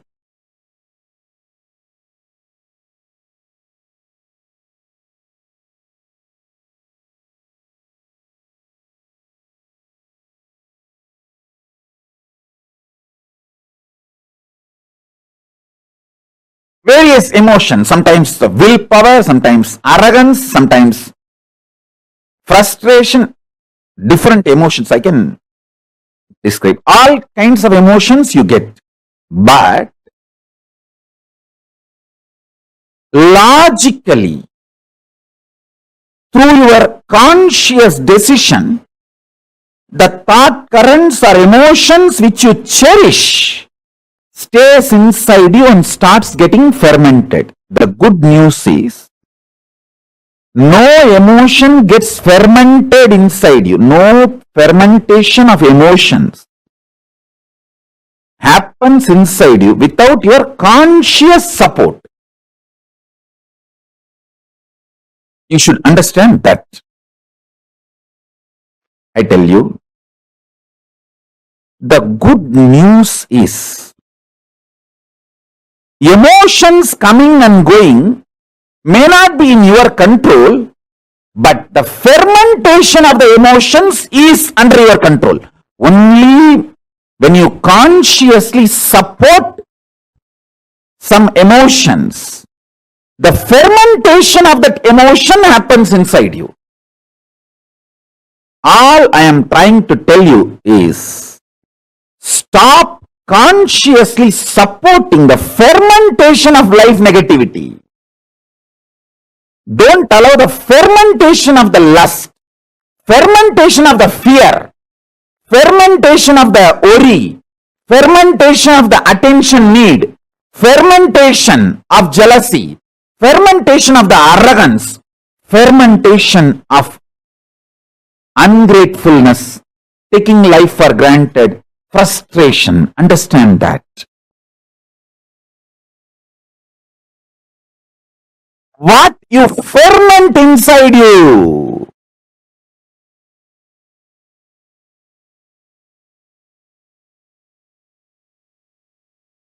is your conscious choice.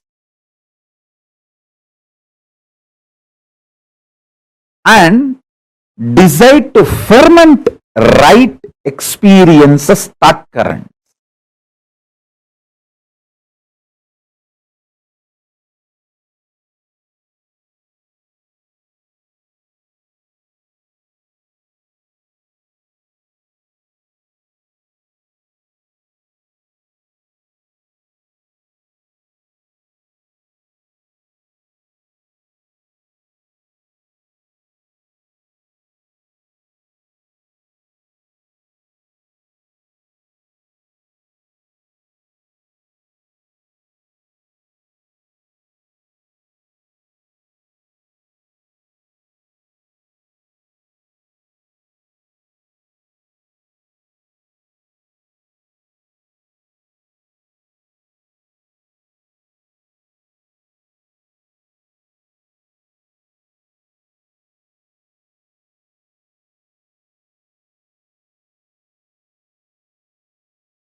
Nityanandam to all participants once again. Nityanandam to all of you. That was a very beautiful session. Swamiji spoke on Bhagavan Kalyana Sundara Murti. Understand? Very beautifully, Swamiji shares the story how he manifested on planet Earth. How Paramashiva manifested as Bhagavan Kalyana Sundara Murti. And understand, ultimately, Swamiji also told that he represents the ultimate manifestation of relationships. Swamiji said very beautifully, it's not the Paramashiva does not have marital fights. No, it's not that. But he knows how to be in communion with people. He knows how to be in communion with Devi Paramashiva Shakti. As Bhagavan Kalyana Sundarmurti, Paramashiva is teaching all of us how to live a conflict-free life, how to manifest life blissfully, how to manifest life with a lot of completion, oneness in life. As Swamiji says very beautifully, relationship is what? Experiencing communion with the other person, experiencing oneness, where you overlap your joys with yourself and the other person. That is relationship. And that is what Kalyana Sundaramurti is for. As today, all the participants, all of you are going to be receiving the most handsomest, the most beautiful form of Swamiji, form of Paramashiva, the form of Bhagavan Kalyan Sundaramurti, who symbolizes how to manifest ultimate relationship in your life. How to have a conflict-free relationship without any conflicts, without any incompletions, fights, how to manifest life as you want. He is here going to be teaching each and every one of us today. So for all the participants today, all of you had a very beautiful sessions on how to manifest healthy relationships, how to manifest fulfilling relationships in your life, and what is it that's stopping you to manifest these relationships. So request all participants now to post your experience, your understanding on this beautiful session on Bhagavan Kalyan Sundaramurti. What did you experience from this?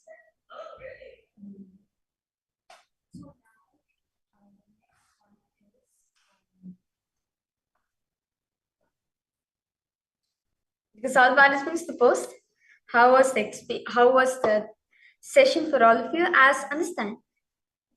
See, Swamiji says very beautiful. Bhagavan Kalyan Sundaramurti symbolizes the ultimate manifestation of relationship. Now, what is it that is experience? What is it that we are not able to experience fulfilling relationships in our life? See, when we are in engagement with other person, when you are in relationship with other person, Swamiji says very beautifully, you do this most of the time. There's two types of relationships, either grabbing or grasping. There's only two types of love, grabbing love or grasping love. Grabbing love means what? You're in relationship with a person due to their status, the wealth they've acquired, power which they own. You also want to experience the same thing, so they take the power. Nowadays, people will marry just for having name and fame, and just for that they marry celebrities, they marry famous people. But unfortunately, they do not take responsibility for an earning of name and fame. Instead, they just burden the person. Like for example, you tell your friends to do every single project for you. For example, you and your friends are working on a science project and you're the lead for it. And you've told them that you guys do everything, you guys do anything and you want, just say my name. But I was the one who did it. Well, understand your friends are the one who did fully for you, but you're putting all the blame will go to your friends. All the success will go to me. How can this be happen? How can this be possible? This is what is called grabbing love, where you suck the energy, where you suck the person's life, where you exploit the other person. But grasping love is different. Grasping love is you declaring your integrity. declaring your oneness with other person. This is what Swamiji says.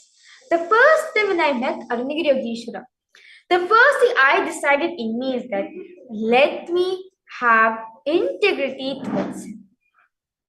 Let me be integrated towards him. As when you have integrity, understand you are grasping the love from him. You're understanding and becoming him. So request all participants now, look at and see whether are you experiencing grabbing love or you're experiencing grasping love in your life. In any field of life, whether it can be your parents, your mother, your father, your siblings, your relatives, your friends, your colleagues, anyone. How do you feel? Do you show love to them? Either is a grabbing love or grasping love. What do you exactly feel? Because all participants, look at yourself or ask yourself, what is the love am I seeking for? It is pure attention need, which is grabbing love, or is it grasping love, where I'm deciding to be integrated to him, where I'm deciding to be in oneness with him?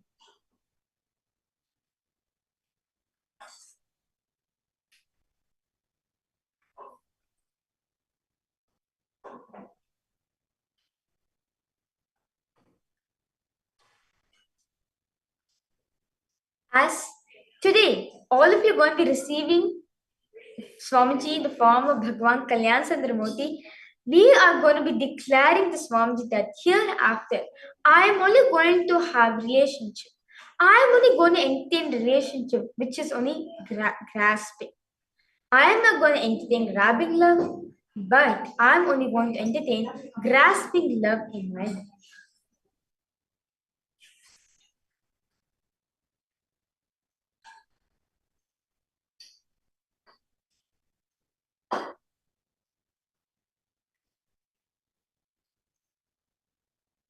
So all participants do please post. Or if you have any questions without to have, do feel free to post in the chat section. So now all of us understood differences between grabbing love and grasping love. We understood these two terminologies. Now, how do we identify whether is it grabbing love or grasping love? For example,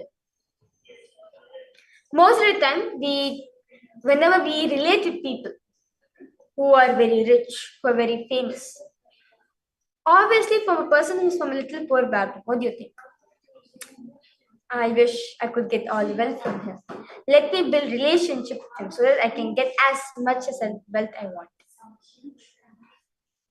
Well, at the end of the day, you deciding not to be integrated to him, but you're only deciding to be integrated with him by getting name and fame, by creating wealth for yourself. All participants understand. This is what happens in grabbing love. Well, you do everything with a person as long as you're getting what you want. It's fine. But the moment he questions you, aligns you for the purpose of the relationship, bring completion to your relationship, you immediately switch. This is what each and every one of us are experiencing in life. Or understand all the relationship which you're engaged in. It is nothing but grabbing love. The only relationship which is the best, ultimate, and no matter what, you'll only get grasping love is your relationship with Swamiji. Others can exploit you and go, or you can even exploit others and go. But Paramashiva, Swamiji can never exploit you. And you can also never exploit him. Even if you try, he already knows the solution. Very beautifully, Swamiji says one satsang. Knowing that Swamiji knows everything, and there's no necessary for me to tell him because he knows everything, is love. Swamiji said, having the understanding that I do not need to hide from him as he knows everything, and understanding I do not require to tell him as he already knows everything, that is love. That is where you understand that Swamiji knows everything. That is why anytime you go to Swamiji, you ask him. Swamiji knows your past, your present, and the future. He knows every single thing, and based on that, he tells each and every one of us. He guides each and every one of us for us to experience the ultimate relationship in our life. So the best and ultimate relationship one can ever experience in their life is having a relationship with Guru. Guru is the ultimate relationship you can ever have, you can ever get, attain in your life.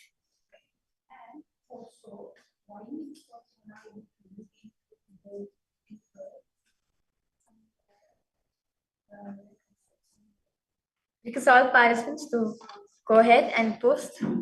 If you have any questions, any doubts you have, do feel free to post in the chat section.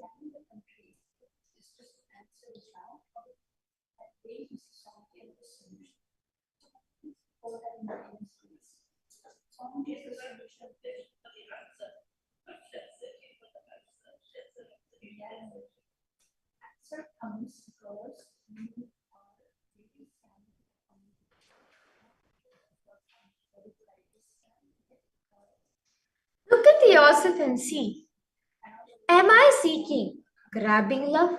Am I seeking grasping love in my life?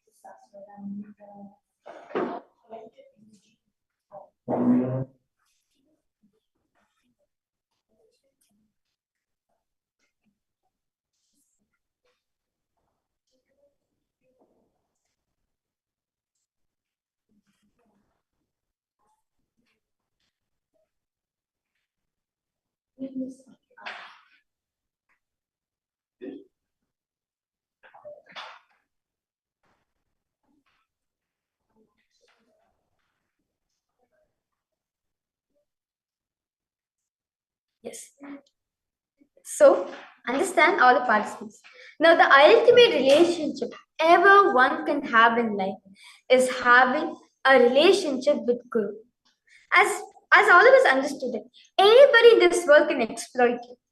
Guru, Paramashiva cannot exploit you. Understand very beautifully, Paramashiva reveals in the Guru Gita. Guru is the one who gives his name and fame, even his wealth, anything he gives up, just for disciples' enlightenment. Understand, for each and every one of us, Swamiji holds us as a being. Swamiji does not hold us as a number, as a utility. No. He understands us. He takes care of us of a being. We are a being to Swamiji, not a number. That is why anytime, any moment of time you want to reach to Swamiji, he is always available. His presence always available. And just by looking at Swamiji's photograph or just by listening to Swamiji's words creates a lot of completion within yourself. Why? Because you feel that he's always that attending to you. And the best relationship you can ever have in your life is having the intimate oneness relationship with Guru. Let us now understand this from Swamiji himself.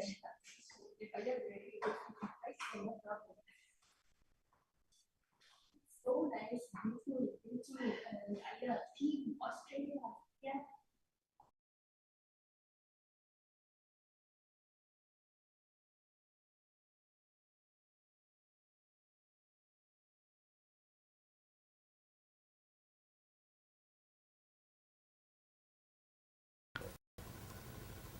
There is a beautiful description of Shiva and Parvati's relationship in Tantra.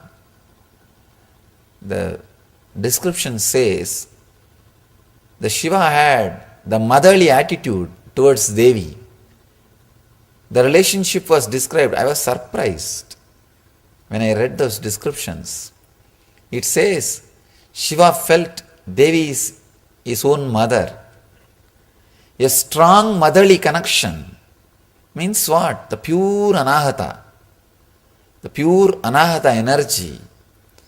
When the pure anahata energy is experienced, you feel with the whole world. Either you feel that you are the mother of the whole world, or you feel The whole world is your mother. The description says, Shiva felt Devi is his own mother, and she felt the whole world is her child. If you are in the female body, the female psychology, when Anahata opens, you will feel everybody is your child. When you are in the male body, when you are living with male psychology, if the Anahata opens, you will feel everybody is your mother. That pure feeling connection. When the inner awakening happens in your Anahata, if you are in the male body, you will feel the whole world is your mother. The whole world is mothering you, protecting you, carrying you. The existence loves you. Existence is fulfilling itself through you. Please understand,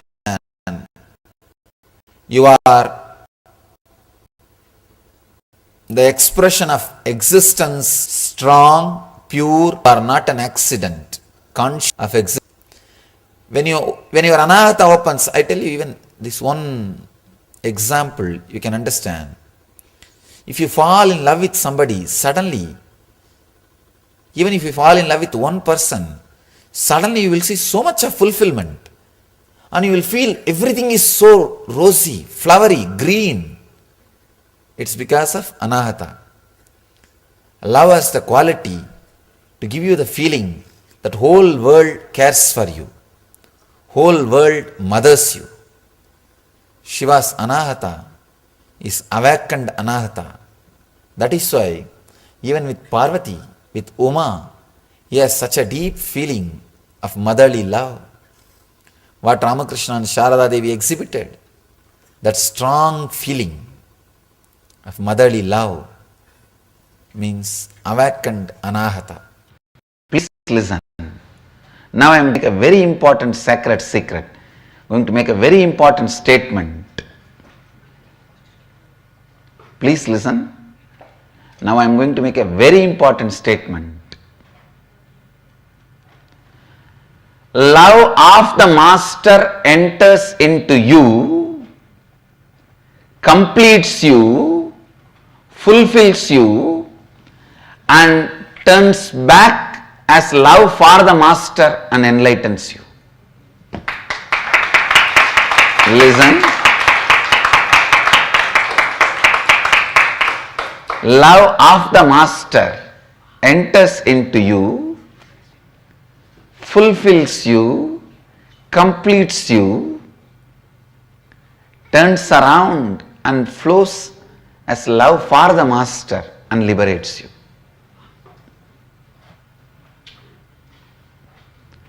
Blessed are those who taste love of the Master. Whether it is a benign look, benevolent look, or a serious look of a surgeon. When a surgeon looks at the tumor,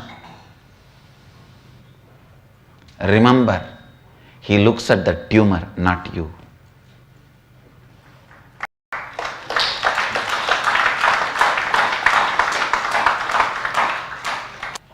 Unfortunately, when I look at the tumor, to terrorize the tumor, you mistake I am looking at you. Understand, decide clearly to hate what Master hates, to love what Master loves.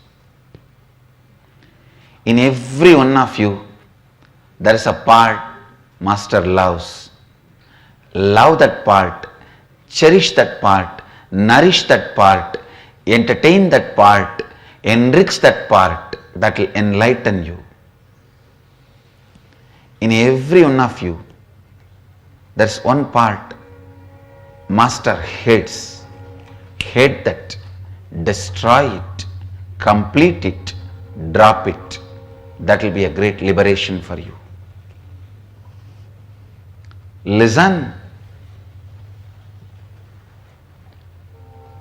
It is love of the master enters into you. It can be as simple as Nayana Diksha, his eyes falling on you. I have created a new Diksha, new initiation, with which successfully I have initiated millions. I have to give a new name for it, Smiling Diksha. Just a smile. It goes and does the job and it never comes back empty-handed, brings that person alive.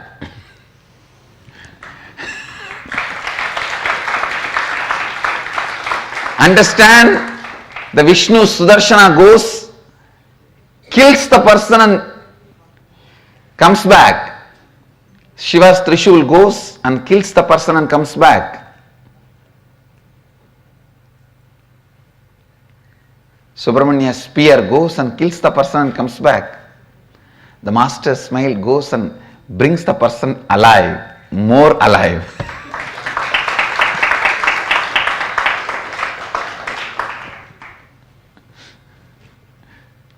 We can come up with a new name.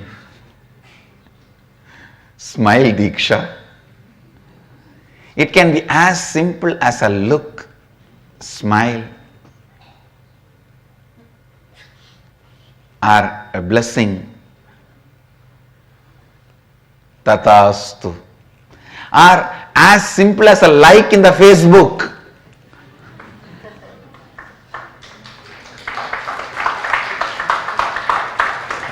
We have to create all these new Dikshas, like Diksha.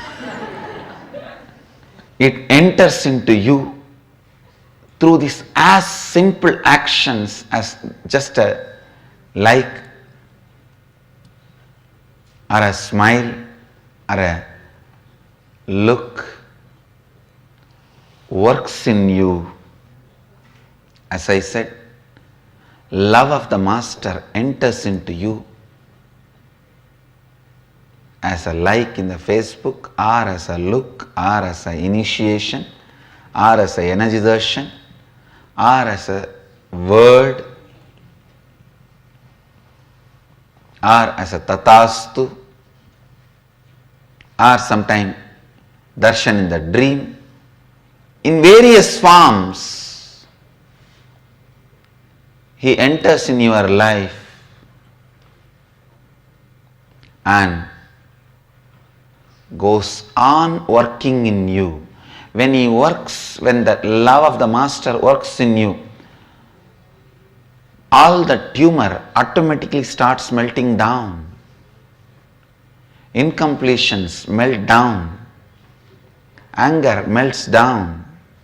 Many times you know you are transforming, but you are not able to tolerate your own transformation because you had a lot of vested interests.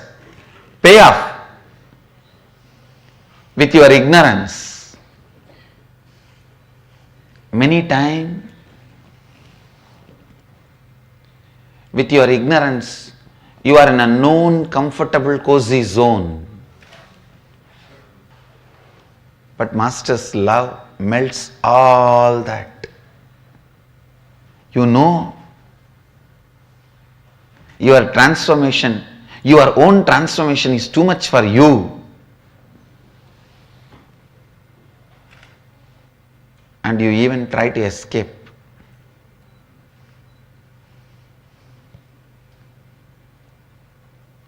But his love is so powerful. He continues to work, continues to work, continues to work. Only one thing, don't shut the pipeline through which he is supplying the love.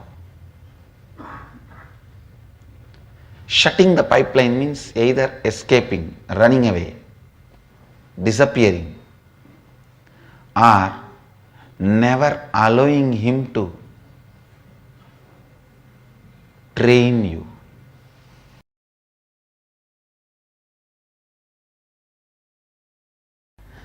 I tell you,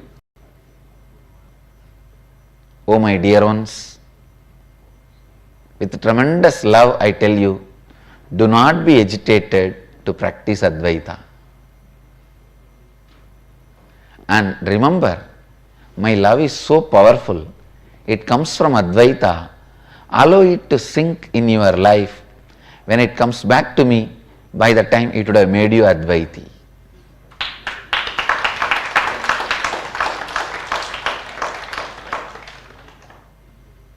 Love of the Master engulfs you, fills you,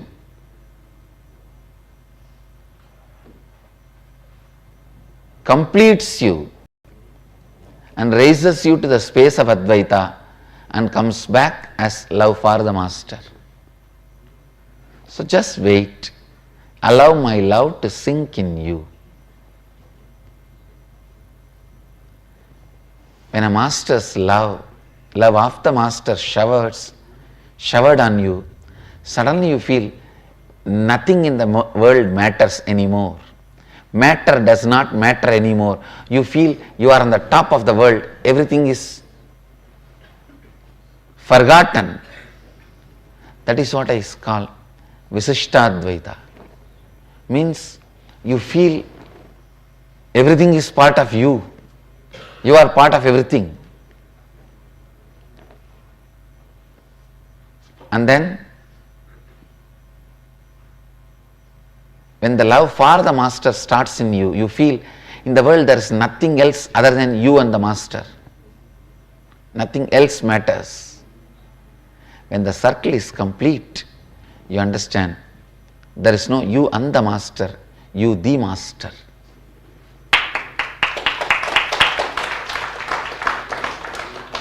I tell you,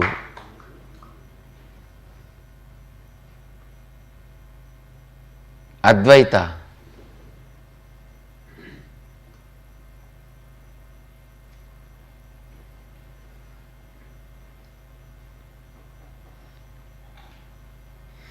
is the fact. It's a truth. Fighting with Advaita is utter foolishness. Saying no, that it cannot be practiced is utter ignorance. Today or tomorrow, you have to land up only in that space. Already you postponed enough for Janmas. Landing up in the space of Advaita. Now don't postpone anymore. No need to waste the life. All success happens from Advaita. All failures are happening from the fighting with Advaita.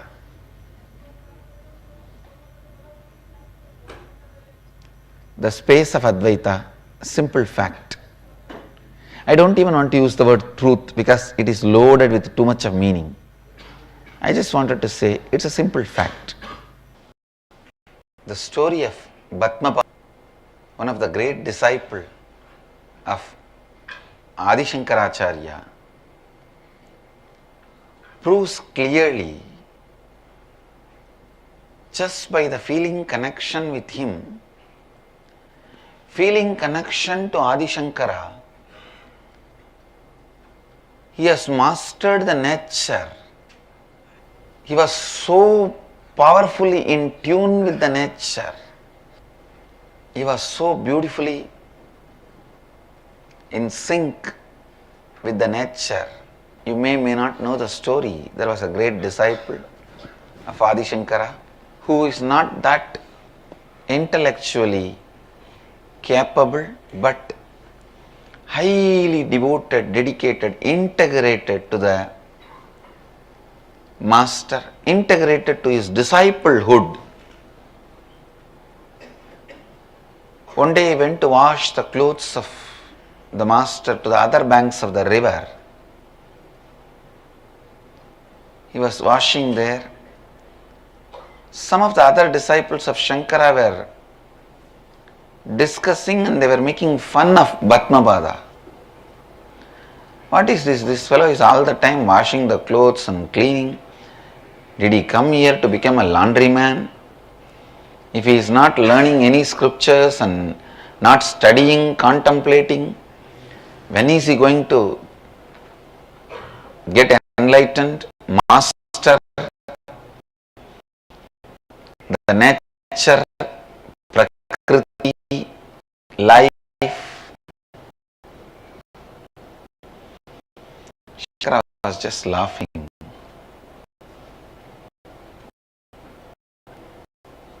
He may be little less capable in intelligence, what needs to be done, who is putting first things first. Shankara wanted to show this to other disciples. So he just sits up and calls from where he is, Bhatmapada, please come. Actually, he uses the word first time, Bhatmapada. Earlier his name was different. He just calls his disciple. The moment master called, the disciple forgot everything.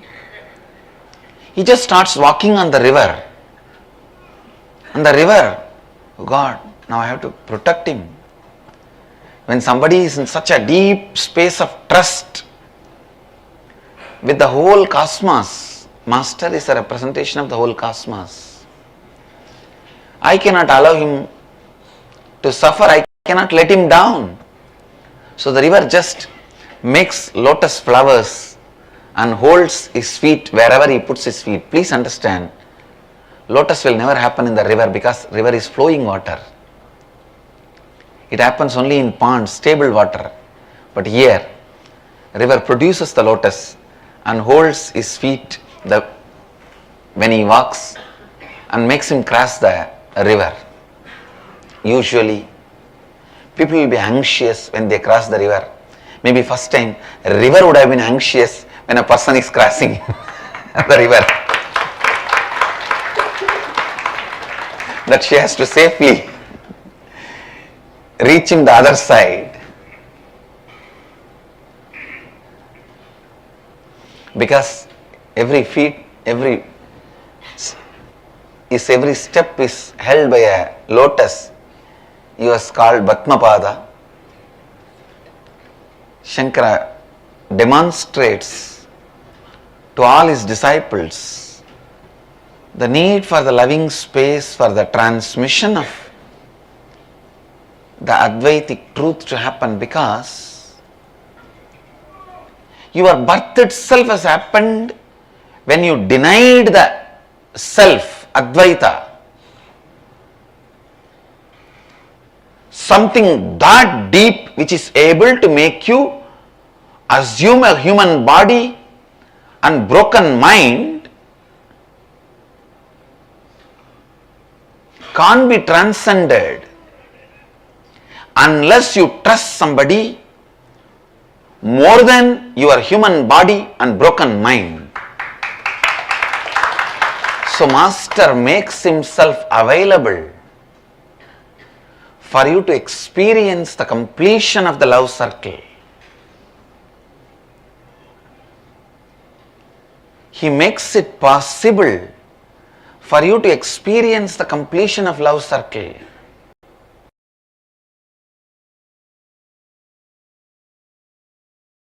The moment you start the completion process, the Guru's grace has started happening in your life. Please understand. Your self-effort brings Guru's grace. Guru's grace brings more self-effort. Guru's grace inspires you to start the completion process. Completion makes more Guru's grace flow in your life. It is virtuous circle. You might have heard the word only vicious circle. Now I am introducing a new word, virtuous circle. Love of the master enters into you and inspires you to do the completion process, then it turns as love for the master. When the Guru's grace enters into you, it starts moving you towards completion process. When you start the completion process, automatically the more Guru's grace enters into you. Please understand, don't ever be afraid. Don't say, oh God, I have much incompletion. How can I ever think I can complete and rewrite my future? When a fire starts burning the trees, not only the forest reduces the strength of the fire. So when you start doing completion, you may have 10,000 incompletions in front of you. But when you do even one completion, two completion, all the completed thoughts will become power of you. Not only enemy is reducing, friend is increasing. Opposite army is reducing, your army is increasing. The pattern of completing with incompletion becomes your strength.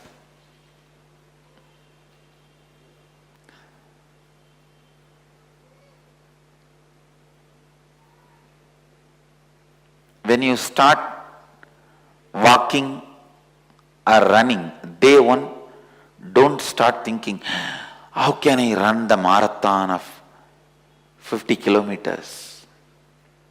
First start running 1 kilometer, 2 kilometer.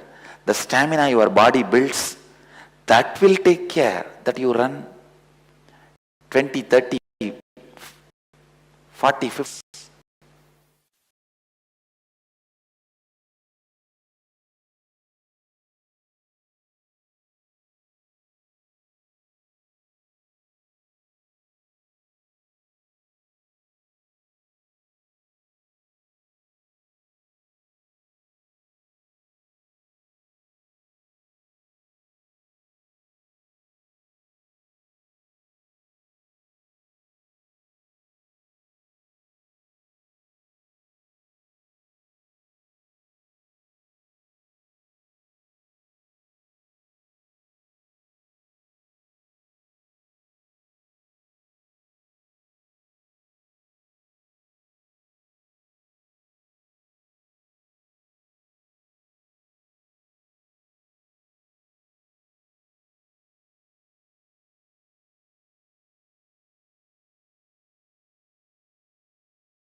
Nityanandam, to all participants once again. That was a very beautiful session. Swamiji spoke on Guru is the ultimate relationship you can have in life. Understand? Swamiji manifesting each and every one of us is the ultimate gift ever one can experience in life. As Swamiji's very beautiful Guru Gita says, Guru is the ultimate. He is more ultimate than Brahma, Vishnu, and Shiva. Very beautifully in Guru Gita, Swamiji also says, if you made Brahma angry, you can go to Vishnu and pacify him. If Vishnu is angry with you, you can go to Shiva and pacify him. If you go to Shiva, if Shiva is angry with you, you can go to Devi and pacify him. If Devi is angry with you, you can go to Guru and pacify him. And Guru can pacify him. But if you have committed a sin against Guru, no one can help you. Understand? Swamiji says, if you have committed a sin to Brahma, Vishnu can forgive you. If you have committed a sin to Vishnu, Paramashiva can forgive you. If you committed a sin to Paramashiva, Devi can forgive you. And if you committed a sin to Devi, Guru can forgive you. But if you committed anything against Guru, nobody can forgive you. As Guru is the ultimate state in life. Guru is the ultimate reality in life. Very beautifully, Devi asked Paramashivan Guru Gita, Oh Prabhu, Lords of the Lords, to whom are you praying with so much of reverence? Understand, Paramashiva, the Lord of the Lords, is Mahadeva. But to whom he is bowing down to? Devi asks. And understand, Paramashiva says, I am bowing down to the Guru Tattva in me. I am bowing down to the Guru Tattva as Guru is the ultimate. So the ultimate relationship one can ever experience in life is Guru. As very beautifully Satsang Swamiji said, just by one smile of Guru, or like just by one word, a text message from Swamiji, or just a like from Swamiji, or blessings from Swamiji, the being comes alive. Understand? Guru is the most compassionate being this whole planet Earth. Most compassionate, ever compassionate one on the planet Earth. He gives his name and fame for everything, just for your enlightenment, just for disciples' enlightenment and superconscious breakthrough. And very beautifully, Swamiji says, and Paramashiva also says in the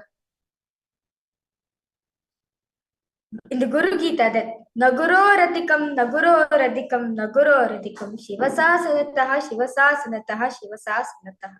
Understand, in Sanskrit, anything which is repeated 3 times, it is the ultimate. Nothing can change for it. So, in this verse, Naguro Radikam, nothing is higher than Guru. And it is Shiva's will, it is Shiva's, inside the Shiva's words, it is Shiva's command, it is Shiva's command, it is Shiva's command. So understand, anything you can get in your life, but not Guru's relationship. Swamiji says, you can give anything you want in life just for having Guru's relationship. As when you have a relationship with Guru, he can get anything you want in life. But if you're not having his relationship, if you're not having Guru's presence in your life, anything you may acquire, anything you may get, it will only be a pain and suffering for you. So understand, Guru is the ultimate relationship one can ever get in life. As you and Guru, you're experiencing the intimate oneness relationship with him. What else more can we ask on Swamiji in experiencing the ultimate oneness space with Swamiji? Understand? Whatever Swamiji went through, all the persecutions, everything, the hard work Swamiji is giving, it is only for all of us to experience It is only for all of us to experience His compassion in our life. It is for all of us to experience these great truths of Hinduism in our life. Understand? Guru gives anything to extreme just for disciples' enlightenment. So request all participants decided, no matter what happens, let me not give up my relationship with Guru. Let me not give up my relationship with Swamiji, as once that's lost, it can never be gotten back. Let me hold on to it. Swamiji says, if at all Guru asks you, if at all God asks what you need, say, let me have a relationship with Guru, as is the ultimate thing one can experience in their life.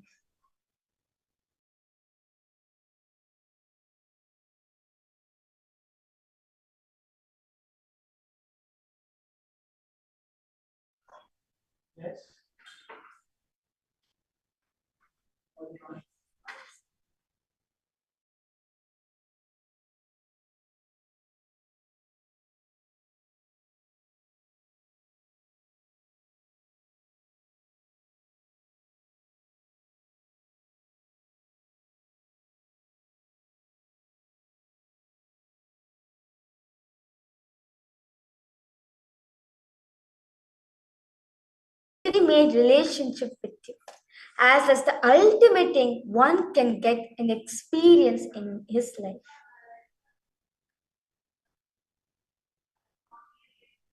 Guru is the ultimate relationship. Understand? A guru-disciple relationship is the ultimate relationship you can ever get, you can ever achieve in your life.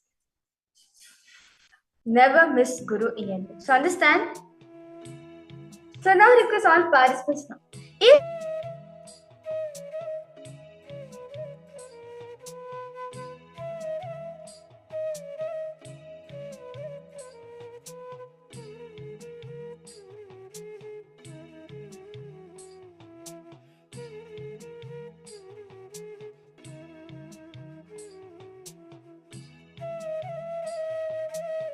powerlessness which is there in you,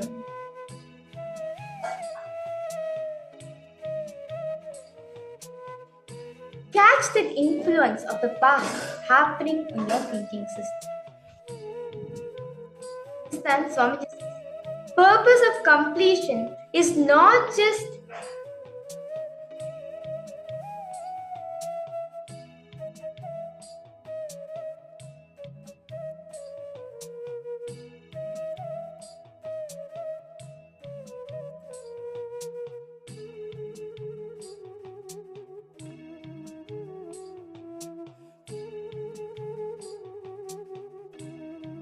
and dropping it from your inner space.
Listen. Microcosm becoming macrocosm is enlightenment. Macrocosm becoming microcosm is incarnationhood. You having the cosmic cognition and cosmos having you in the cognition.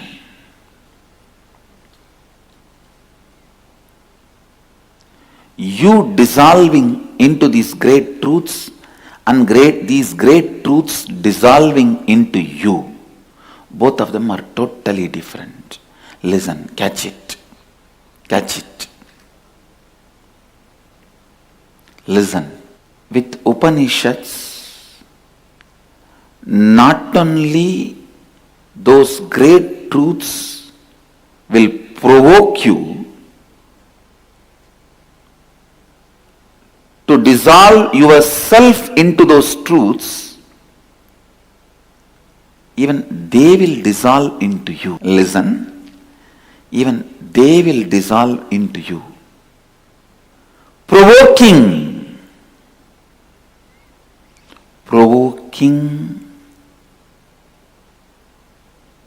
your being to dissolve into the truths can be done by any spiritual book.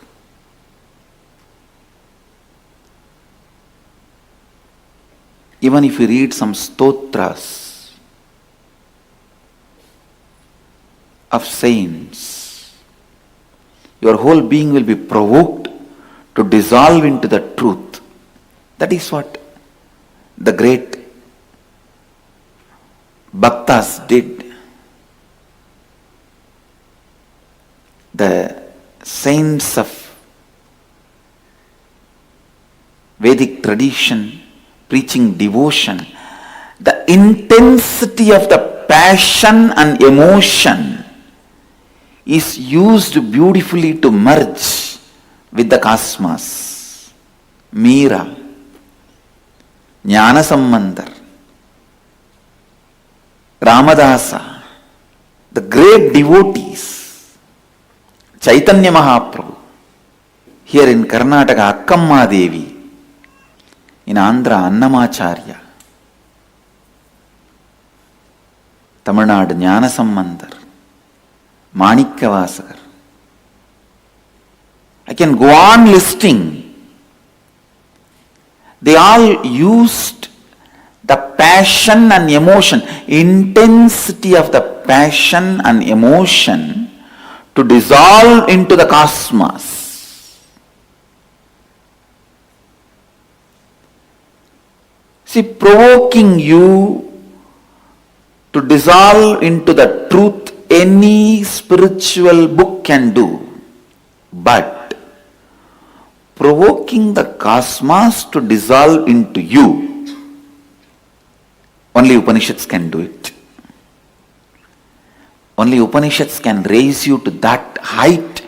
You become so vast that cosmos dissolves into you. The microcosm becomes so big as macrocosm. So macrocosm can just dissolve into it. If you have to have the whole universe in your mouth has to open to the size of the whole universe. If the truth has to dissolve into you, you should grow taller than the truth. That can happen only by Upanishads. That is why I am telling, Upanishads don't make just enlightened beings, it makes incarnations. I am here to make you all experience, make us all radiate Paramashiva, the absolute and ultimate conscious possibility. Understand? My words are neither poetry nor prose, or logical, or magical, or theory or philosophy. It is straight from the heart of the Paramashiva to the heart of my disciples. It's from heart to heart. Paramashiva's heart to your heart. Listen.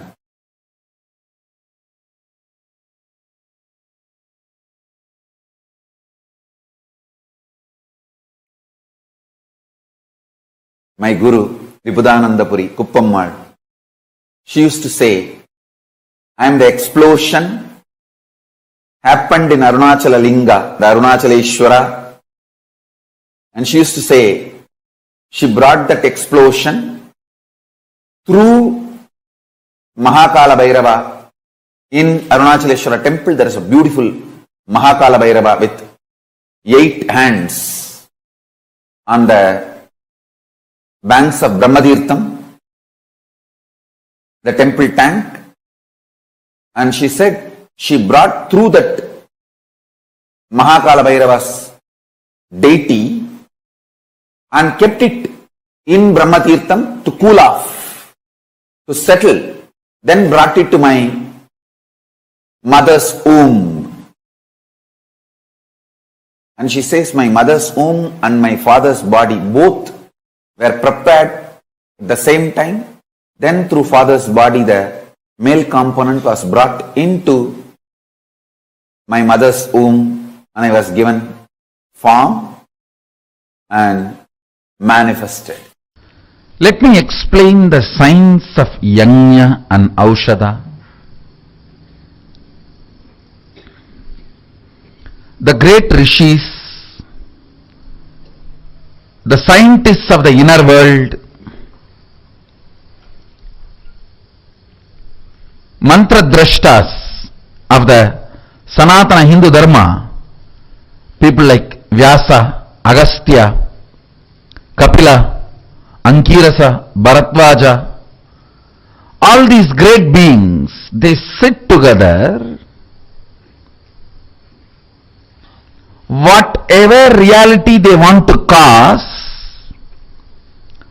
strong thought current which expresses those reality, they bring that thought current and energy into these 5 elements.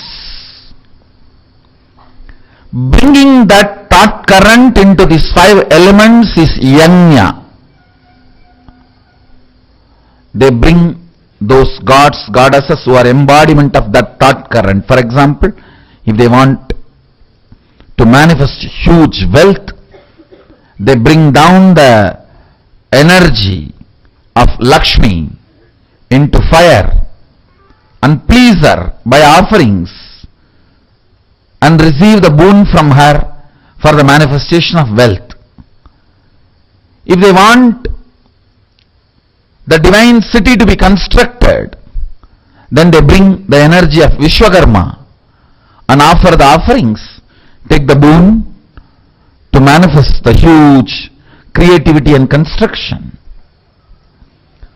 So for each action, they bring that energy and please it by offerings and make that thought current into reality. And the thought current which they manifest, when it became reality, means when that blessings, that boon is given, that energy is consolidated into an aushadha, a herbal product, and shared. Whoever receives that aushadha manifests that reality.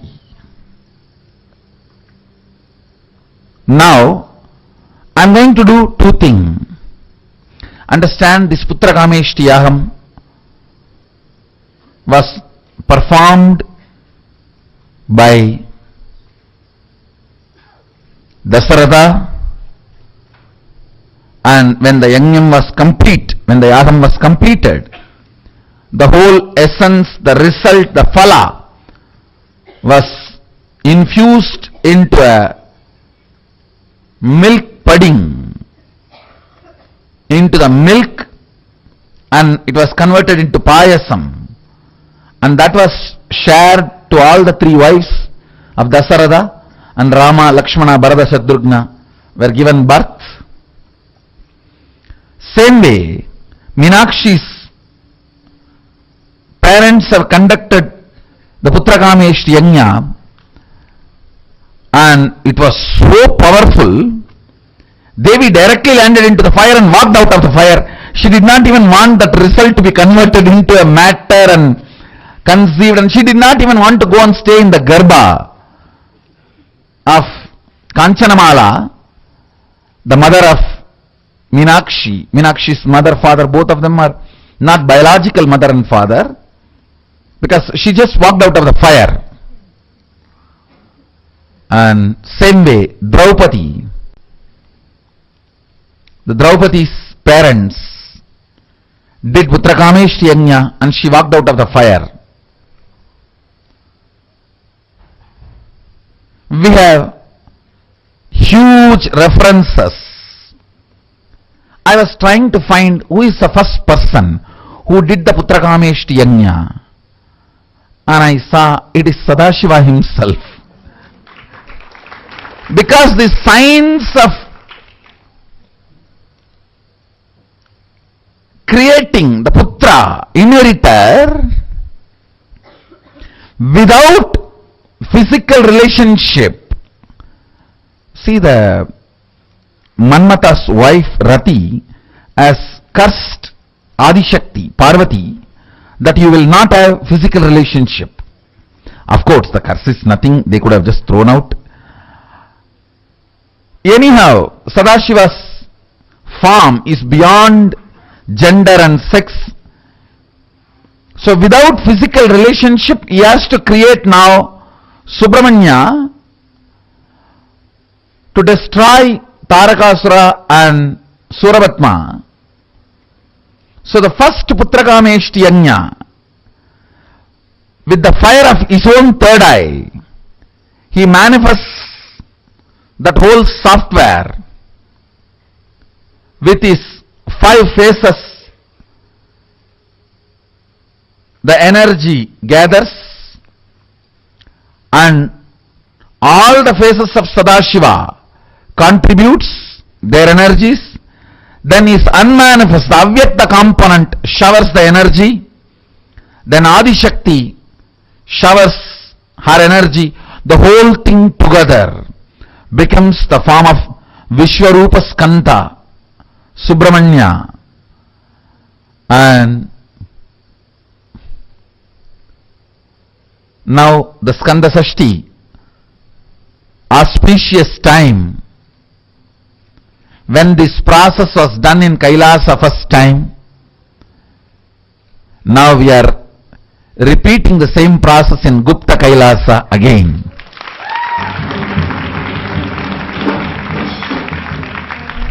Now I am going to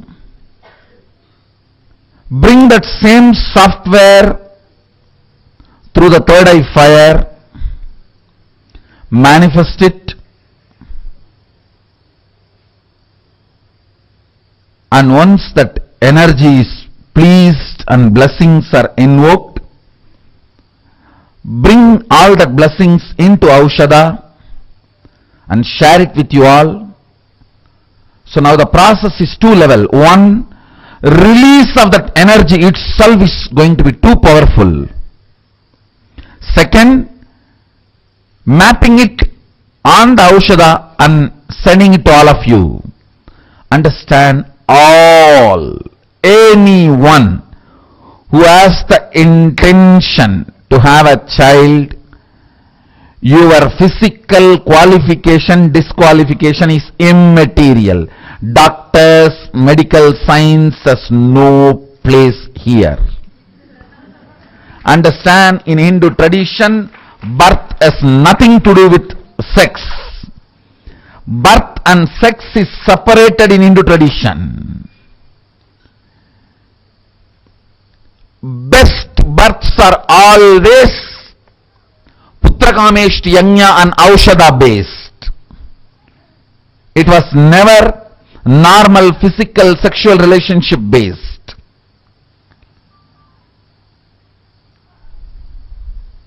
Everyone who is sitting here or online with this intention will be blessed, and all the babies will be embodiment of Subramanya.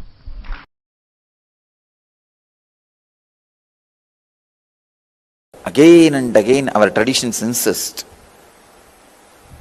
the parents should have highly evolved mental setup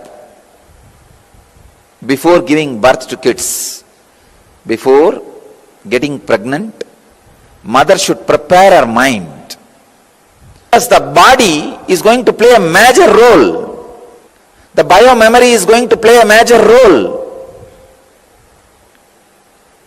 A person with arthritis has to continuously suffer with hypocrisy till the person decides to re-alter the whole setup. Please understand, the person with wheezing trouble has to continuously experience suffocation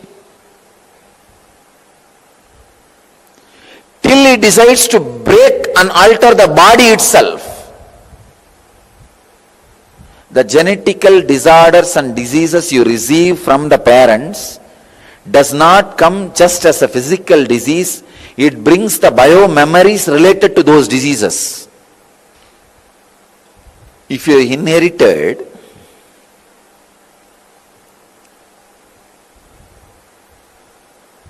arthritis or asthma, these are the common diseases people inherit. Certain allergies, diabetes, heart problems.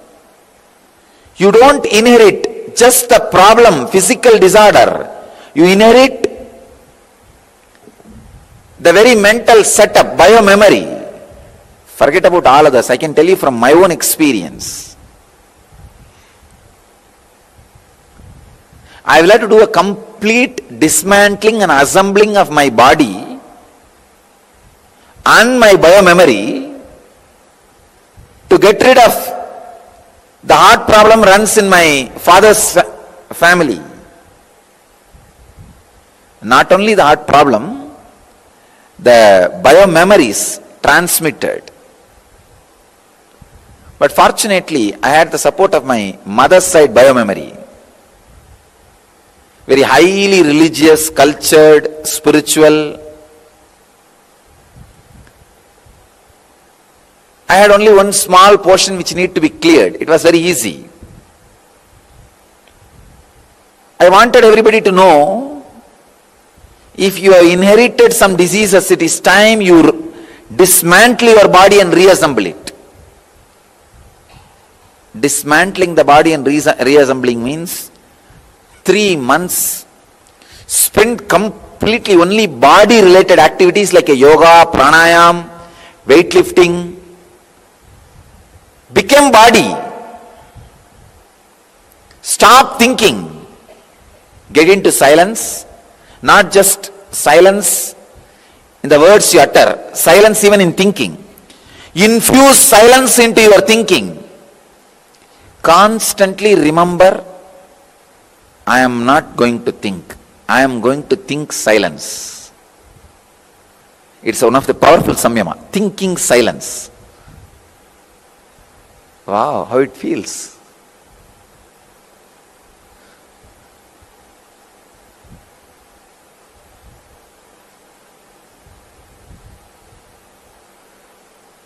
Thinking silence. Becoming body. Became body. See, when your body gets created, it needs 9 months. But when you recreate, you don't need 9 months. 3 months is enough. Drop all your responsibility. job, business, 3 months, take off, become body. I tell you, this will not just liberate you from disease, this will liberate you towards enlightenment. Because there are many biomemories which are responsible for the disease are directly the mental samskaras, suffering. Before the end pregnancy program, the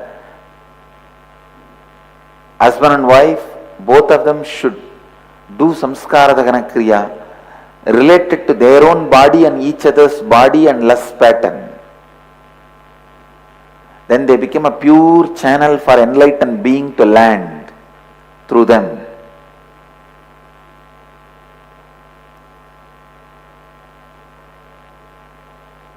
Once a child is born, the mother should do samskara dagana kriya related to the pain she went through while carrying and delivering the child.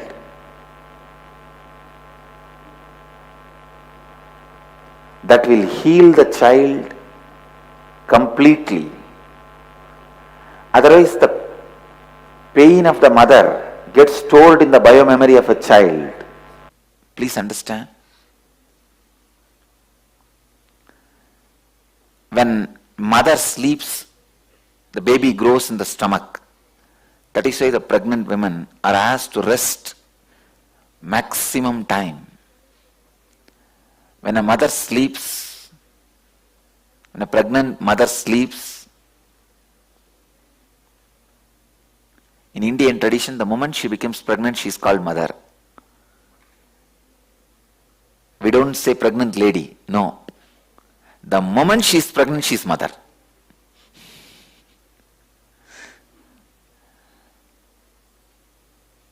A pregnant mother, when she sleeps, the child, the body of the child grows inside her womb. The avyakta, unmanifest component of Mahadeva directly functions in your womb, carving the body. During that time, you have to be kept in a very deep slumber because you can't handle the pain of the creativity. Like how if you have a fracture or a problem, when that part is getting rebuilt, how you can't handle the pain when your whole body is getting built, how can you handle the pain? No. So you are kept purposely in a deep slumber. That is why in Hindu tradition, when a pregnant lady is sleeping, she can't be disturbed. You can't disturb a pregnant lady's sleep. It can be day or night. If somebody is carrying, you can't disturb the person's sleep because the body is getting created. She is not sleeping, she is in that avyakta space, unmanifest space.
Nityanandam to all participants.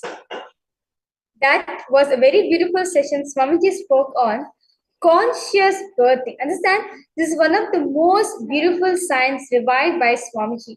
For all those of you who want to experience conscious birthing in your life, not just giving birth to human beings, but giving birth to gods and goddesses, superhuman beings. I request all participants to post your experience on this, as today all of us are now have come for the most awaiting time of the day, which is receiving the darshan of Swamiji. So because and those are the participants and all the viewers who's joining us live right now through various different social media platforms. I welcome all the Paramashivoham Level 1, Level 2, Glimpses of Paramashivoham Level 1 participants and Glimpses of Paramashivoham Level 2 participants. And those are the viewers who's watching us live on YouTube and various social media platforms. Welcome you for the Glimpses of Paramashivoham program. So let us now get ready to witness that beautiful, handsomest form of Paramashiva, the form of Bhagavan Kalyana Sundaramurti. Let us all now get ready. I request all participants now to please close your eyes.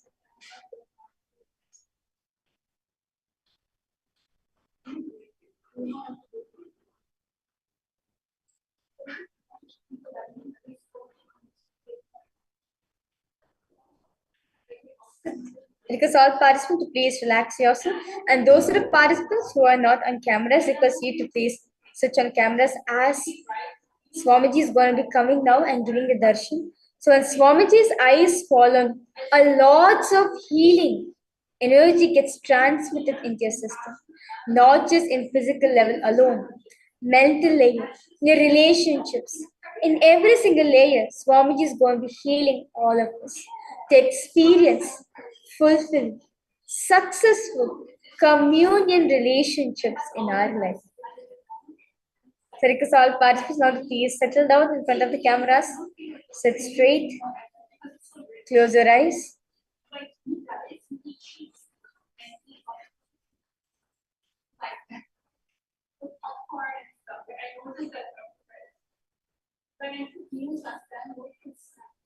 Drop any other cognitions, irritations, incompletions, judgments in your life. Drop every single thought current right now.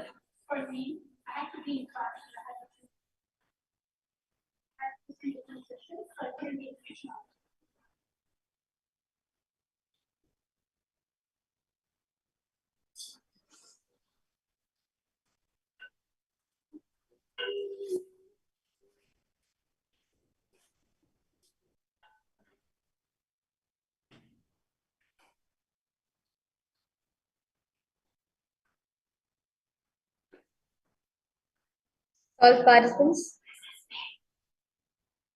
so sit down.